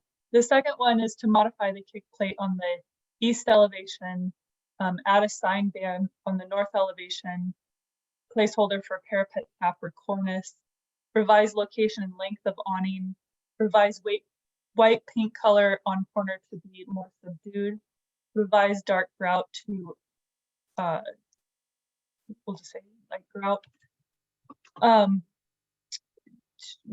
revise window and door opening trim, and then this last one is about details for exterior material. Oh, I looks think good to me. Yeah, Marcy, you really captured what I heard. I don't know what's missing, and I don't know how to elaborate on that chamfered corner. Even though I know we've had those discussions in years past about other buildings, so. I'm gonna throw something out, because I have thought about this corner, while we've been discussing this. In the original discussion that we had back with the first presentation, there was modification to the facade that was being done that allowed for, I guess, more detailed discussion about what forms those modifications should take. I think that the thing that, because the corner is raised with that kind of cap detail, the kind of gabled cap detail at the top of it, it creates a big space above the awning. And if some kind of thing could happen in that space, and I'm almost thinking of building as art gallery wall, if something happened in there, I mean, in a traditional architectural thing, something that happened in a previous century, there'd be a tableau or something, some detail put into there that was an interesting thing. If there was some something that was consistent with our time that could happen there. I think that would be a celebration of that corner. I think that the entry does what it is supposed to do in that corner. And if it were a chamfered corner commercial building, like say a Walgreens, it would have a kind of a blown out header or over the door, or a sign course that floated out over the door. And maybe some kind of, I guess, a little more edified or permanent device other than just the awning over the door on the chamfered side would be interesting. But again, this starts to get into, you know, significant kinds of intervention into this design. And my opinion is kind of being modified by, I think we really need to get life back into this place, into this corner. And there's a dearth of this life in this town right now. There's a lot of sterility in what is being offered, not so much the architecture.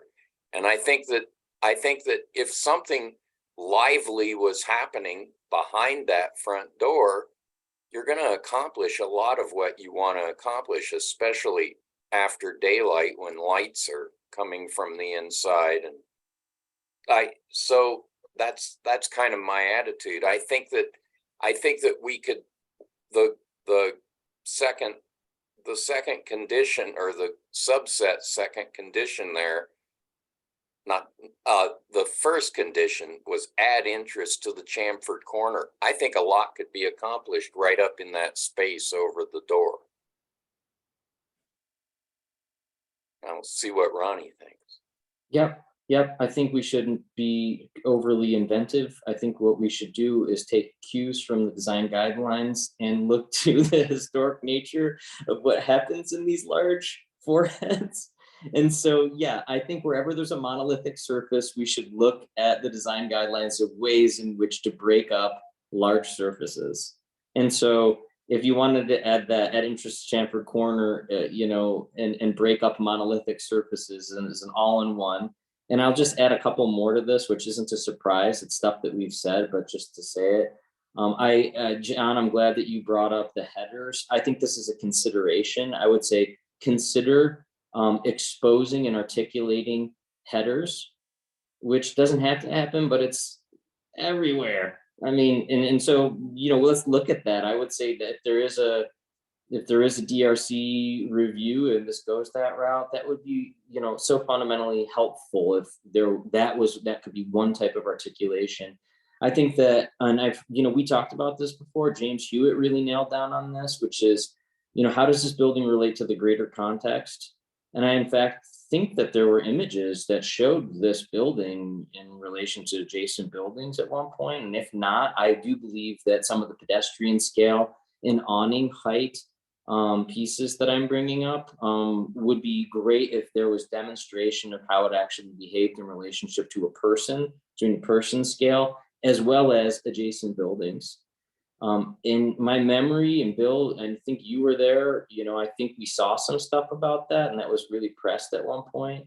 I could be misremembering this, but I still, regardless, believe that that is the intent of what that conversation should be around. And I'm confident that that's exactly how it's reported in the guidelines. I do appreciate the applicant's, suggestion about the paint break. It's a very creative idea, which would be to create a score in the brick face where the paint changes. But I do think that a simple paint change isn't as successful as adding something like a score line. If that score line, is the way to do it because of the building setback, that's a really great inventive way, I think, to accomplish that, because I think just the paint break is less strong. So if there's anything to do to add to that articulation at that location, I think it'll just reinforce what you're trying to do with that dimension, again, which I applaud, because I think that that's a really creative thing to do, and it helps give identity to each of those spaces. So Yeah. So yeah, I don't know. Is there anything on here that people don't think should be part of the conditions, or is there anything that we should add? If not, then I will make a motion. Well, yeah, Marcy's highlighting that. What do we want to say about the parapet cap or cornice? I mean, this is a hard one, you know. I mean, I think that this isn't like I said, this is a little different than things like the modifications that are proposed, right? This isn't a modification. They just want to paint it. And so it's hard to, you know, I guess, say that it's a requirement, but I think it's so fundamentally important to make this building look good, because there are no windows on what looks like a second floor. Because of the dimensions of this building, it's almost like a 1.5. And so all that forehead stuff in there with a minimal top, right, is part of the reason why, you know, it looks unarticulated. So, you know, whether or not it's a requirement, I don't know, but I believe that it would significantly improve this building. Well, I think to add, yeah, there it is. Marcy's right in my brain. Yeah, or articulate cornice. Yes. What you're trying to say there, Ronnie, to me anyway, is adding these elements and highlighting them in some way so they're articulated and they stand out. Yeah. And Well, if there is a parapet cap now. Right. Well, there's something that has to be done to it, right? Right.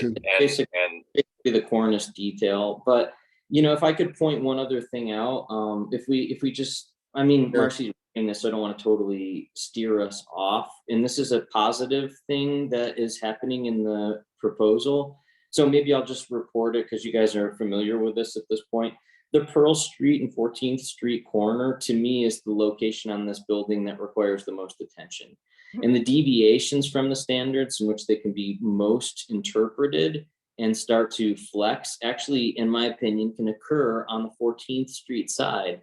And so the ways in which the applicant is doing that on the 14th Street side, which I don't think is as strict as a following of what the imagery and the guidelines, you know, call out, that's currently proposed on the side, is more acceptable there.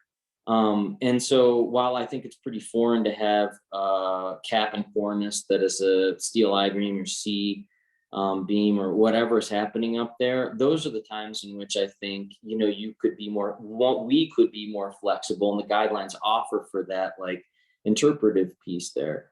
And this building just so happens to, you know, have those types of opportunities at those locations, because that is in fact where the applicant is modifying the cornice in terms of its height. So I'm just saying, like, there's something that's happening concurrent there that happens to match up with what I think are the priority points on this building. And so I think that while not all of this is being followed as stringent as maybe this outline of conditions is reporting for the area that's currently considered to be white, the areas that are not white are the places, in fact, where it can become a little bit more abstract, in my opinion. And so I guess I just am saying that to the applicant that, you know, I think that those types of interpretive things there are in fact appropriate. So I would be willing to make a motion to move forward with this. I think Bill may have suggested that we take the temperature of the applicant to give them an opportunity to give us a thumbs up, or if they're interested in, withdrawing if it were to move forward like this. You know, I think that's respectful of their time and energy. And I know that's putting the applicants on the spot, but I do think that this would be the moment, Michael and Jeff, if you're willing to pursue this version, you know, I would make the motion, we could see where it goes. But if you're not, you know, it might benefit you to share that now, because you would have the opportunity to withdraw if you were severely opposed. So I'm going to let Jeff go last. I had a question about being asked to work on portions of the building that are not in our current scope of the proposal. So, In particular, is that the cornice? right, cornice is there, it's existing, we're painting it. So I'm going to ask it this question from a different direction. Would it be allowed for us to just repaint the building and occupy it? Yeah, that was actually discussed in an earlier version of our review. Was there were more actual in and out type of modifications proposed to the facade at that time, which opened a lot of this discussion. And it was discussed, well, if you were just using the building as is and painting it, you probably wouldn't have to do anything because it'd be a by right reuse of the building. And we're kind of at that place. Let's Marcy. I mean, let's go a little further with the paint. Paint, if it's used properly and with some subtle kind of articulation, like Ronnie was just talking about, is a very effective design material.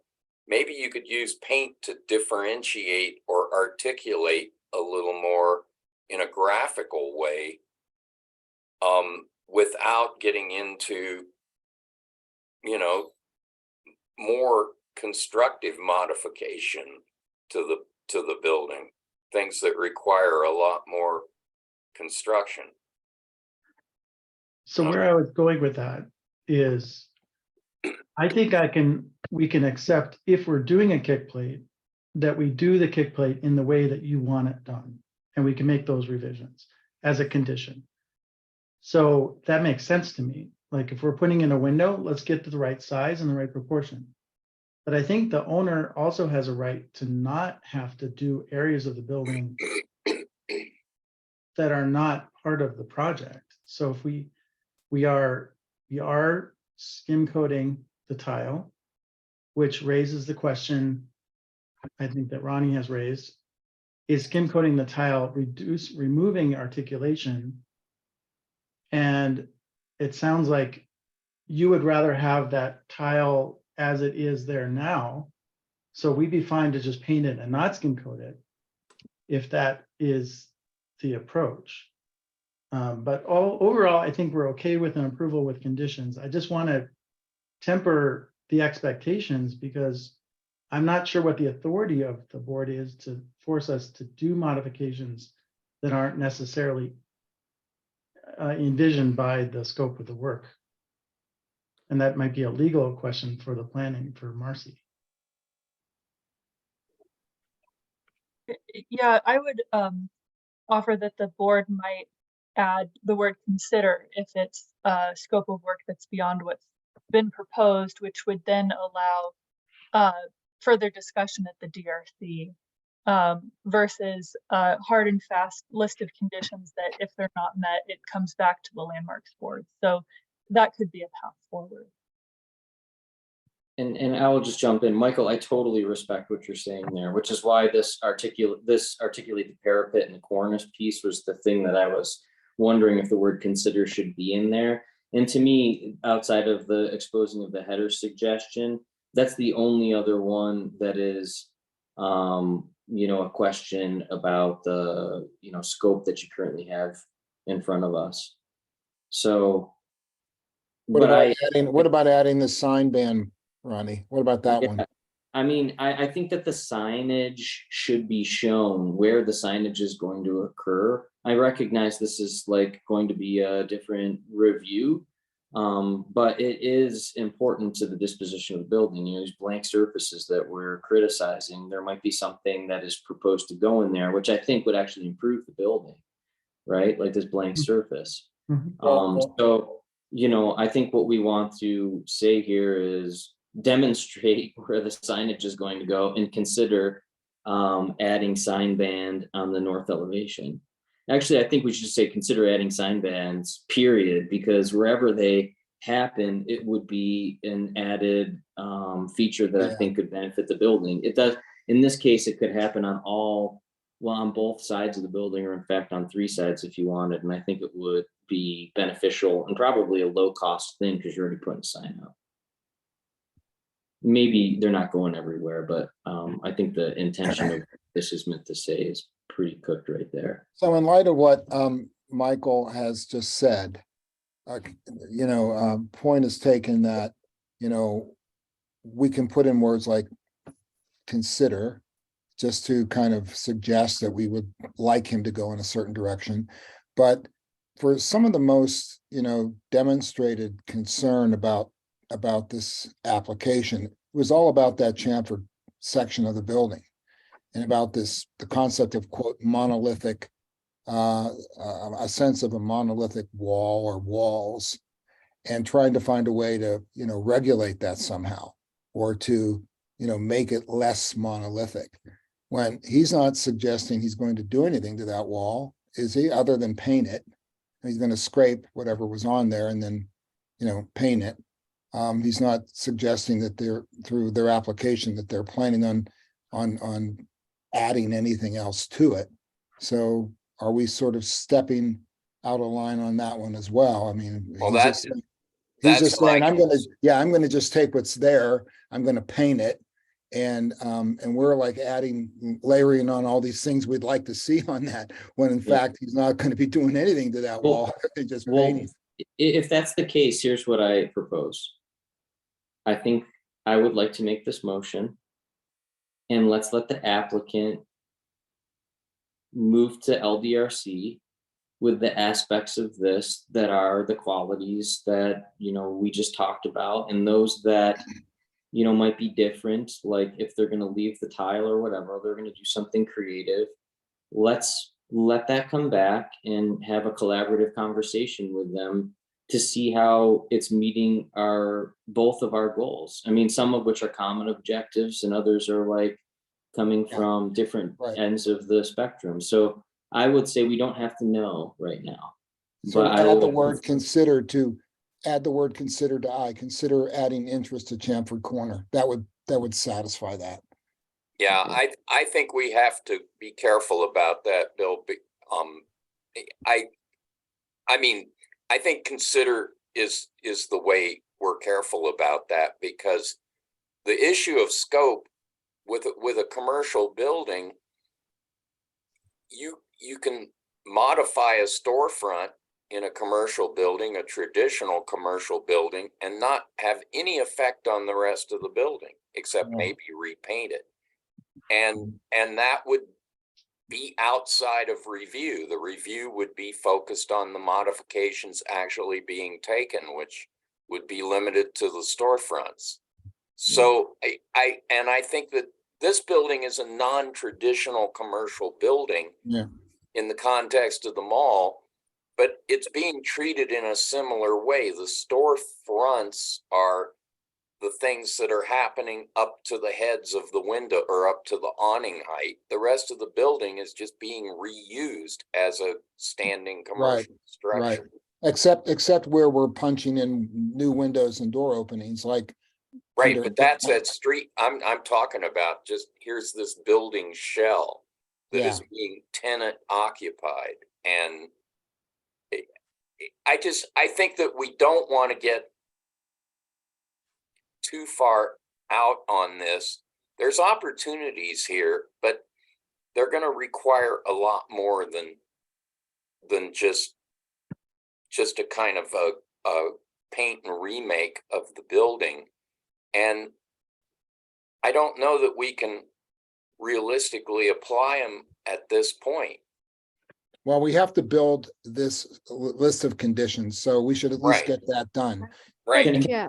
To that point, on 8 window and door openings trim, let's put a verb in there, consider, whatever, or, whatever the phrase that Ronnie has defined that to mean, whatever that was supposed to actually be implicating here.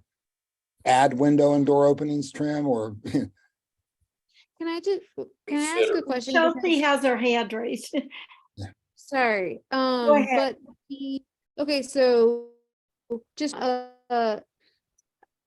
this process of conditionally approving something on the condition that they consider making these changes. Like, I don't understand how it's enforceable. I don't, yeah, Right. like if they come back and say, okay, we considered it. I mean, in theory, they met the condition. So, is that true? Yes, and it's intentional that way so that it doesn't tie the hands of the applicant or the LDRC that's reviewing it. So, and then the ones that don't have consider it must be met, but the other ones with consider are explore this, continue to explore it, and then that condition is met. Okay, I don't know what a score line is. Can someone explain that? It's like a reveal cut into the wall. So Treated we're one asking way them or to the cut other. into the wall? Yeah, because you have brick lines that are overlapping each other. You can't do a clean paint line. You're painting half a brick every other brick vertically. Mm-hmm. And so you create a physical score in the wall by some method. You put a channel in there or create some way of making a physical appearance of a break in that wall.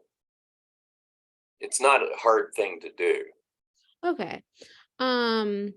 What about the height and length of the awnings? I guess I would just wanted to ask, I don't remember who brought that up. I think maybe Ronnie did, but it wasn't clear what the current height and, Yeah.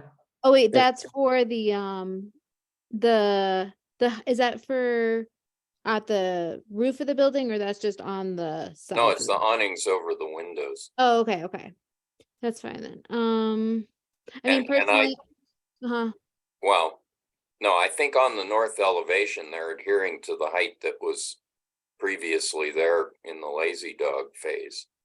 okay, yeah, I just wanted to make sure that that was allowed. And then I personally, I like the white paint color, so I don't support that as a requirement to revise it, but everything else is fine. Does anybody else have anything before? I think Ronnie, you were getting close to making a Yeah, motion. I just want to be sure that we have tightened up as best we can all of these individual items so that, you know, there's nothing that's just kind of dangling out there with no real intent. So, how about under number 11, provide details, like put a verb in there, provide details for That's stuff like that. That's all I'm Yeah. trying to do is get it tightened. Yeah. Yeah. So I'm okay. Now that I look at all these things, they all make sense to me. I'm ready to. just very quickly before Ronnie's motion and before it becomes Thursday sooner than we think. I do want to say to Jeffrey and Michael, the broad strokes are so there. And I know these are details, but they're details that will let me to vote for this project to go forward and may actually what does maybe come back to us and get approved may even enhance the proposal some. So Ronnie, go for it. Okay, I wonder if we can pull up the motion. I move that the Landmarks Board adopt the staff memorandum dated December 7th, 2022 as the findings of the board and approve the landmark alteration certificate to add new storefront window openings, exterior patios, awnings, and paint at 1346 Pearl Street, a non-contributing property in the downtown historic district as shown on plans dated November 2nd, 2022, finding that the proposal meets the standards for issuance of a landmark alteration certificate in Chapter 911, 18 VRC 1981, and is generally consistent with the downtown urban design guidelines and the general guidelines, and that it must meet the conditions of approval as outlined in the summary reported in this meeting. And Lucas, I know you have an opinion on this. Do I need to read this? Yes, please read it.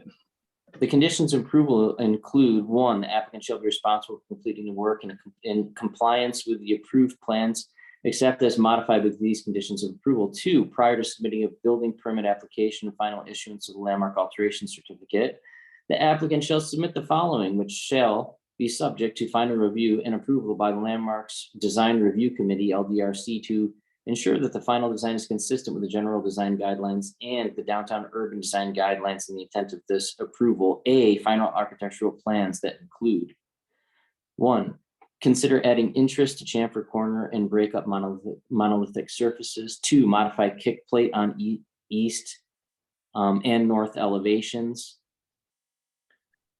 Three, demonstrate location of signage and consider adding sign bands. Four, consider articulating parapet cap or cornice. Five, revise height and length of awnings to better relate to pedestrian scale and adjacent buildings. Six, revise white paint color on corner to be more subdued. Seven, revise dark grout. Eight, add window and door opening trim. 9, add score line to break up facades. 10, consider exposing articulating headers. And then 11, provide details for all exterior materials, including doors and windows and lighting.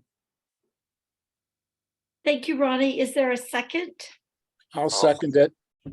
Okay, thank you, Bill, for seconding it. Any additional discussion or amendments to the motion? Okay, hearing none, we'll do a roll call vote. Bill? Aye. Chelsea? Aye. John? Aye. Ronnie? Aye. And I vote aye, so the motion passes unanimously.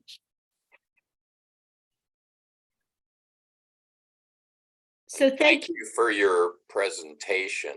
Yeah, thank you. Thank you so much. Good night. Looking forward to seeing this come to fruition. It's going to really be an improvement on that corner. Yeah. Thanks All for right. your input, and we look forward to getting back in front of the review board here soon. I'm sure you are. Not our review board. I told you, I thought we lobbed you a softball. Mhm. Close. I do Thank you. appreciate the input, though. Thank you. Thank you so much. Thank you. Thanks, guys. So we're ready to move on to agenda item 5C. Public hearing and consideration of an application to demolish a portion of the street facing wall at 550 13th Street, a non-landmarked building over 50 years old pursuant to section 91123 of the Boulder Revised Code. Thank you, Abby. I will go through the quasi-judicial hearing procedures again. All speaking to the item will be sworn in, and board members will note any ex parte contacts. I'll give the staff presentation. After that, the board may ask questions. The applicant will have 10 minutes to present to the board, and the board may ask questions. Then we'll open the public hearing. After all members of the public have made comments, the applicant may respond to anything that was said. We'll then ask everyone to mute their computers, and the board will deliberate. The motion requires an affirmative vote of at least 3 members to pass. Motions must state findings, conclusions, and recommendation. A record of this hearing will be available in a couple of days, and within 28 days, we'll have the official record updated. Previously reviewed at LDRC by Ronnie and Bill on October 19th. So back to you, Abby, for ex parte contacts. Thank you. Bill, any ex parte contacts?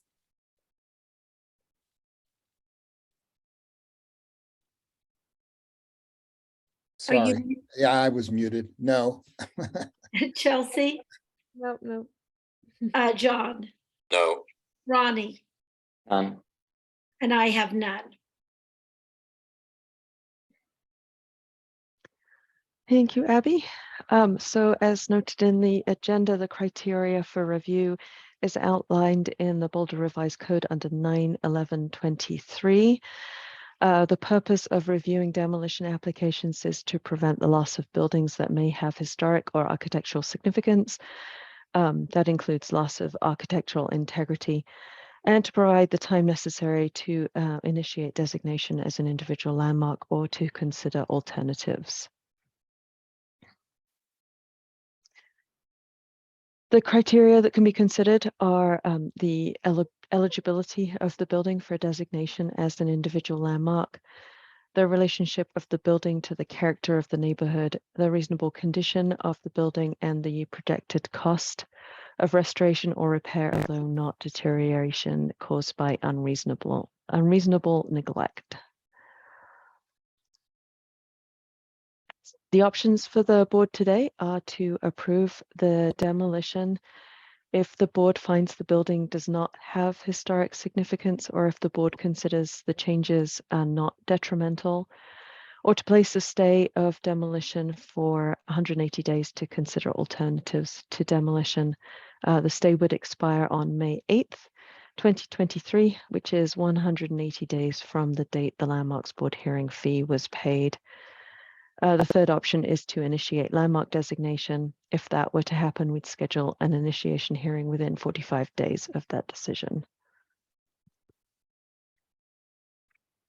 So the process so far for this property, staff referred the application to the Landmarks Design Review Committee, which reviewed the application and referred it to the Landmarks Board on October 19th, finding probable cause to believe the building might be eligible for landmark designation. The hearing fee was paid on November 9th. So any questions about the process or options? And I want to point out that this is a partial demolition, which we don't do very often at this level. So if you had any questions, please ask, because I keep asking them. So you won't be alone.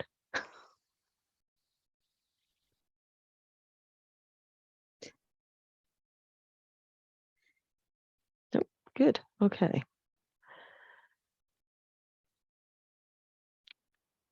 So 550 13th Street is at Columbine and 13th in the Lower Chautauqua neighborhood. It's right here.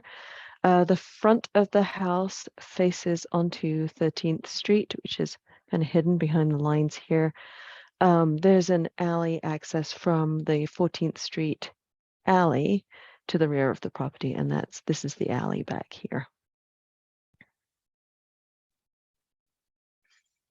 The house is located just outside of the University Hill resurvey area, which is shown in green on the map here. It was constructed outside of the proposed period of significance identified for the survey, which was 1892 through 1952. The nearby historic districts include Chautauqua Park, Floral Park, 16th Street, and University Place, all surrounding that area. The single-story modernist ranch house was constructed in 1964. It has an L gable, gables at the sides and rear. The house was designed by Mary Sue Mullins, working with the original owners, John and Peggy Archibald. The front of the house includes a semicircular driveway. You can just about see it in the snow here, that passes a brick screen that's topped by the rafter tails of the building. The front door is behind this brick screen, which is a somewhat typical design style for a 1964 modernist ranch house. Other typical elements of the style include a linear, asymmetrical, one-story facade, an emphasis on the horizontal form, board and batten siding, which you can see on this image. This is the front door behind the screen, which is here. These are the rafter tails. A low-pitched roof with wide overhanging eaves, which you can also see on this image. Emphasis on the rear of the building as the place the residents of the house were active rather than at the front, and a built-in garage. So moving around the building, we can see some of those elements. This is the south elevation. This image here is from the rear of the house. So this is the front right here, this side. You can see the side gable with a very low pitched roof. The lower windows appear to be original sliding windows, and you can see the original trapezoid clerestory windows under the eaves. Actually, you can see them better in this image right here and here. There's also a wide low chimney at this elevation, again, pretty typical of a mid-1960s design. This is the rear, the east elevation that faces the alley. There are 2 single car garages built into the house with the clerestory windows and exposed purlins, which you can't really see behind the tree, but you can see in this image here. The upper story is frame with the board and batten siding, and the lower level is concrete. And there is a full width deck at the rear here. Continuing around, this is the north elevation. Again, this picture is from the rear of the house, so this is the front over here. Again, you can see the side gable with the low pitch.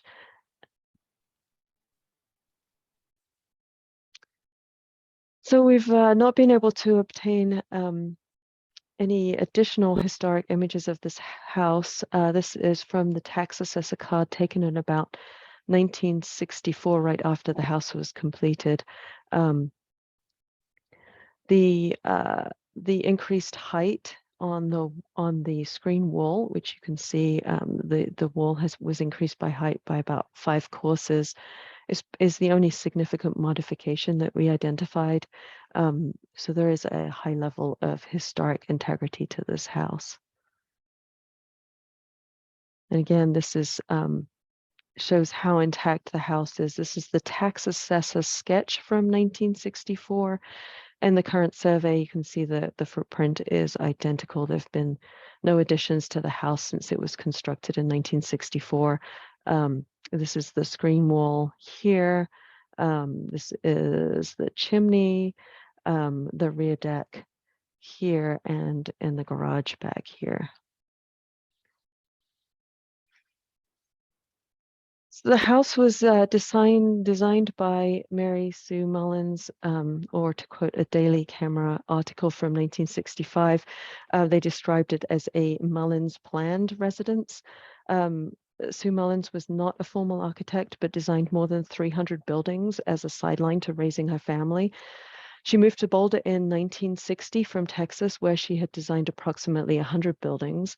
When I spoke to Peggy Archibald, who was the previous and original owner of the house, she told me that when she and her husband John purchased the lot opposite the Mullins house on 13th Street, they were already friends.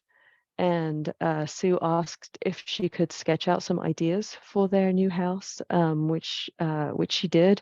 And apparently the designs were a little wild for John, but he was impressed with her work and asked Sue to design a more conservative house with their collaboration. The Archibalds lived in the house from 1964 until Peggy sold it this year.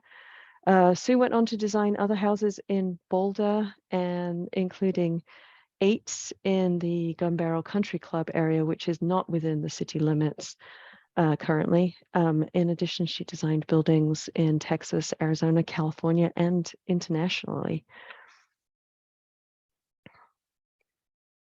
So the proposal for this building is not a full demolition.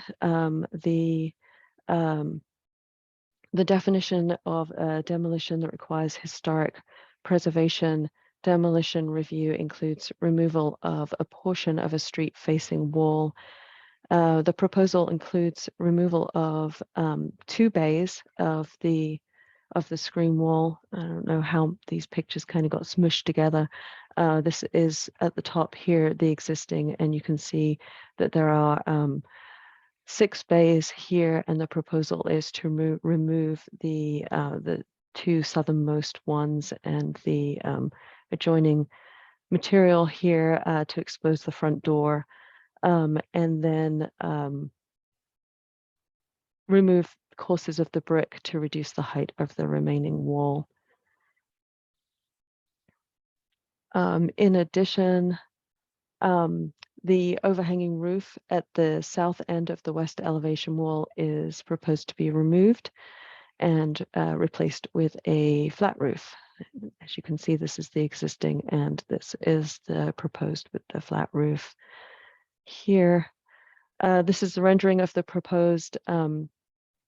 We considered that the proposed modification of the roof line would be potentially detrimental to the historic character of the building, as the roof form, slope, and overhang at the eaves are a character defining feature of the house.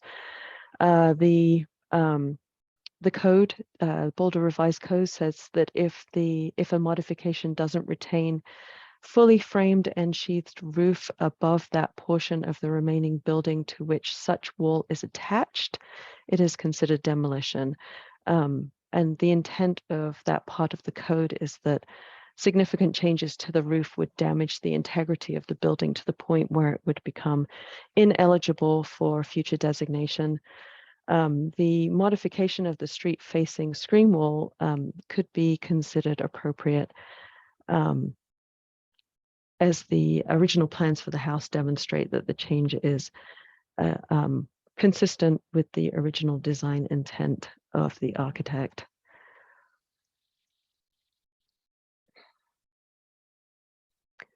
So to summarize, staff believes that the house may be eligible for designation based on its significance. It only needs to meet one of these criteria. So I'll review some key points. It may be significant for the association with Mary Sue Mullins. Sue, pictured here in 2 Daily Camera articles from 1965 and 1971. During this time frame, architecture was still very much a male-dominated profession, and Sue Mullins's work as a female architectural designer added that female perspective to the development of the community. In addition, the house is a recognizable style and typical of contemporary ranch architectural design. It is architect designed and arguably was constructed by a notable builder from Longmont. To a lesser degree, the location has environmental significance due to the mature vegetation on the site. The Wellington Heights, the Lower Chautauqua area, includes diverse architectural styles that reflect changes in tastes and lifestyles during a wide-spanning period from about 1907, when it was first platted, through the 1960s. I will let the applicant talk about the condition of the building and their projected cost, but this was the information we received from them when the memo was written.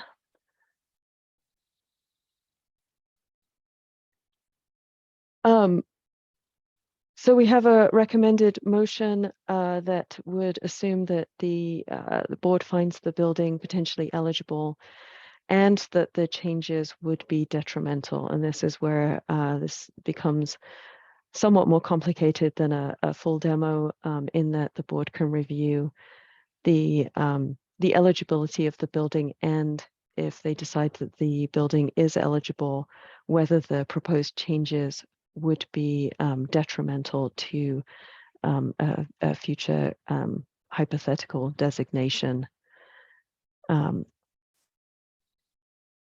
And then we also have an alternative motion should the board find that the building may be eligible for designation, but the changes are not significant, which is the second option for the board.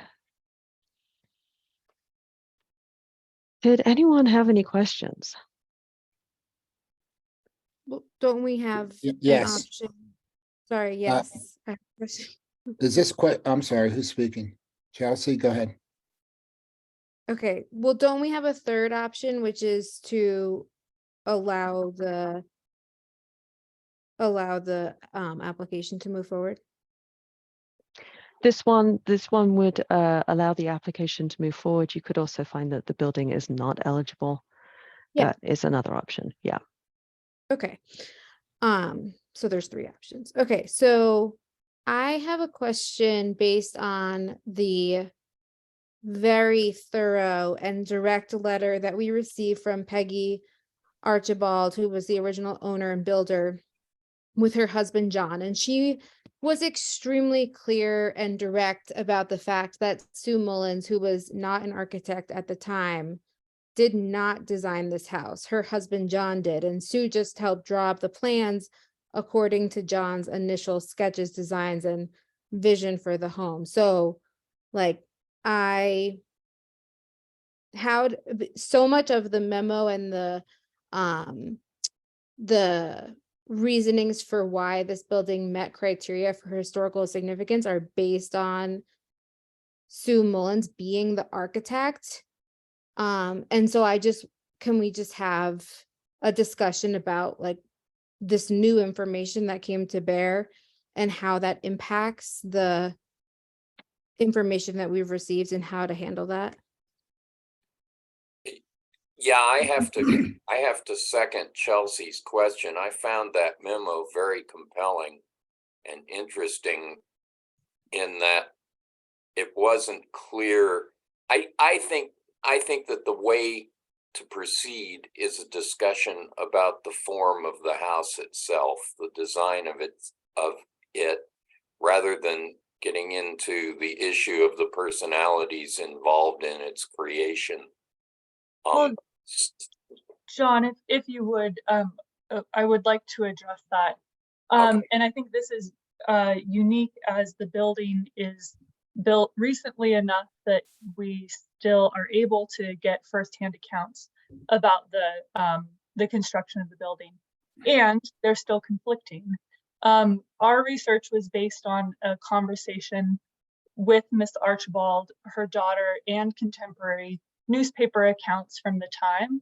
And the letter that we received in the last couple days contradicts some of what we understood on the telephone call. And so I don't think it detracts from the research and analysis. It's one component of what makes the building potentially significant. And I would say it is remarkable that Sue Mullins was a designer. And I think that we need to be careful about gatekeeping about who is an architect, what school they went to, what accreditation they had, when in reality, it was very, very unique that a female was in the architecture profession and designed different houses. And so I hope that clears it up. I think the agreement is that Sue Mullins had a hand in designing the building and also designed numerous other buildings, both in Texas and Colorado. Mm-hmm. Yeah, and I want to say I completely agree that her designs should be credited, but it sounds very clear that she did not design this particular property. So I guess I want to kind of like tease out the fact that I want to celebrate her and her designs, but also acknowledge based on like she wrote it very clearly. And I understand maybe there was a conversation, but like this was unequivocal the way that Peggy sent that email. And so while I completely respect and want to celebrate the female architect, of course, but like it just she wasn't the architect of this particular building, right? Or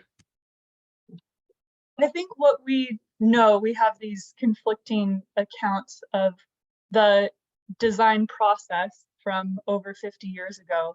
And I think I would describe it as certainly a collaboration between a designer and a homeowner. And so whether one was an architect, one had a stronger hand or not, I would say Sue Mullins was certainly involved in the design, and that's backed up from the newspaper articles. Yeah, and I mean, Peggy acknowledged that she was a part of helping to basically bring John's design to life with the drawings. So I think like that, but she wasn't the architect or the designer of this building. And I just want to be moving on like a foundation of facts as we talk about this. Yeah, I And- mean, I'm gonna pile on here with you, Chelsea, because and John as well. I mean, that letter was very compelling. And this woman, and I agree with what you're saying, Marcy, that it's not just the fact that this person was affiliated with this home or not affiliated is one thing.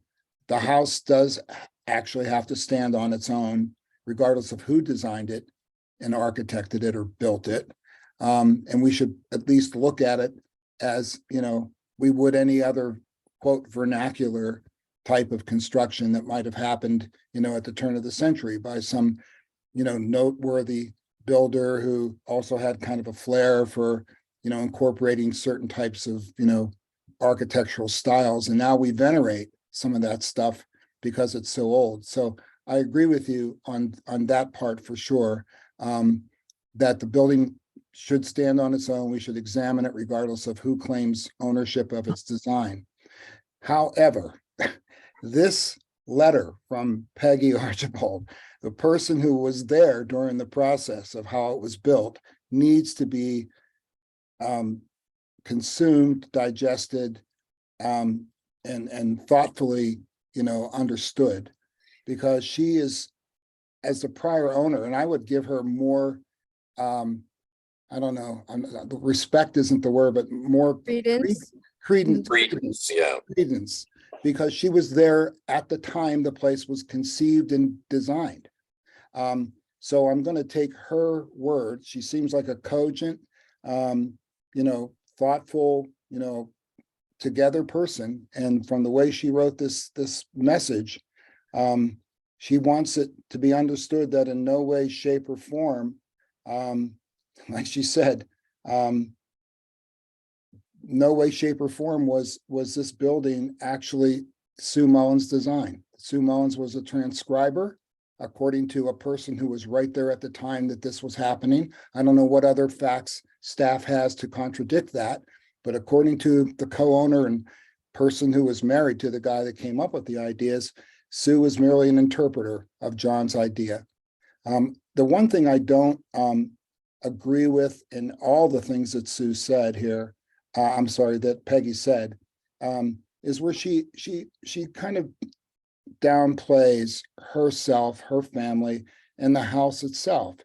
And I don't think, you know, that's okay for her to have that opinion. But you know, we have to stand on our own ideas and our own judgment. And yeah, it's nice to know that she didn't think that the building was any great shake, to listen to her describe it. It's just a box, you know, whatever. But looking at the building, it's a beautiful box. Well, It's something that somebody really put some interesting thought into and came up with I think a gorgeous structure, regardless of how much she wants to, you know, talk it down. What I think we may be starting to get more into content for our deliberations. So I would love to move to the applicant's presentation. I know you guys started with this question. I think Marcy answered it. There's conflicting information. One of our options tonight is a stay that maybe could parse out some of that conflicting information. But anyway, I would love to proceed with the applicant presentation. If none of you have questions of Claire about her presentation right now, and then hear from the public who's been waiting all evening. So with that said, is it Erin Kennedy? And I'm not sure who's going to be doing the presentation this evening for the applicant.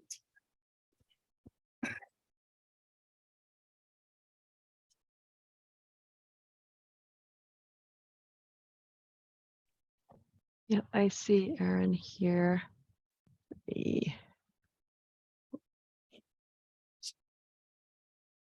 I have promoted Aaron. Okay. And then Aaron can let us know who else might. And Jennifer is here also.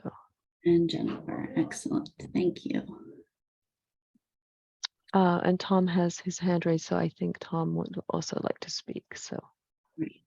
There'll also be public, is that for public comment or during this? Tom minute? is the applicant. Oh, okay, thank you. Thank you, Claire.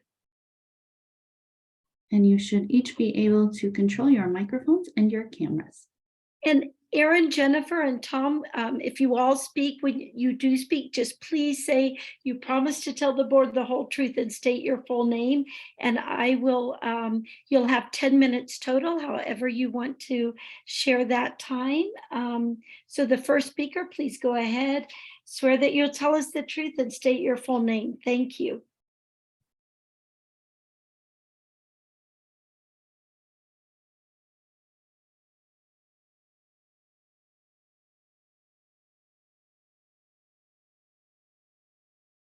We are not able to hear you, Aaron, Tom, or Jennifer, if you are speaking. Hello? Are we good now? We got you. Yes. Okay, sorry. I'm Aaron Kennedy, and I swear to tell the truth tonight. Thank you for your perseverance and your endurance here this evening. We really appreciate, you seeing your way through this. And why don't I take you through this? The new information that came to light this week for all of us, was quite a revelation. So I have incorporated that in this presentation, but it seems like you've all read that letter. And so we'll skip over those slides, but why don't we go ahead and take a look at I don't think I have control of this presentation, or do I? Oh yeah, maybe I do. So quick background on Jennifer and I. So Jennifer grew up in Boulder, went to Boulder High, and holds engineering degrees from CU and from Northwestern.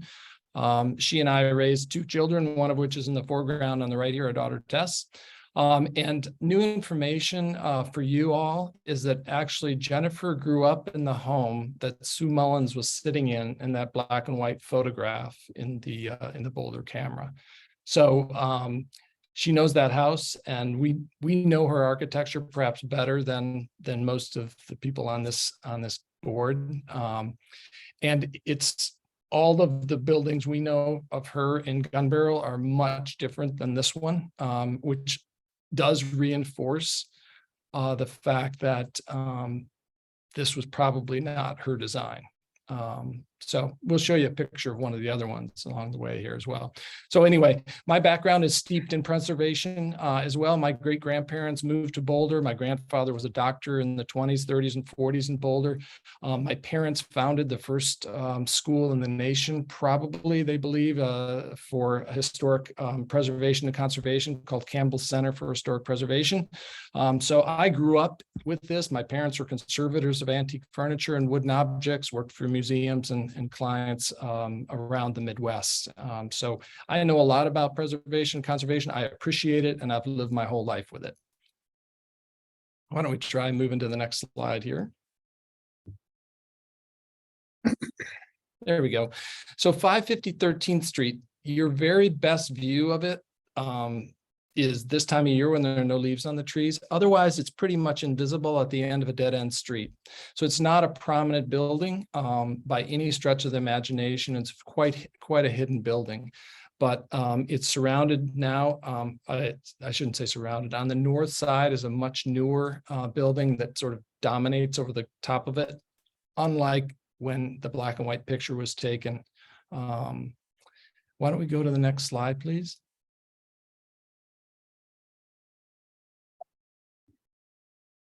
So the area, by the way, we're not going to be removing 50% of the front of the building, nor 50% of the roof. We kind of fall into this little glitch in the code, I believe. We're actually keeping the front facade of the home itself exactly the way it is right now. We're not moving it. We're not changing the board and batten. We're not, trying to expand it or anything. We'd like to elevate this far side of the building to let more light in.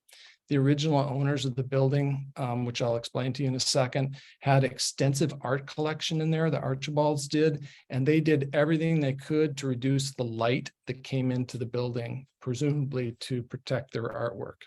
So we'd like to open it up and bring a little more light and air into the building. I was trying to click it forward there, but I don't know who has control, but do I have control? No. Claire has control. Oh, Claire, could you move it forward? Thanks.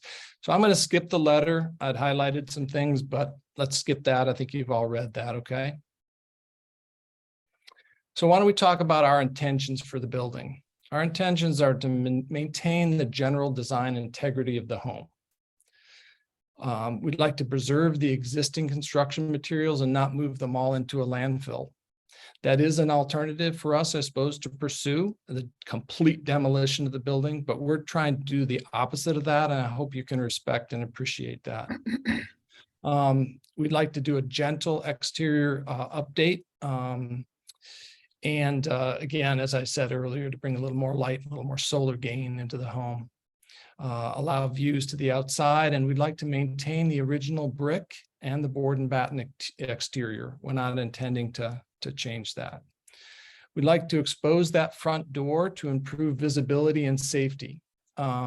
Maybe if you can still picture that, imagine your 5-year-old child going around the backside of that wall on Halloween to trick or treat.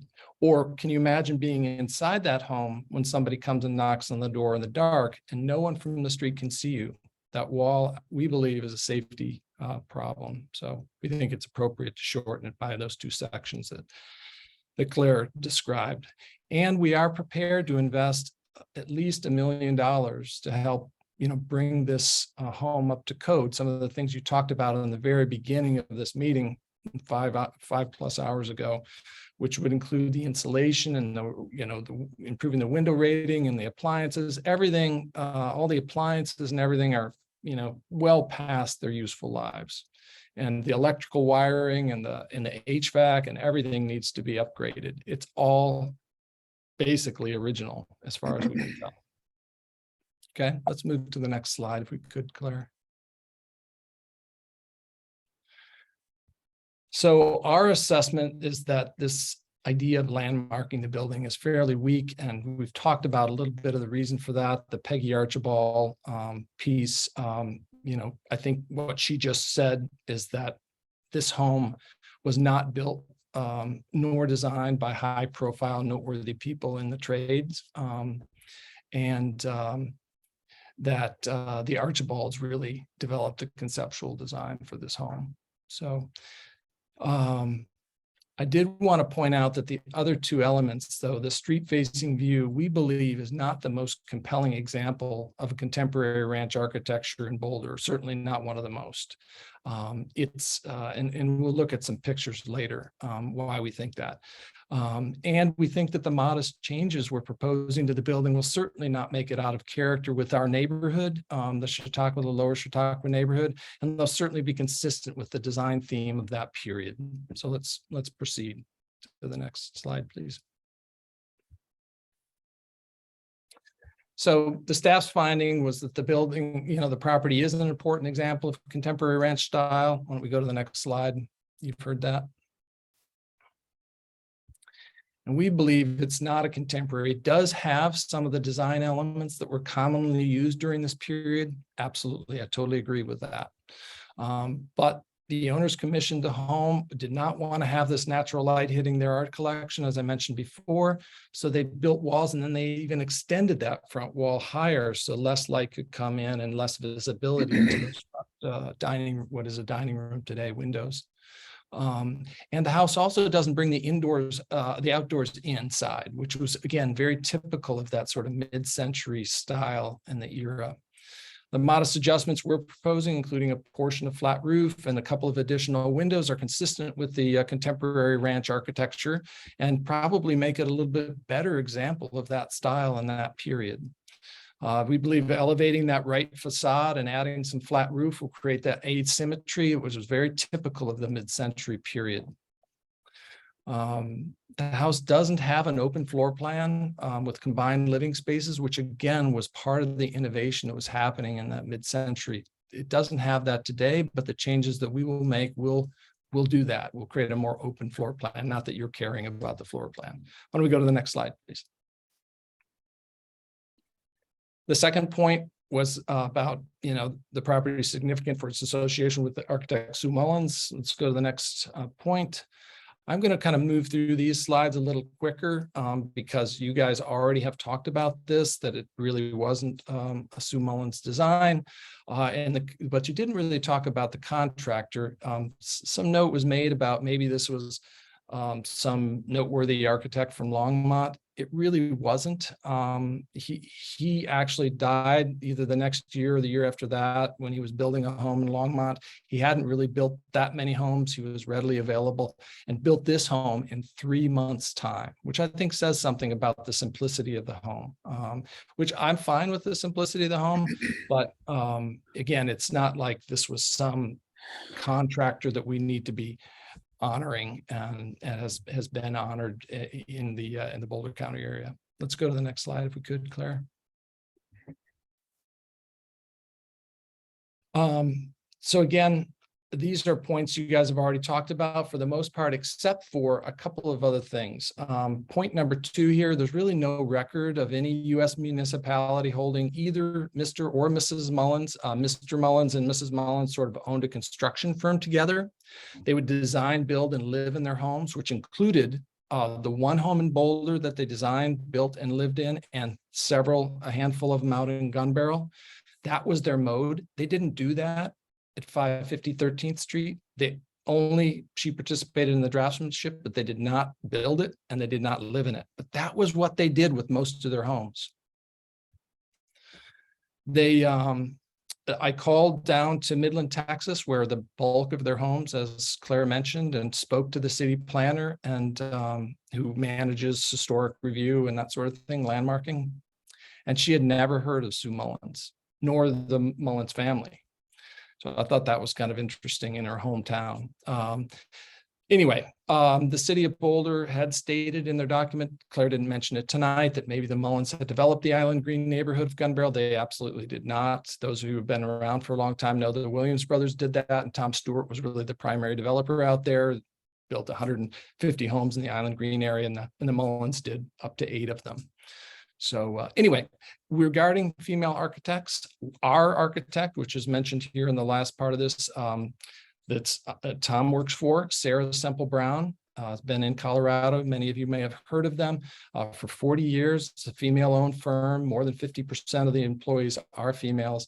And there were 33 licensed female architects in Colorado at the time when Sue Mullins was in town, Boulder, including Kristen Lewis and Margaret Hanson right there in Boulder. So if you'd be kind enough to wrap up, the 10 minutes has expired. Oh, has it? Okay, let's flip through here then really quickly. Yeah, so this is what most of Sue Mullins' designs look like. They were more of this sort of what she called a Texas ranch, by the way. So this one on the left is being remodeled in Gun Barrel right now. The owner had never heard of Sue Mullins. Let's go to the next one if you could. Potentially detrimental to the horse. So we're going to have to skip this piece, right? I just want to show you a couple pictures here at the end. We don't think that the changes are going to negatively affect the historic character of the building, which I mentioned, and we're not trying to tear the home down. We can go to the next one, please. So this is, again, drawings you've seen that we believe are in keeping with the style of the era. Let's go ahead. Next one. And we kind of see that the existing character of the building, when you actually really get up to it, is kind of like prison ranch or hidden ranch, because there are virtually no windows present except for these 2 thin clear story windows on each side of that wall. We think we can enhance and make it a bit more appealing of a place to live. Let's go to the next one. And again, we're not removing 50% of the roof or the front wall, which is typically what would trigger this kind of a review. Let's go to the next one. So again, our theme is sort of preserve and evolve the building. And I think as Bill said earlier, just because that's the way it was back in the day, referring to the building downtown, doesn't mean it was tastefully done or appropriate for the future. And things do need to evolve a little bit. Let's see these last couple of pictures and then we'll be done. Yeah, yes, thank you. We need to move on. Let's go to the next. Yep. Let's just share these pictures. We're requesting your approval. Go ahead. So again, that's the view from the street when the trees have leaves on them. And the next one shows, that's the view. And again, you can't even really see any windows, right? So, and the next two pictures are very quick. This is a home up on 3rd Street, very similar period, nice piece of architecture. And here's what it looks like today. Go to the next picture and we're done. And that's not what we're asking you to approve, right? We could be, but we're not. We want to do the opposite of that. Okay. So thank you for hearing me out. I appreciate the extra couple of minutes, Abby. Yes, thank you so much. Any questions for Aaron from the board members before we move to public comment? No, but thank you for being here so late. Yeah. You too. Okay, seeing and not hearing from any of my colleagues on the board, we'll move to public participation. Brenda, do you have any raised hands or? We do have 3 hands that have been raised at this point, and some others who have hung with us all evening. So I anticipate we might have some more hands pop up. So I'll direct you again to the bottom of your screen where you'll find your raise hand button. In the meantime, we will start with Tom Winter, followed by Shally Weiner. Sorry if I'm not pronouncing that correctly, followed by Eileen Winter. So I will unmute you, Tom, and then Abby will swear you in before your timer starts. Oh, yes. Tom disappeared. Oh, there's Tom. Sorry, Okay. Brenda, I promoted Tom. Okay. All right, and go ahead, Tom. Yes. And once again, swear to tell the board the whole truth, Tom. Thank you.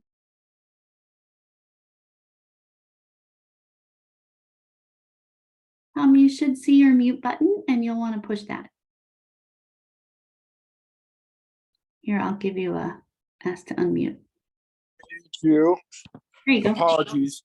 So, wow.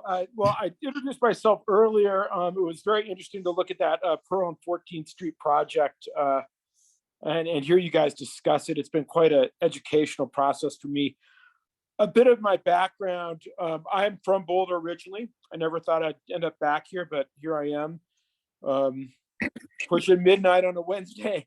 I have a background as a research historian at the Smithsonian. I'm also a journalist who covered real estate and architecture and design for a couple decades for a variety of consumer magazines. I've also been heavily involved in renovating my own projects, including one of the original ski cabins in Vail, and most recently a 500-plus-year-old stone tower in Italy in the Italian Alps. So I've got my hands dirty that way. I'm planning, as I mentioned earlier, to begin an architectural degree this January. And I just want to make a couple general points. I do know both Peggy Archibald fairly well, and I did have the pleasure of knowing Sue Mullins personally. So I do know the kind of the players in this game. I want to say that the story that's produced by the staffers is compelling. Claire and Marcy obviously are emotionally attached to the idea of a unknown, newly discovered female architect in Boulder who did work. But I do want to point out, and generally, as a research historian and a journalist, that we have to be careful in letting our biases shape our interpretation of the facts and force us to avoid facing facts that might not fit with the narrative. I think Peggy's been pretty clear about what happened with the property in question. I want to talk a little bit about Sue's designing. Sue loved natural light. She loved big windows, lots of sun, open floor plans, I know this from being quite familiar with stuff that she did for herself. The Archibald house is very dark and very closed. It's really not like anything else she did.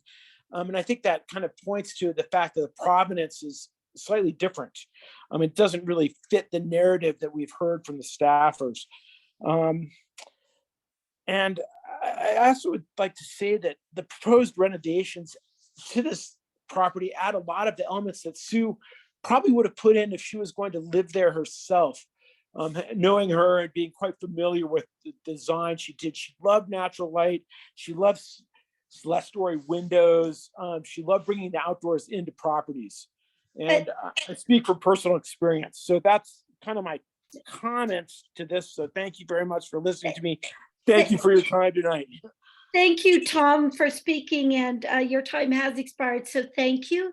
And I'm sorry, Brenda, the next person to speak is? Charlie Weiner, which I'm sure I'm not pronouncing correctly. So when Abby swears you in, you'll have a chance to say your name. So you should be able to unmute now. And before we start the 3-minute timer, just please swear to tell us the full truth and state your full name. I swear to tell the whole truth. My name's Charlie Weiner. You were very close in the pronunciation. So anyways, I will be brief due to the time and how late it is. I support what Tom says. I wanted to follow up regarding our support for my husband and myself on the remodel of 550 13th Street. We live directly next door to the north. And so we're neighbors. We have lived in our home for about 22 years and did extensive remodel. We were the first home to do remodel in the neighborhood over 20 years ago, had support of the neighborhood. And it's a very unique neighborhood because people buy homes and they stay typically for a long time. And I think that's what makes our neighborhood and community very unique. Peggy and John Archibald designed their home, and they were the sole owners until they sold it this last year. I'm also in residential real estate. I co-listed it with Eileen. So I know the home very well from a business standpoint and also as a neighbor and friend of the Archibalds. And so I can see how what the Kennedys want to do is, I think Aaron said it perfectly, is preserve and evolve the home and bring it into the 21st century. It really needs to be done. There's no natural light in the home. And from what we can tell from their remodel plans, it's very thoughtful and keeps with the architectural integrity of the home and will add value not only to the home, but to the neighborhood as well. And so, we really hope they get swift approval to move forward with their plans so that they're very efficient and time isn't wasted and financial resources as well. So we're thrilled about their proposal, and I just wanted to be here and show our support. So that's it. Thank you so much for joining us tonight and staying up late with us. Brenda, who's next? Next, we have Eileen Winter, and she is the last hand that I see up now. So I will invite anyone else who's interested in speaking during public comment for this item to please raise your hand now. In the meantime, we will turn to Eileen Winter and Abby will swear you in. Yes, if you'd be kind enough to swear to tell the board the full truth and state your name, you will have 3 minutes. I swear to tell the whole truth, and my name is Eileen Winter. I'm also a longtime 13th Street resident, and a real estate agent who co-listed this with Charlie. I also live in a house that Sue Mullins built. I have a lot of light and not a lot of darkness, and I'm very familiar with 550 13th Street. I also knew Sue Mullins. She was a lovely, charismatic woman. I also know her daughter, Roselle, who I spoke with at length after Claire contacted her multiple times to try to, talk to Roselle, and I talked to Peggy. It was Roselle that approximately 3 weeks ago informed me that Claire had contacted her about her late mother. In this conversation, Roselle told me that her mother was actually not an architect, which I believed until 3 weeks ago. I think this narrative might have started with my description of the property. So I think at this point, I did try to contact Claire, but I never received a call back. I left 2 messages. I can talk to Marcy about that at a later date. But what I'm really wanting to address is Boulder Code 9111A, which is the purpose and legislative intent, which states that one of the city's goals is to stabilize neighborhoods. Are you guys familiar with that? Anyhow, that is one of the Boulder codes, 9-11-1A. And one of its goals is stabilizing neighborhoods. If the Landmark Commission chooses to delay their decision on 550 13th Street for another 6 months, the Kennedys will be forced to rent their property. My property at 501 13th Street, at the end of the cul-de-sac, is already surrounded by 4 rental properties: 525 13th Street, 500 13th Street, 1235 Mariposa, 1225 Mariposa. Additionally, 1380 14th Street across the alley from the Kennedys is also a rental property. If the Kennedys are forced to rent their property, this will be 6 rental houses in our neighborhood of 9 houses, which used to be occupied by full-time year-round residents who were once committed to the immediate neighborhood and larger community of Boulder. Our immediate environment has now become transient with little of the neighborhood community we used to know and cherish. It's very concerning to the homeowners and myself that due to the difficulties in renovating properties such as this is creating a situation where it's easier to rent properties than go through the expense and headache of improving them. As a result, our neighborhood has been hollowed out by rentals. Contrary to Code 9111A, rental homes destabilize neighborhoods, which is completely counteractive to this code. I've spoken with many homeowners on 13th Street, Columbine, and Mariposa about the Kennedys' plans to add more light to 550 13th Street. So far, no neighbor has had issues with the new plans, which were actually designed by a talented, licensed architect. The proposed plans are Your time symbiotic. has expired, Yeah, and in fairness Eileen. to others, we do need to ask you to end your comments now. Thank Okay, the last comment is the proposed plans are Sorry, Eileen, you symbiotic have with to have neighboring me stop houses. now. My apologies. I don't like muting people, but we do have to be fair in giving each person who speaks just their 3 minutes to speak. Our next speaker is Lynn Siegel, and she is the last one that I have on the list tonight. So, Lynn, I am unmuting you now, and Abby will ask you to swear in.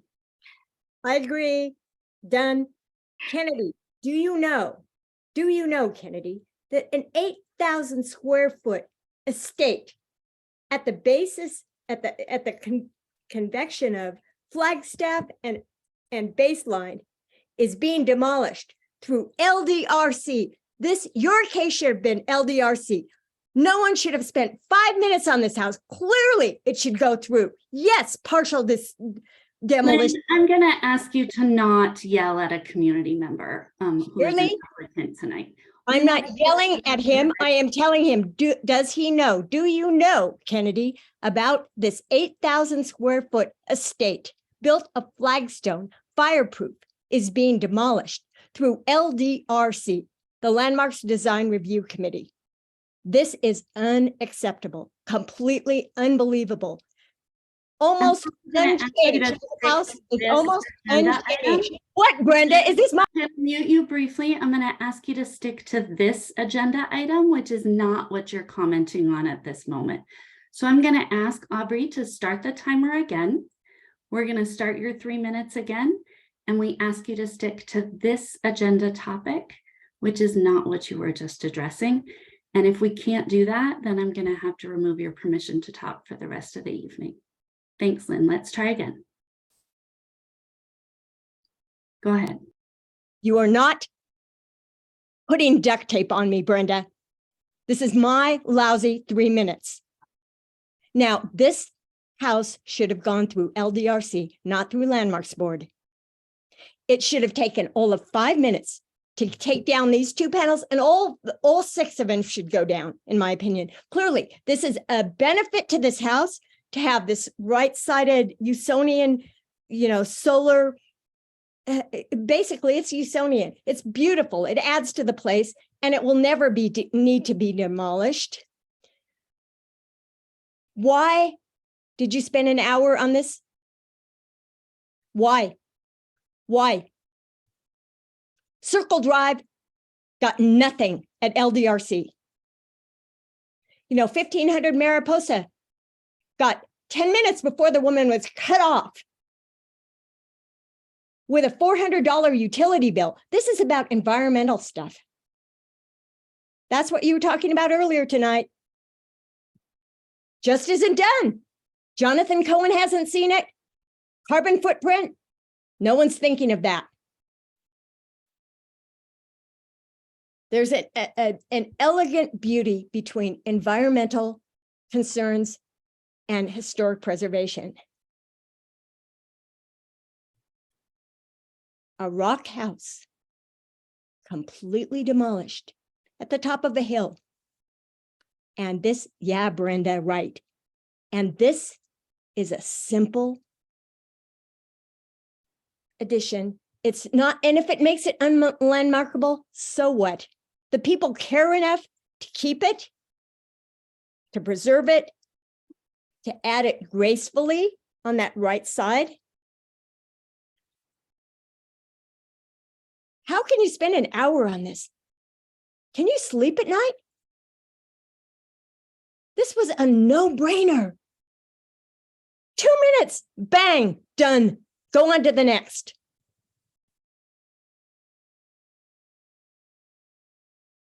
What kind of a landmark board is this?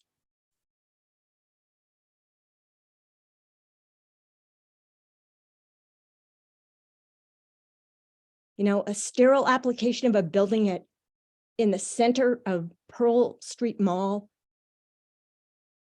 That was a no-brainer too. No. So simple. 6 hours. 6 hours of nothing.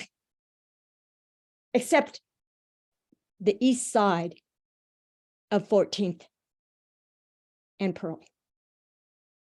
That was it. The last 6 hours. That's how you spend your time? Go ahead. Done. Lynn, your time Oh, is expired.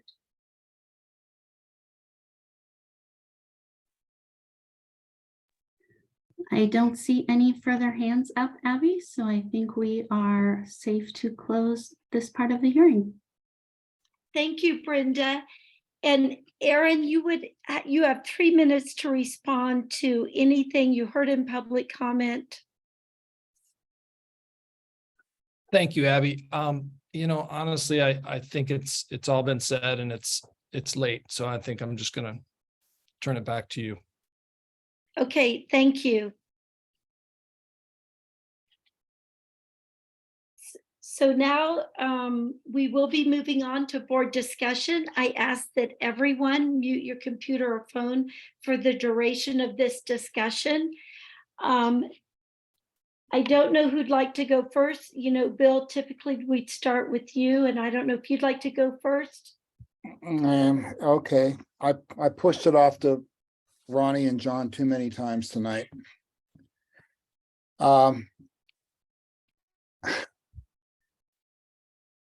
This, I think I said something earlier when we were kind of kind of talking out of turn, it seemed, about the unusual situation we're kind of confronted with here. Landmarking, potential landmarking. I mean, we're not talking about necessarily landmarking this place, but we have to understand that if we go to a stay, we might have to say that there's a reason we're going to that stay because there's potential the thing could be landmarked. So I guess we're going to need to kind of hash that out here. Decide if the structure is potentially landmarkable in order to either move to the stay or forego the stay. I've kind of come to the conclusion from everything that I've read, not necessarily from anything anybody has said publicly tonight, but from what I've read from the commentary coming through email, that we're looking at a property that could stand on its own regardless of who the architect was. So I don't see the architect or the designer or whatever you want to call that person that came up with these ideas as being necessarily the deciding factor. Whether or not Sue Mullins was the person that put pen to paper and had the ideas, I've already decided that she was merely a transcriber, just judging from an eyewitness that was there at the inception of the drawing of this property. So for me, it's come down to, does this property as it stands hold a type of integrity like we've looked at vernacular builders have done at the turn of the century? Is there something about this house, regardless of who constructed it or who thought of it, that merits special consideration as potentially landmarkable? So that's where I think we have to frame the discussion, for me anyway. Thank you, Bill. Chelsea, would you like to weigh in next? Yeah, I'm ready. I've been ready all night. It's Thursday. It's Happy now the morning. Thursday. Be careful, Chelsea. This is where it gets weird when it gets this late, because I don't think you've I'm been a on night one owl, this. so I'm just waking up at this point, Okay, so I agree with Bill that we should look at how what makes this property potentially historically significant and have be eligible for an individual landmark. And the only way that I can do that is to just look at what we've been given. So for example, so under criterion 1, individual landmark eligibility. So under historical significance, it says that it meets the significance under criteria 2 and 3. So criteria 2 is association with persons or events, which is Mary Sue Millins. And then 3 is distinction in the development of the community, which was the female architect. And I think our best account, we have secondhand information from other people, and we have a firsthand account from the person who owned it and built it. So I think we have to give precedent to that person. And according to her, the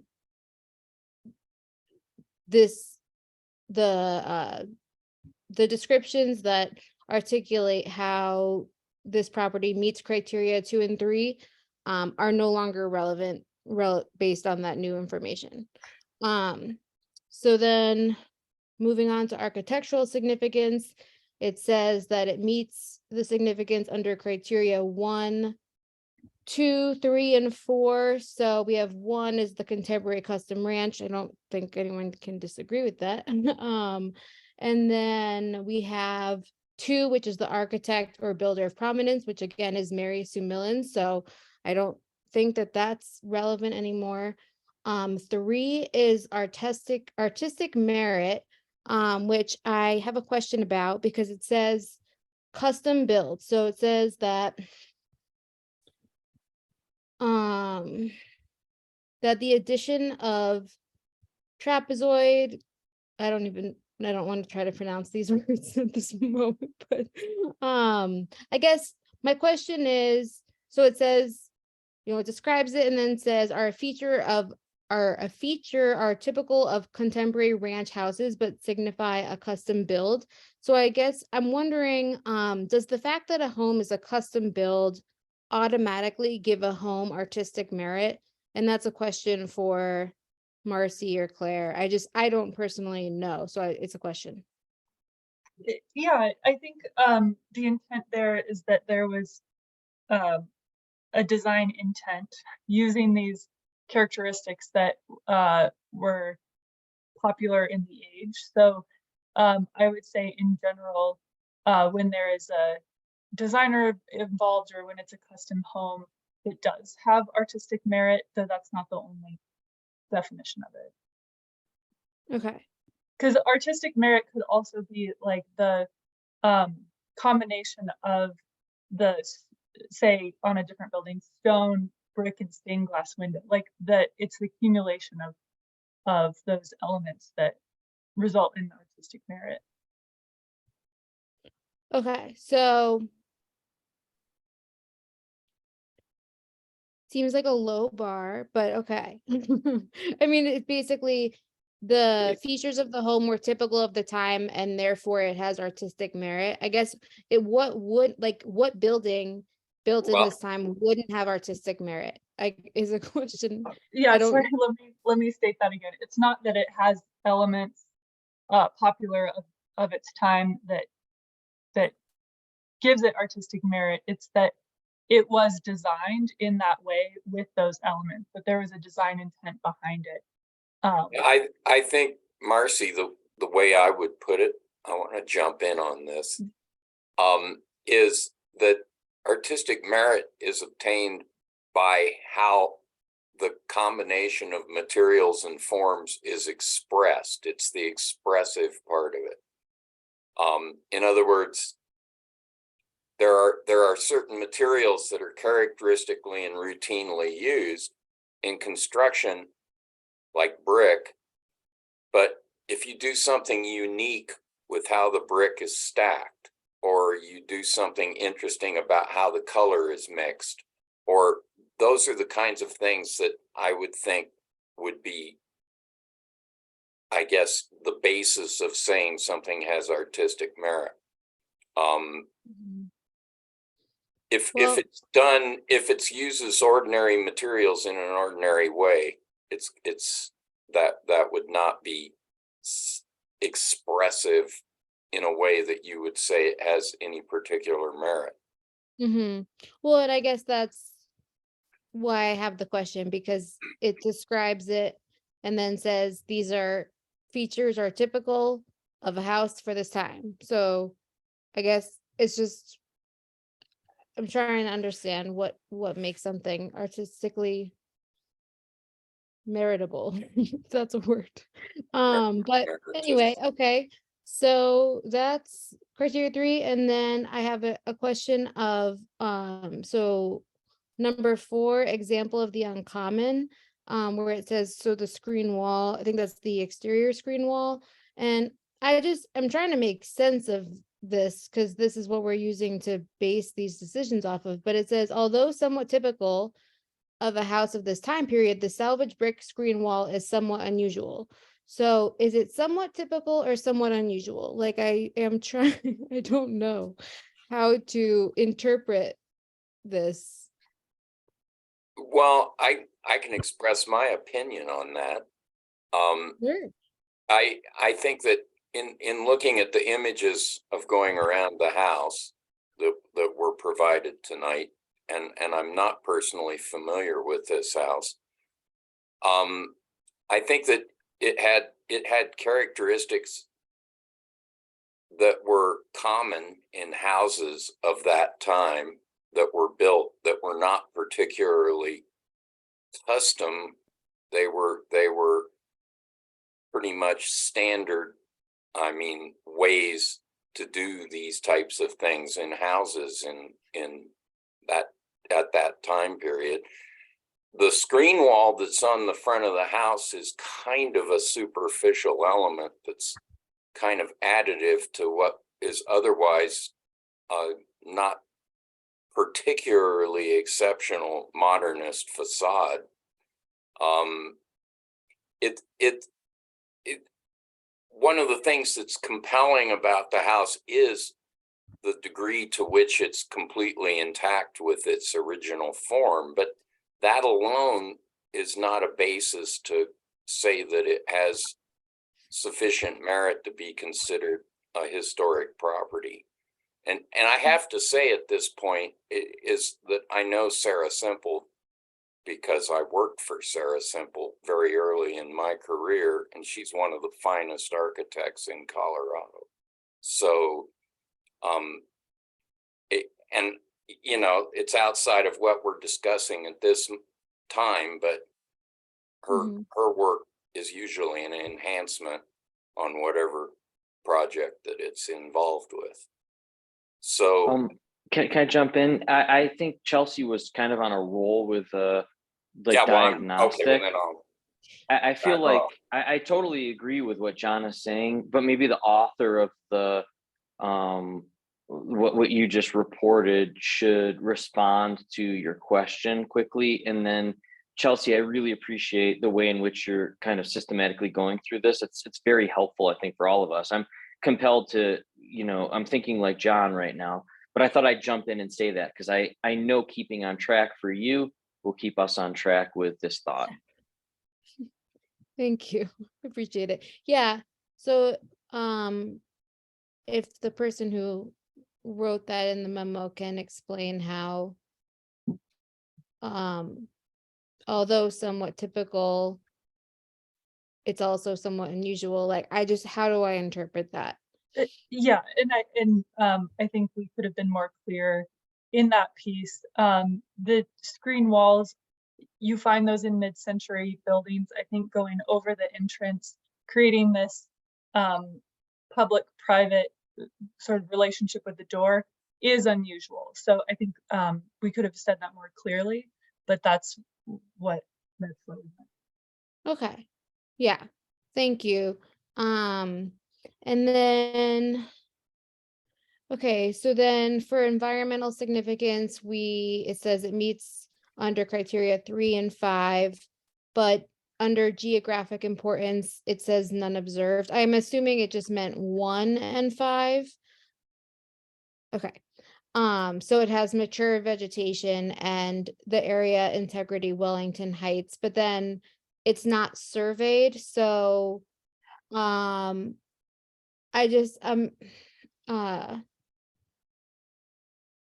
is that typical? Like it's in an area, I guess. I don't know. Is that what makes it meet a certain criteria? I'm No, I mean, not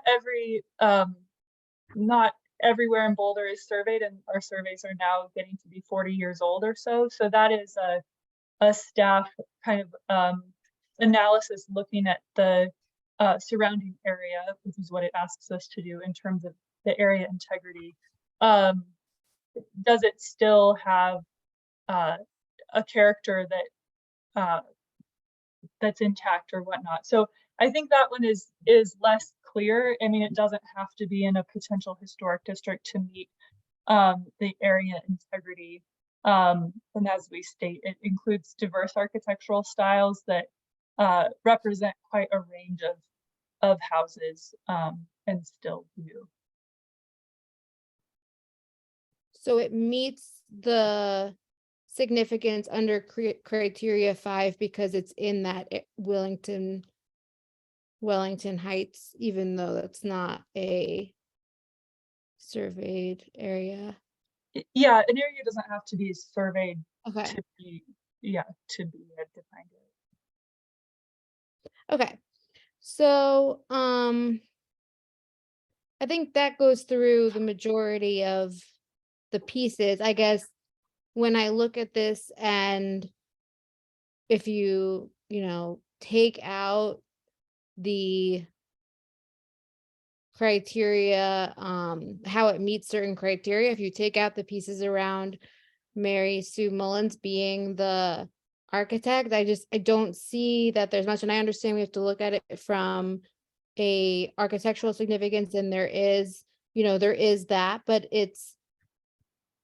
there's not a lot there, and I think that the proposal that's been brought forward by the applicant is a proposal that, to me at least, like really celebrates the era in a way that makes this house more livable. And, you know, to me, historic buildings are only as important as the happiness of the people who live in them. And if they're living in a dark den, they're not celebrating this building every day, and neither is anybody else because no one can see it. But I feel like and I don't mean to go on, but the integrity of the landmarks program, to me, rests on the factual basis by which we consider something historically significant. And I don't think that this, based on the facts that we have, that this does that. And I would, just to let everyone know where I am, because it's late and probably want to get to a conclusion fast, is that I would like to move forward with approving the stay, because I don't think there's any new information that we're going to get between now and 6 months from now, and construction costs are just going up. And I think we have an obligation and a duty to act swiftly when we have the information in front of us. So that's my case. Chelsea, did you mean that you would like to move forward with approving the demolition? Because you said you Yeah. wanted to move forward with approving the stay. Oh, yeah, sorry. Approving It's late. the demolition, approving the demolition, not moving forward with the stay. Thank you, Laura, because I heard too that approving it, placing a stay. Sorry, it's late. I know it is, or early. John, did you have anything to add? I know you were starting to. Well, I was just getting to, I don't feel like this has any kind of modernist significance that is worthy of holding this up, frankly.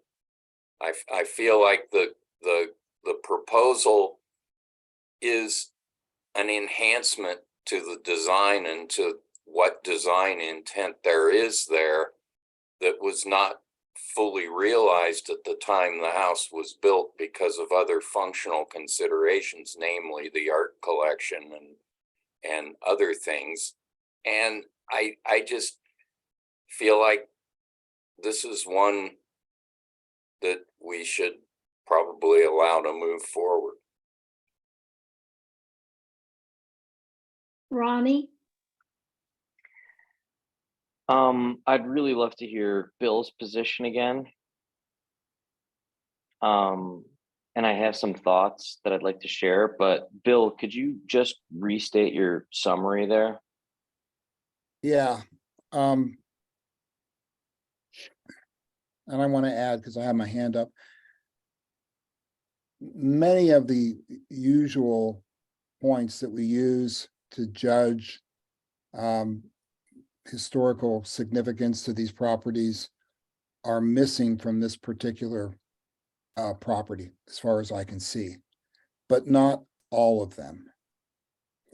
And the one big one that I'm kind of hanging on here is I have not physically seen this house. I haven't gone out to it. I haven't looked at it.